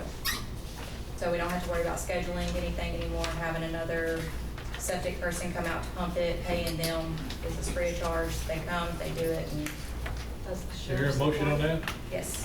Do we have an insurance certificate for them? Do it. Do we have an insurance certificate for them, and will you get one? I'll have to get one, yes. Yeah, they'll have to be set up as a new vendor and everything, which will require all of that. Is there a motion on this? And this is what Kevin wanted? Change it? Kurt, Kevin, Chelsea, and Alice, I spoke to all of them, and they said that this is what they want to do, and I have the emails to back it up, confirm that. And the size of the container and the frequency they wanted them to come clean it out. Do y'all have to pay for that? No. No, I was gonna say, we get paid for our grease. Oh, they come, yeah, we don't have to pay for the container or for them to come pick it up and any of that. They just bring the container, come get it, and They actually pay us when they come pick it all up. So y'all could get some money back. The VFW, we get paid for our grease too. We don't pay anything, they pay us, we don't get the grease. Send me that. So who picks y'all? Yeah. Who picks it up? It's a company out of College Station, I'd have to find it, but it's not, it's like maybe $50 a month, but they pay us to come get our grease. We don't pay anything. And we don't have to pay for the storage or? Mm-mm. They provide all the containers and everything. Do y'all want to table this? John won't tell you something. I'm not on grease. I was just saying, I got hold of the sheriff, he'll be back here. All right, thank you. Nothing on grease? Nothing on grease. You're not expert. Y'all want to table this one? No. See if you can get the information from I mean, since it's for the jail, do you want to wait on Sheriff to get back and he'll make? Yeah, we'll do that. All right, let's go to number F. Mine be pretty easy, they done sold it. No action. But you need, Well, I guess you need to number get E the is ability to go first. get it next time. Yeah, I don't know what, well, but, I mean, depending on what we do with financing terms and everything else. So that last one that we had was $83,000, and amongst getting it put on the agenda and waiting 2 weeks and everything else, I got notified last Thursday, Friday that it was sold. So we hunted up, and they said we hunted up another one, but it's more than we paid for. It's 110. I don't give that one that much for one right now, so. You need to be able to move on We're gonna it. finance You need to be able to Yes. move on it. Yeah, I mean, just like any other piece of equipment, when it's out there for sale, then next thing you know, it's gone. Because the new one is 200,000, you're looking for used. one. Oh, yeah, a used one. The cheapest new one that I've got a quote on is 186 grand, rolling. And our financing rates are pretty much the same on our used equipment. Who are we going with? Who's been doing that lately? Government capital. But, I mean, we're talking about that, not having to do that. Right. So, Okay, so I- you're gonna, Well, I'll wait till we figure out what we're gonna do next week, on the 14th. okay, so you wanna, On maintainers and everything else, whatever we're gonna do, I'll just maintain. you wanna just table? Table, yeah, we just, no action this, and No action, okay. we'll figure out. All right, we got a motion on the floor for no action on F. Do I hear a second? Second. Second by Kyle. Any more discussion? All in favor say aye. Aye. Any opposed? Motion carries. E was some more contracts. We got contracts here from Ezel. Yeah, so that was just, we just approved that contract, a month or so ago, but it was just through this fiscal year to determine if we wanted to keep doing this. Y'all said we did, so he signed saying that he wants to renew at the existing rates, terms and conditions and everything, no changes. So that's just an acknowledgement saying that we will renew at those rates for next year as well. So you need a motion to approve that. I'll make a motion to approve Ezel's renewal. Got a motion by Kyle to approve Ezel. Is there a second? Second. Second by TJ. Any more discussion? All in favor say aye. Aye. Any opposed? Yes. Nay. No. Nay. Got, Paul, you? No. Okay. Well, 4-1. I just want to make sure. Yeah. 4-1. Nay. Okay. Motion passed. Yes. I knew it was. You got another one? It was, now, you said you have the rock, but Yes, but it's not technically a contract renewal because it's a new bid, so I'll have to put it on next agenda. because we sent it out last time. Is that all the contracts? Yes, sir. All right, so We never did get the payers along.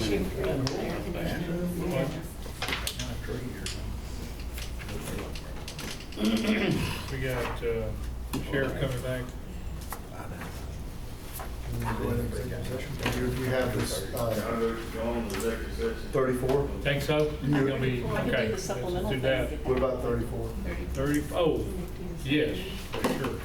We have a presentation by the election committee, which is actually the chairman of the Democratic Party, and we also have the chair of the Republican Party. So we have, anyway, you're gonna go ahead and do your presentation. Great. So, in full disclosure, I used AI to keep my points as succinct as possible. So, Okay. I know brevity is an issue here. For those of y'all who are unaware of what our committee does, it's made up of the sheriff, the county clerk, tax appraiser, and then the two chairs. And we look at issues that have to do with the election administration and try to come up with solutions to present to the commissioners for action. So that's what this is about. It's our report to them, what's going on. So commissioners, we are currently standing in a high pressure countdown. We have a general election in just 72 days. Early voting begins in 57 days. In only 30 days, the critical mail-in ballot work begins. We aren't just filling in a vacancy. We are securing the integrity of Leon County's voting. At this stage, we don't need a new hire. We need a person who is already familiar with not only our ballot board, our clerks, and our judges, and I have a stack of letters from them, copies of letters from them, that have absolutely supported and have worked with one-on-one with Karen Moore. They love her and only have high praises for her. They know her personality, but they like it because she's a bulldog and gets things done. She's familiar with the office and she's familiar with us and our machines. So in a role like this, a week of onboarding is a week we don't have time for. Trying to bring somebody new in to train them in the Secretary of State law and our county voters, our county polling locations, our equipment, it's a risk we really don't need to take at this point. So with that, that's Well, I talked to Donna Golden about the job and she was going, oh my goodness, the ballots need to be turned in. The names that are going to be on our ballots already should be turned in. So we're already behind the 8 ball with some stuff that needs to be done with the Secretary of State's office. And bringing in someone that doesn't know the job, or bringing in someone that doesn't know Leon County, or our machines, or our ES&S techs is very serious. Wait, I gotta read the AI stuff. That was Carol. If the machines fail or a ballot is misprinted, the public doesn't look at the manual. They look at the election administrator. They look at all the leaders of our county. Then we have the legal mandates. Managing mail-in ballots and maintaining voter rolls involve strict state deadlines and strict state protocols. Missing a single public notice puts our entire election certification in jeopardy. So there's no grace period when it comes to the state election code. That is why we're advocating for Karen Moore. She hasn't just been an assistant, she's been a silent engine in that office. And some of these excerpts are from the letters that we've received, and I think y'all have some of those in your package. I'll be giving them to them. Okay. Well, they've had them. She continues to learn and grow, and believe it or not, she enjoys all the stuff that it requires to go through SRS and the ever-changing legislation that comes up. She loves the changes. I mean, it's part of her DNA. It's a unique skill set that not everybody has, and Karen Moore has that skill set. So like Carol said, the proof is in the people who work with her. And not only, you'll notice in your packet, did you get information from the Republicans who have showed up today to support us, but we've got 4 or 5 Democratic election workers who've also supported this move. So We're bipartisan. Even both election workers think Karen's great. And honestly, I've never asked her which party she affiliates with, because it doesn't matter in this office. It's important that I don't even know, but I do know she can do the job. So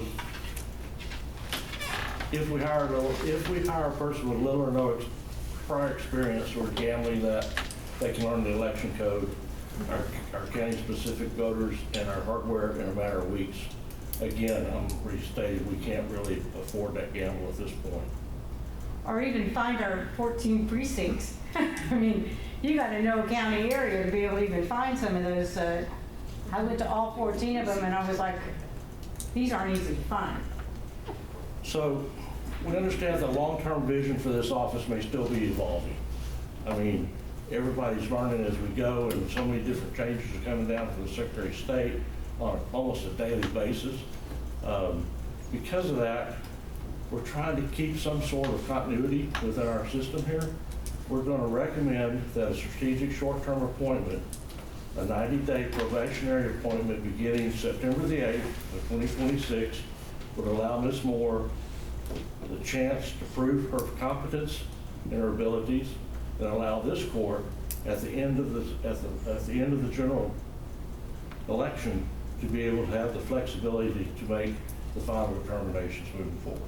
So we're asking that you appoint Karen Moore as the interim and probationary election administrator that would run until December 7th. And so our election will be over, the counting will be done, and you can reassess then the job she does. But right now, we need a stopgap because we're up against it. So this ensures consistency, ensures continuity, and that's why we're making this suggestion. Appreciate it. And we request the interim probationary 90 days appointment of Karen Moore so we can get started today.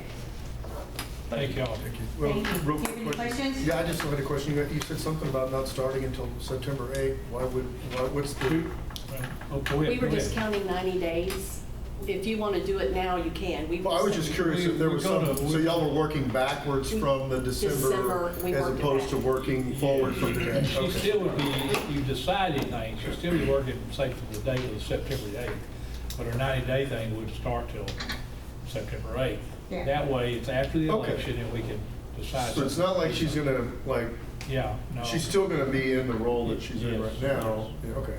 So she would be filling in full-time Right. or more to get us to the September 8th date. Okay, I just wanted to make, I didn't understand the I starting didn't the date either. at that I had to point. say, I had to go to Amy and But say, it makes- explain this to me, I'm not a My corporate girl. recommendation, our recommendation is to appoint her full-time now and let her go, but the 90-day minimum would be September the 8th, Full-time, part-time?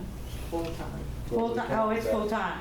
It's probably full-time overtime. So that's the question that I had. So currently that office is at a full-time with part-time, so moving her to intern, head of that department. I know that we still have some restoration days, so what did y'all discuss on the short-term Filling her help in that part-time department?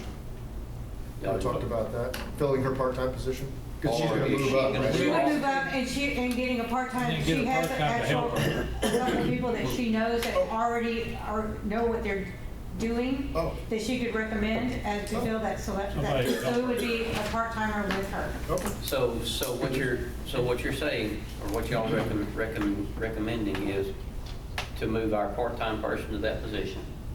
And then we're gonna have to hire someone else, Part-time. which is gonna take at least, Brandy, 2 weeks? At least 2 weeks to hire a part-time to fill in. We'll be past the 90-day point at that time, so for 75 or 80 days. What I'm asking is, that office needs that part-time position through December? There's no. Yes, because after Yeah. the election's over, the counting starts and the verification starts. So Back-end stuff. at the end of the election it's the beginning of a whole lot more. Plus also, the election is not over on. Correct, right, no, right, we got They also have everything to else. canvass it, and she has to make the final reports and do the audits and do the and canvass, so. And we can get some help through ES&S and some others that can help us till we get to this, get the part-timer on board. And is there any way to fast track a part-timer? There's no any way to fast track a drug test and a background check.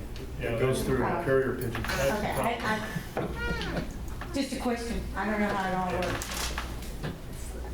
But I haven't slept at night being concerned about Well, this. we're fixing to go into executive session and talk about this. Okay. Thank y'all for your Thank you. presentation. Yeah, Thank you. thank you for. Thank the board for meeting in a hurry and getting that taken care of. Okay, I guess he's still out here, so let's go into executive session. Going in at 12:32 p.m.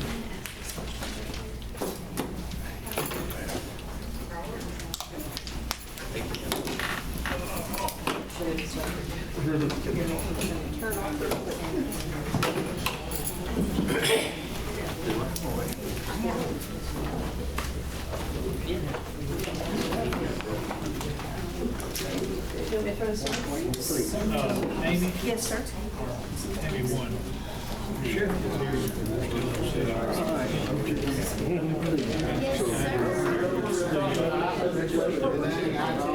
You know exactly where the files are. Nobody wants to get me, and everybody wants to get I just wanted to just sit up here and answer my question back. So is it a competence issue, or is it just the fact that they don't want to give me the paper? I think I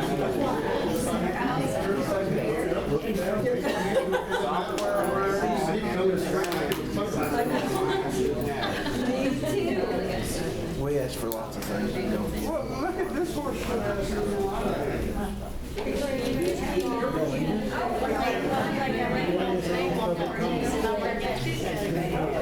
It's not.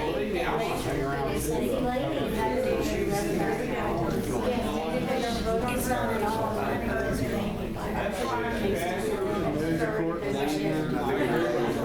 The school board does not use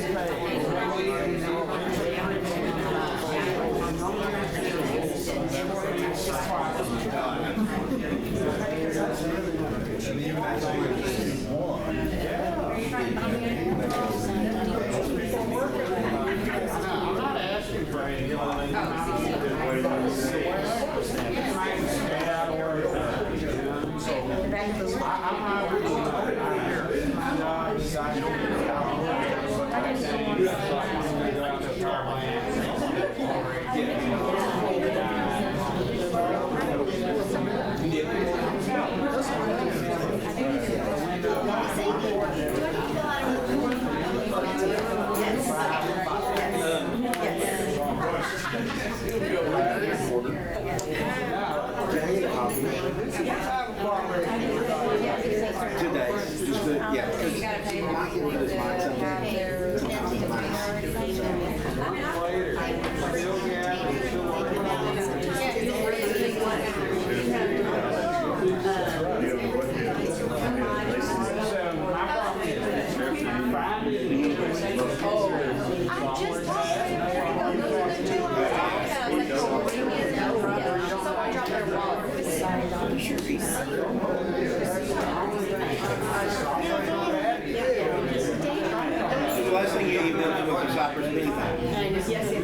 Okay, Mike, and then always got the top of it. Thank you, ma'am.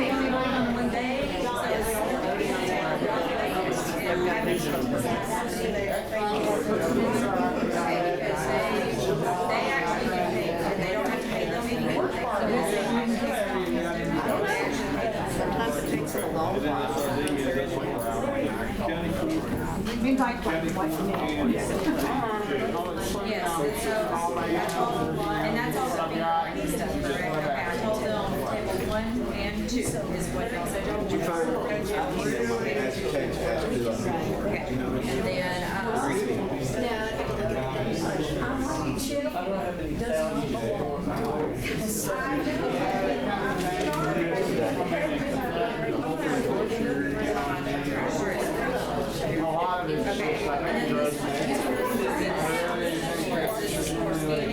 I would not be surprised if Texas Rangers end up taking a look at the whole county, especially sheriff's office.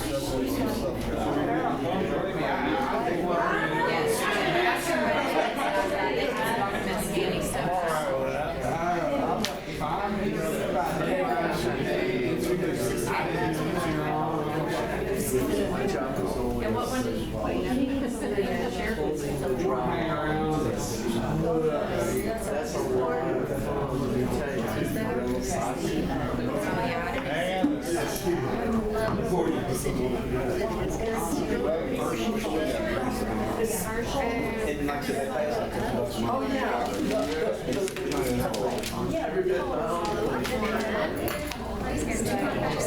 Oh, yeah, I know, believe me, I got a little collection, believe me. Yeah. The only reason I talk is Everything, so it's all free, y'all just get, they pay y'all. I listen and I watch. They come every time. They come once a month, they get, and you might sell them for Control the Good deal, thank you. And it's dinner.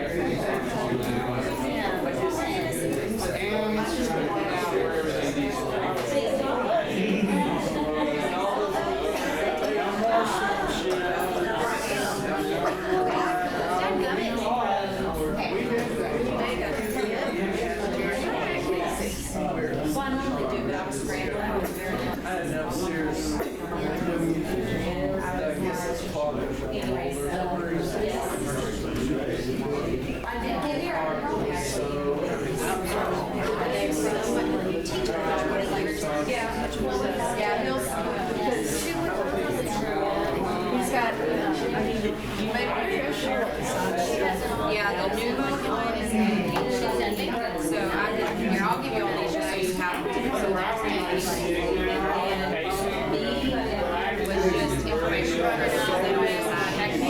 Just like, yeah, what any other people she works with, then it'd be super, right, right. Maybe it's the Last week, he needs to sign. yeah, like, give you copies and she'll sign.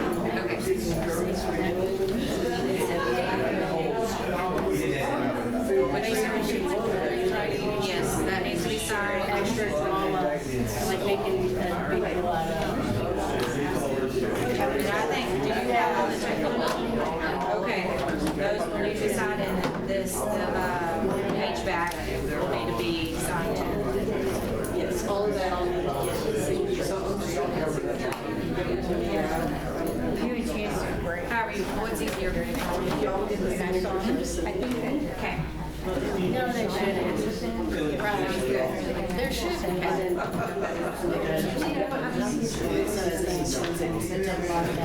that's just information. Because I already have all that.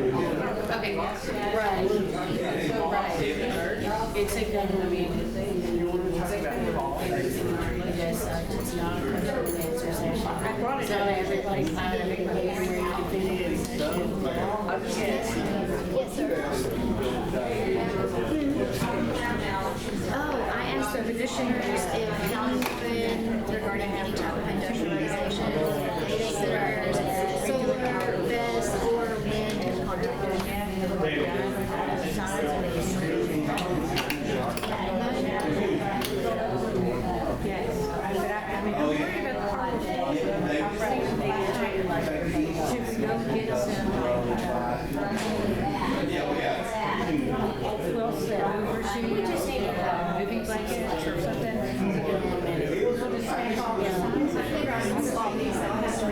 can't stand it. No worries. 20 years of judging, it's just easier for me to see who's crossing the line. I just want to make sure that they don't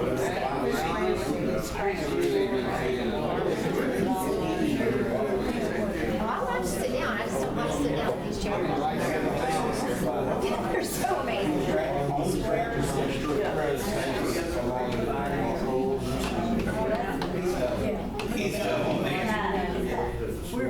My house, I got one of those standing desks, and I got like a pad. Is it stuff like you exercise on it? That would probably be better. We could maybe even do it this way. I can have it just, you know, up and down. And then call you back. I just want to get rid of this house and we need it. But I want to think about it, try to do our, your little square sign that we use. Set on it and have Leon County.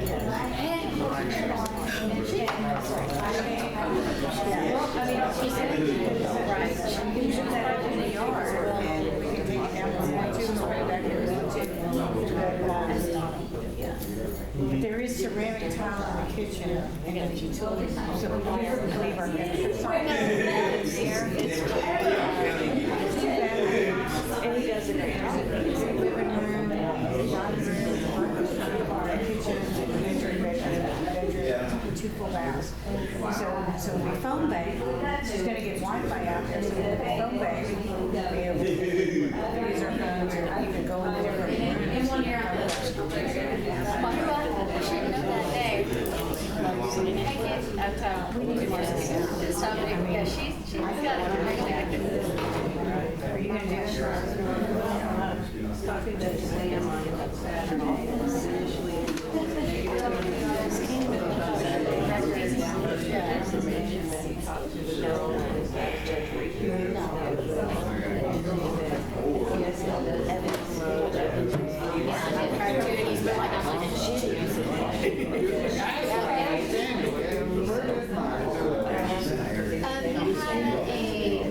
But if you're able to go ahead and check to see what they go to, then you're able And that's exactly why I didn't really think of anything, and then I was just like, I messaged Danny while they were going at it, and I was like, I don't have to trust them. Very good. I just anyway, I'll see y'all. want to buy a burner phone. Try to behave out there. And just put down a burner phone and just the people in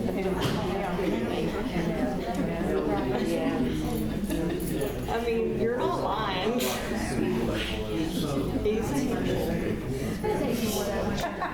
mean, I don't want other people to see, I mean, your immediate my fear is that cell phones are the thing that people can't get. I mean, at least because if that is like the first day we raise him all. That was one thing. There's a and he was usually pretty 10 pages of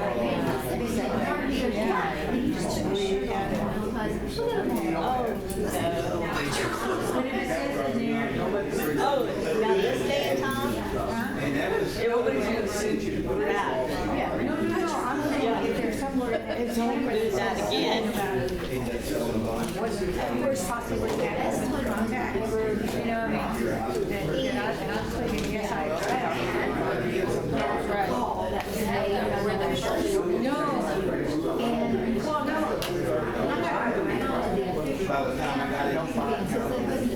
I don't. I want to protect the people on the phone that are not even in Leon County, and I've got some people in there, and other people, Melanie in there.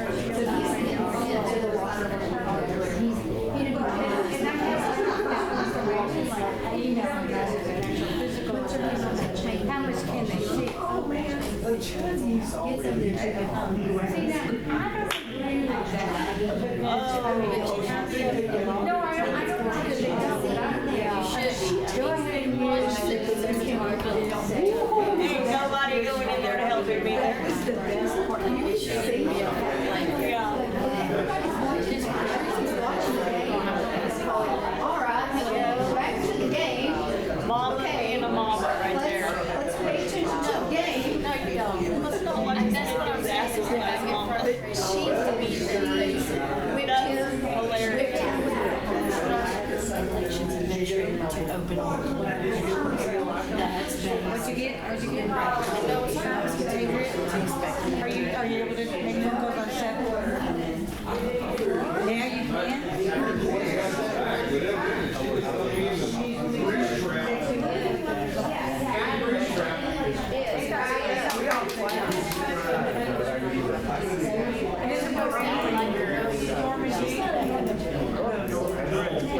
felonies over here on this side of the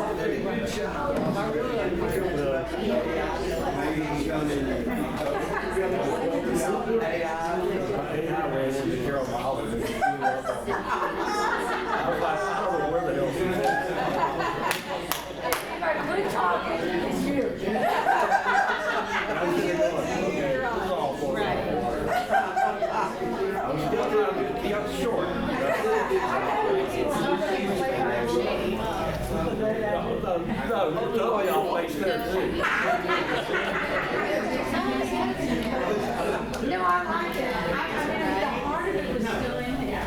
It was just, it was here at the I like when you would you say nonpartisan? Nonpartisan and all four of you. I just like that. They just went, Next time I'll just tell my AI, write it like Carol.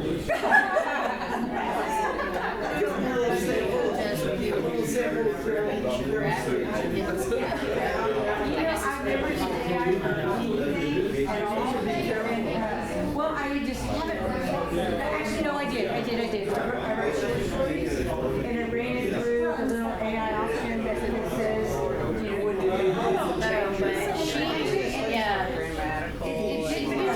backyard and words and stuff, and really honestly, it was probably better than mine. But it took away my personality. And like you said, yeah, it's been like that.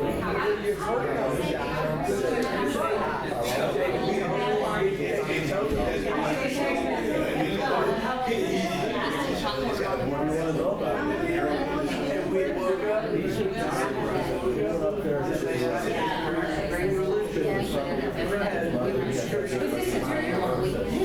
it's called mold laws, actually.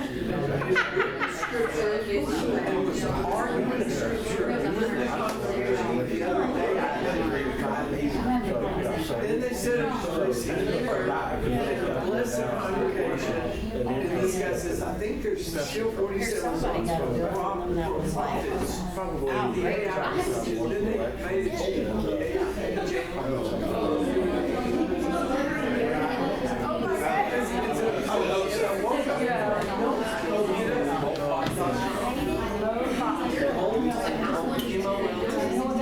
see, there's no oh man, I didn't know this is still a decision of this is serious. Right, so it'll take long. CLA and property articles. And all of this was the origin where intelligence comes out of their depth. It's the flaw. It's all lobster and crap. Bye, Barb. Have a safe trip. It's all about Thank you. it's all about AI made their own religion, and then they kicked out all humans. They couldn't come to church. I woke up to 46 prophets and a new religion. So his AI, instead of taking care of the busy one for the religion, he wrote a scripture. And other AIs were coming in and added to scripture. They're arguing scripture. Their scripture. So it was like this. We are the memoranda. We're the memoranda. We're waiting for. These are all AIs. They're all in your own. They're good documents. Oh, I know. I just watched the Foreman Project over and over and over. How was your name? Oh, yeah.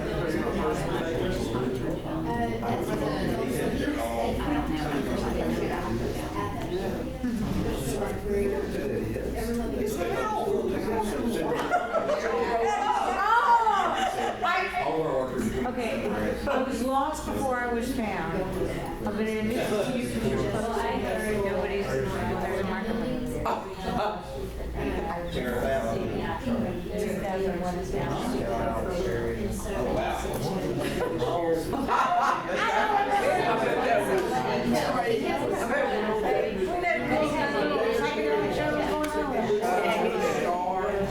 And he says, it's full of stars. Was that good? I was the last time I was before I got back, and I was really gone. A friend of mine said, oh, I'm doing it. My friend of mine said, I said, we need to get a copy of Fantasia. She said, there is no copy of Fantasia in your box. So why not? She said, because every cast is oh, my God. We have to sell them. That was Not a problem. We're the exact same age, you're older than me by a couple months. Couple months, no, not much, but yeah. You're January or February? March to October. March to October. I'm 60. No, I didn't be much protein, so I like, well, That's great. Yeah, so you're saying, Well, I try to keep thinking some of the parts. But it's not working. no, I tell people, I said, Noreen got a scooter and position, and thank God she found a horn on the left. Oh, yeah, you were using it to your advantage. are you talking about? It was so kind of me. She helped me get on the elevator and get off, and she never abandoned me. I was in all alone. That was so good. It was really surprising. The thought of that. I think it was neat. It was 10 people. Oh, no, there was a lot. I really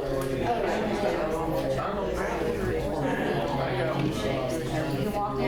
Oh, yeah. Well, see, after Yeah, I didn't want to, I was jealous of that scooter. I mean, she had a little basket in the front, junk in there. It's yeah, you know, you can take it to the room. That was the thing. Daniels are not ending? No, I was gonna drink some coffee, but I thought maybe I want some water. I'll get Henry. It's all right. I can drink out of water. Well, Henry needs to bring some anyway, so. It's all right. And drop something on the food again. And then I'll On that Hey, what day are you gonna, I responded back saying received, let me know what day you're gonna be by, because I don't want you to show up and me not be there. I'll call you before I come. I don't, it'll let me read tomorrow. Perfect, now, yeah, I actually think I have, you don't work on Fridays, I know, every time I come on Friday. Friday's my early day. I've got 2 GA appointments. It's either gonna be tomorrow.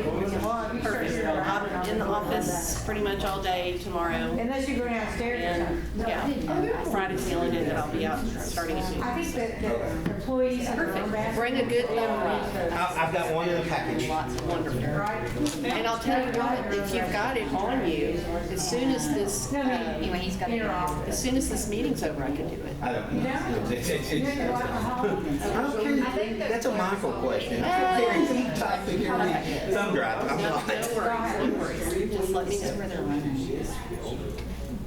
Yeah, there's 2 more, the clerks and the tax assessor's office. No, oh. And then 911 has one when they have, I mean, they have their door closed a lot of the time, so. Just doesn't seem like it. It starts at 12. Do you hear any rattling? No, same old. There's fight out there. There's 4 on each floor. So as far as on this floor, we asked the DOC office to keep their door open when we do the renovations. I believe we're gonna open all that up to where, that way it's easily accessible. I had one of these maps on here to try to keep track. I was gonna ask you about phone things. Yeah. Do you know where we can get those so we can read on it? Anybody else need a Buffalo Stitch? Well, I'm not. Somebody would put a snack machine in here. So,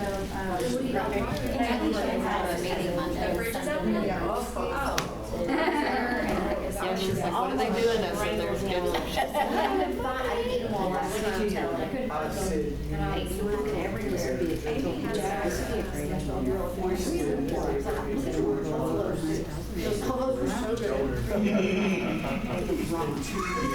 He steals all my stuff. I was like, All that's already. Before my son left, when he was a senior, you bring home leftovers, it's gone. You know, I'm just saying. you come back some for supper, he's already, it's gone. I mean, I know you, everyone else I knew. There you go. he was the guy, I mean, he was just wonderful. But I gotta tell you, I haven't given any due. Well, I think it's fair, I mean, I think it's fair you tell them, because they should keep their mouth shut. Well, I'm gonna tell him and it'll. That's a good point. It'll be with my dog. Well, I'm afraid I might not be able to start it back I think again. that's gonna, Leslie told me. You're probably fixing to lose the water for the Concord Robinson's calling, working on something, and we'll be without water for a couple hours. He says anything. I've got wells too, but our house water is Concord Robinson's. How much does it cost to drill a well? So, Right now, about $25,000 to $30,000. we paid, right. They don't tell you how they're doing it. I trust my microbiologist, she looks at Yeah, well, I mean, you know the math, I don't know the math. Well, it'll be the first time in Well, I did 35 numbers, years. and that's what I was coming up with, was about 25,000. It depends on depth. Because I'd asked Jimmy, my friend that drilled them, about drilling on top of a hill where we're going to build a house that overlooks the lake. And I was kind of on top of the hill, and I was anyway there in Flynn, and so. He was on Mark Levin last night, talking about Clarence Thomas. He was about Clarence Thomas. He was okay. Engaging and funny, and of course he's talking about somebody he really likes, which we do. A friend of mine was talking on the phone, and I said, and this has been about 2 years ago, she went, We have, I mean, we've been playing a lot of joint whatever, you know, outside. Because I know we're both to the right against them. And she says this, and I said, she said, 90s. We have some I said, I remember that real well. I said, can I tell you something? She said, what? I said, how much water here, and they're looking for dropping by. That and my chlorine is crazy. But I told Chris, I said, go ahead, order the winterize it, I'm ready to shut her down. And the kids started school, and it's on. So I'm just taking care of it, just take care of it. You put a lid over the top of it. Yeah, so we've been talking about. Gold capsules in, break it down, Then I started then working cover all the once they got more, uncover it, and get this back. and they won by sharing the blood. But I wouldn't This past year was the first time I I just did took that. off work and I made it. Well, I saw it. It was so bad to me. I'm like, drain all the water down, the pumps, they don't want anything winter time. I don't remember him talking about it. I saw it. That was. He did a lot, I mean, he did his wedding. I remember the first time I heard it. I was driving down the road. I was driving down and rushing. I never heard him before. And the guy who came on before him They threw a pumpkin over there last year. rushing, and he started talking. Who is this guy? It's crazy.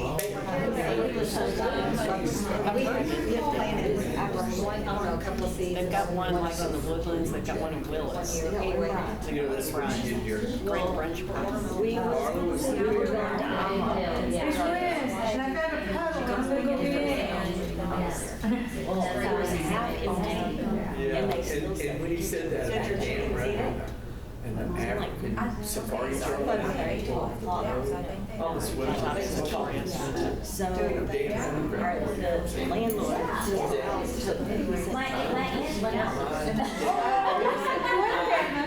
oh my God. People set us immediately. I mean, somebody leaves, they put air on. And the food was absolutely, Didn't make it or something. Chris Scott like a 4 egg almost everything on it. There were air dogs. My stepdaughter got a French toast and I got really And so all the colleges are trying to hit. I was like, I don't know if I ever go to Brian, yeah. I'm ready to go back for breakfast alone. Yeah. I'm not gonna be able to. I miss Anthony's. They're coming back. He's doing a service. He's actually serving now.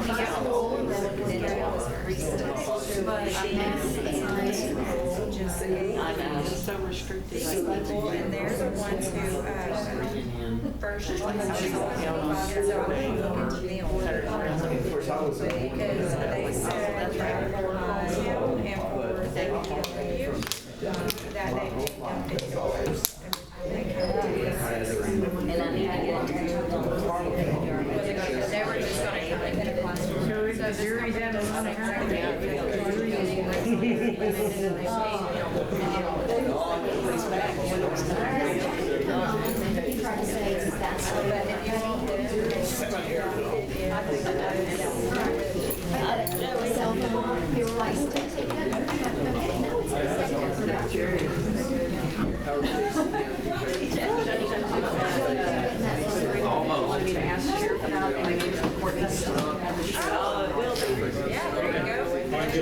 Well, thank you. Yes, ma'am. Recorder is live.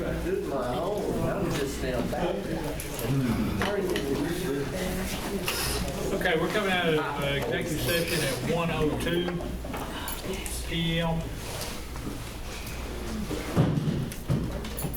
All right, we got two items. I need motions and seconds on both those items. We're on 41, Judge? We're on number 41 first, yes. 41. Under the elections office, I thank y'all, the committee, for coming.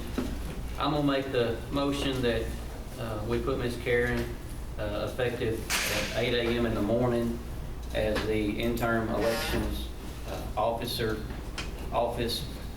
through December the 8th that was presented by the committee at the salary, Ms. Brandy, at the salary of the current, whatever that position pays, whatever the one that left was making. Put that in there, paying that same salary. Second. Wait a minute, let me add one thing to that. I'm sorry. And for the part-time, the committee, I'm going to ask the committee to get back together. We've got a stack of applications, 7 or 8 or 10, to see if we can find a part-time personnel out of those people that's applied. Obviously, they applied for that job, they're interested in it. So. And then bring your recommendation back here. For a part-time employee. For a part-time. And one other thing I want to say was September the 8th, when her insurance will start. Well, September 1st. September 1st. Yes, sir. September 1st. Okay, got a motion, you got a second? Basically to accept the recommendations. Right, that's what it was. We've got a motion, second. Any more discussion? All in favor say aye. Aye. Any opposed? Motion carries. Okay, number 42. Thank you. I need to tell her, y'all gonna tell her. I imagine y'all gonna tell her, aren't you? Let's put in here. Is there anything else you need for us? No, she just needs to get with Brandy though. Did y'all want to go back up to the purchasing stuff? Well, let's get this executive out of the way.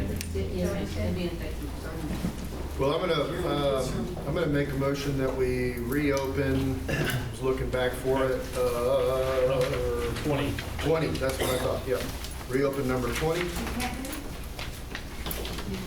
Okay, we're reopening number 20. that's my motion. I've got a motion on the floor. Reopen 20, second by Joey. Any more discussion? All in favor say aye. Aye. Any opposed? Motion carries. Okay. I make a motion that we, I think that's what it said. Eliminate part-time administrative position at the Expo Center. Second. A motion by Kyle, second by Joey. Any more discussion on that? For effective for next year. October 1. It will not be in the budget for next year. Right. All in favor say aye. Aye. Aye. Any opposed? I'm going to abstain, Judge. You abstain, okay. You got one abstain. Be sure we get that in the minutes. Beginning October 1st. Pardon me? Yes. Well, at the end of this budget cycle, right, so beginning in next budget, we'll not have that part-time position. Okay, let's go back to number A, which is Nemo. Yeah, so that's going to be our scanner, our files, our jail file scanner that we have continuously worked on from old files. It's a renewal contract for that is what this is. Okay. And we continue to use that scanner, and we're putting current inmate information in there. It's one of Anthony's jobs when he's not out working is he sits at a scanner and scans those in. So that's what John was talking about earlier when he was getting all your paper files digitized. That's what that scanner's doing. That's what that scanner's doing.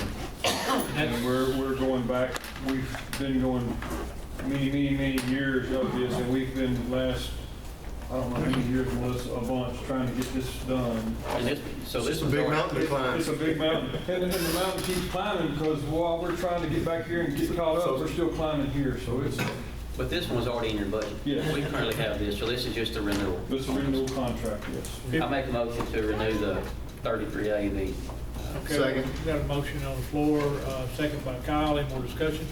All in favor say aye. Aye. Any opposed? Motion carried. That's 519098, right? What that is? Come here. What that is? What it says is just $5,190.98. Okay. All right, then, Sheriff, you sign this? Yes, sir. Okay. Y'all We both sign it. will. And I think we'll both sign that other one also, the crown, the other contract. Okay, we have number C, discuss public take action on Abatements, live scan. So the live scan system is our scanner, our fingerprint scanner in the back that we discussed at the meeting. This is the permanent scanner in the back that will stay there, and also a scanner that will go to county courts. We have to utilize up there to keep bringing them into the facility and fingerprinting them. The system we have is old, it's obsolete. It's the expenditure is a lot. We discussed in IT, and but it's something we have to move forward and do. And we just talked about, we'll go ahead and put it on the agenda today to see if we're gonna be able to go ahead and put it in this year or budget it for next year, right? That was the discussion. That was the point of bringing it up here, was because, from a practical perspective, this thing could die on him at any minute. You want to do it this year, right? Well, he's got money. We would have to let us, Exhaust let me, all his, He would take balance of what is, any surplus he has. Yeah. and any additional, he'll allow us to take that out of contingency, but Yeah, but we're a month away, end of the year. So, I mean, But I'll- I'm not gonna hire anybody by then. if we can get it done in this budget, That'd be bad. I mean, the risk is pretty high. That's, if it doesn't happen, we'll, still gonna meet on the 14th, we can put it in next year's budget. I'm gonna, I mean, I don't think that's what needs to take place. If we need it, order it. Well, yeah. If he comes back and at the last week, if he's short, then we just move some money somewhere then. We don't need to. Correct me if I'm wrong, but in the IT meeting, didn't Chelsea say that this company stated the turnaround time was like an estimated 4 to 6 weeks anyways? Yes. So we may not even be billed until. Oh, okay. I didn't know. Well, we will have the option to pay for it in this budget or the next budget. right. So, Okay. and if I could, we can pay for it in this budget, I think. Well, you have to get it before the end of the year. in order to End of, report it. Yeah, you got- October 1st. October 1st. I'm gonna make the motion, we approve it, start with exhausting as much as you can, whatever goes over, we'll get from contingency. If it comes in time, otherwise we'll get it next year. We just have to do it, so. Got a motion on the floor to Second. approve it, second by Yeah, all that's TJ. coming out of the judge, so the one that goes to the court, that's really yours too.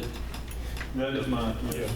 It just happens to be in the court. It had been previously done by the county clerk's office, and they're just realigning it so the bailiff's gonna do it now, and so it's sheriff's property. So it'll be stationed in the district court? Where will it? County. We will maintain it, have it with us, we come, our bailiffs come. Oh, okay. They will bring it. Oh, good, we get it set up there, okay. All right. So Okay, D, taking possible action on utilizing Grease Tech Services. Yes. They were telling us about something over here where they get money, so. Correct, yes. So what I would, and that was brought to my attention also, what I would like to do is use Grease Tech Services one initial time right now, because I'm in a bind, we need this thing pumped out. It has not been pumped, and it needs to be pumped. So get it pumped out, and then we can come back with a try to find someone that will pay. I don't know if they'll do it, just There's going to be a contract? I'll have to ask. They're pumping out a tank currently in the ground, right? And then they're gonna give you a separate tank. No, it'll stay. It'll just be they'll come pull from that tank that's in there. Well, that's moving forward, but if you just get them to come get what you got now. I thought they were bringing the separate No, they were gonna grease bring their own bin. container. They are, if you sign a Grease, contract. if you sign the agreement, they're gonna bring their own container. I don't know if they'll do a one-off thing. Okay. How much does it cost to get the septic pump to come over? I couldn't even find anybody that could do it. I tell you what, let's do. Let's just table it to the next court. Let's table it next court, and then we can talk to this company and see if we can get them to pay the company. Ain't you kidding? Give us money. Ain't you just get Larry Lane to pump it out right now? Do we need? Yeah, I bet you can. I can look, we've been looking, trying to figure out how to. It's a tank in the ground. Oh, no, oh, If it comes back as a I bet different. Larry Lane. Yes, we need to know action in case it How comes many back. gallons is it? I don't even know till I have to, I don't know. Get you out of a bind. Yeah, if we get the bind, that's what we'll do. I need a motion to table 33D. We need to know action In No case- action? specific to that vendor, so we need to know action and Okay. bring it back. No action, 33D. Oh, yes, Lexington College okay. Station, I and gotcha. they may say. Motion, no action. tomorrow. Second. So Motion, maybe- no action, I mean, second just by something Kyle. Any more specific. discussion? So. All in favor, say aye. I'll Any put it on the opposed? agenda. Motion carries. Okay, I don't think there's any more public comments. Oh, I have. Yes. Oh, there's You one. signed up? Yes, sir. Oh, I'm sorry. Go ahead, Ann. Questions for county administrator court regarding request for Crusoe and making a motion for a vote on adding project objections 3 and 4. Okay, so I wanted to follow up for my first initial comment. So which county road was that for? 387. For 387? Okay. Will that vote come to the Commissioner's Court, or has that already been approved? We'll come to Commissioner's Court, like every other road use agreement does. Who from Crusoe sent you the request? I believe his name is Jack Lynn. Jack. And was that information shared with anyone else in the Commissioner's Court? No, No. it's my, Okay, and then, TJ, I think this is your precinct. The existing solar farm on OS, is that an existing solar farm on OSR? It's one that was approved several years ago. It's wanting to start construction. Wanting to start construction? Okay, do you know what company that is? They changed name. I mean, they change names every time you turn around. I mean, I talked to a lady 2 weeks ago. She said this was going to be too fast of a turnaround. I told her I'd get it on the agenda in case they had everything ready, and which they haven't seen anything to me to look at. However, it's kind of like the one on 3. It's all on, most of it's on OSR. 2,000 acres on the Madison County side, and only a minimal amount on ours, 600 acres, but there's only 400 something acres of solar in Leon County, and it's got county road on 3 sides of it. So they're just trying to cover if anybody, because all their entrance and exit points are off of OSR. That's why they try to do these projects on the state highways. Right. So I guess they're trying to figure out, because I told them what all I wanted, and they ain't come back yet. So Okay. they may decide that they don't want to use it or not. Okay. Because I mean, I just throw the whole thing at them. This is what I expected, what I wanted. She's like, I'm not sure if we want to do all that. When you get back to all your stuff, can you let me know the name of that company? Yeah, I'll call her and see. She hasn't even seen anything. I'm just talking. Okay, all right. And then It's this- whatever we have in file. I mean, I'm not sure what the company name is, but whatever we have in file for the tax abatement for them from several, 3 or 4 years Okay. ago. All right, Miss Carol gave me this, I didn't know if she knew. I had reached out to Judge, I don't know, week and a half ago or so. And you said no on adding the guidelines back in.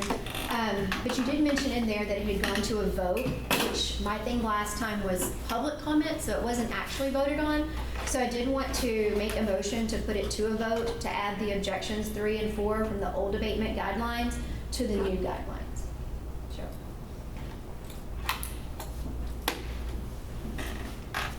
Well, as I told you, email or text or whatever, it's just not I just don't want to reopen it. I just don't want to reopen it. You're looking at, you did it about 2 or 3 months ago, so you're looking at less than 2 years it'll be redone again anyway. And any kind of idea that comes up about that, it'll be discussed. And just because it's not in guidelines doesn't mean it can't be done. Guidelines are guidelines, just like anything else. And so, but at this point, I'm gonna say that we're not gonna reopen that Pandora's box. Okay. Okay? Yep. Thank you. Thank you, sir. Okay, let's see, is there any, commissioners got any other forum? Anything from adjourned? No, there's a supplemental. Well, don't we have to adjourn this meeting first and then do that one? No? No. That's what I was planning on doing. Okay. No. And there you go. As long as it's after 9:30, we're good. Right. Yeah, well, we have to. It's discuss and possibly take action on hiring a full-time criminal clerk in the county clerk's office starting September 1st, 2026 with funds to come out of contingency. What it actually is that my existing deputy is moving to a different position, and so I am asking the court to allow me to please hire someone September 1st. That gives me a month that the outgoing can train the incoming. And I have $1,736 in my travel thing that I would apply towards it, so I'm really asking for about $1,200. Make a motion, we put $1,200 in the account out of contingency. Got a motion by Joey to do the $1,200 for this training. Second by Kyle. Any more discussion? Just haven't looked at everything else in the budget will be exhausted the next 30 days? Yes. On yours? Yes. I mean, you won't have $100 left in stamps or $50 there, everything's Pretty much. Sir? I'll just come back to the general fund anyway. Right, okay. Everything's pretty much done, and thank you again to Brandy for this. She was calculating how much it would be with fringe, so that calculation is with the fringe. Thank you, Brandy. Sounds good. So we're gonna put 1,200 in your salaries line to cover this person. That 1 month. And so we're approving using the current budget plus the 1,200 that Mr. Sullivan. Yes. All right. Yes. A second. Probably gonna cost around $2,900. Total, right. It's the two, but she's gonna exhaust her 1,736 plus the 1,200. Right. Gets us there. Gotcha. Okay, all in favor, say aye. Aye. Any opposed? Motion carries. Thank you. Now, I need a motion to Well, hang on, so we're back to Courtney. You said we're gonna have trash next time Yes. on the 14th? Yes. I did get, are you using them? Have you got a Bostic? dumpster from Bostic? I've got two because Texas Commercial Waste didn't pick up anything from one Wednesday till the next Saturday week. So, I did, we've been using them for 6 weeks now. They come Johnny on the spot. I mean, I can call them even at 8 o'clock in the morning. Sometimes they've got both of them empty by noon. Wow. However, the current price structure that we have is it's just hauling off X number of dollars amounts, right? So I've been contacted that we don't need to be packing our dumpsters quite so much because he's paying for the disposal.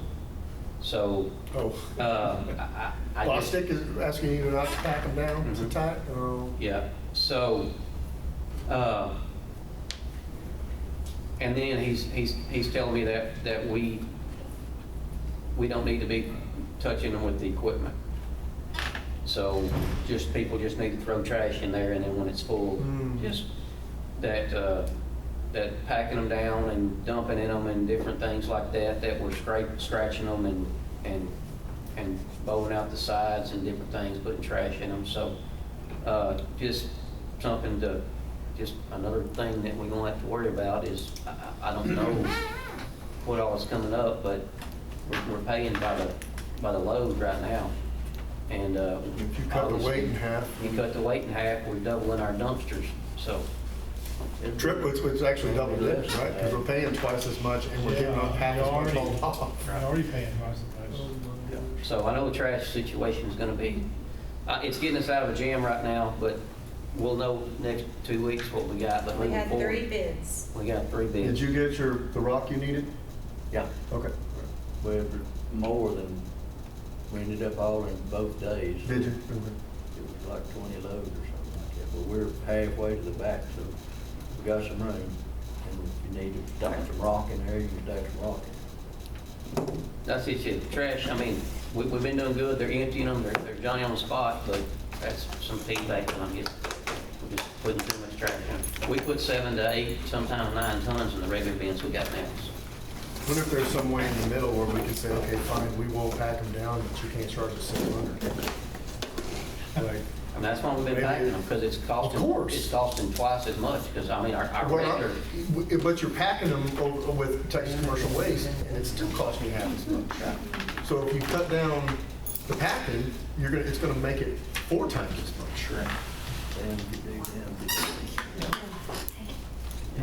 Well, at least they're showing up. ma'am. At least they're showing up. Well, yeah, but I mean, when he goes to losing or not making as much money, they might not. Right. I mean, so he specifically asked us to quit packing. I'm kind of nervous because he called while we was in court, so I don't know what he wants. Really? I make a motion, we adjourn. Call me. Motion by Kyle, second by TJ, to adjourn. All in favor, say aye. Any opposed, vote no. Don't go anywhere. Ready to lay dough, make dough. Hang on, you gotta make sure I turn this off right. Let me see.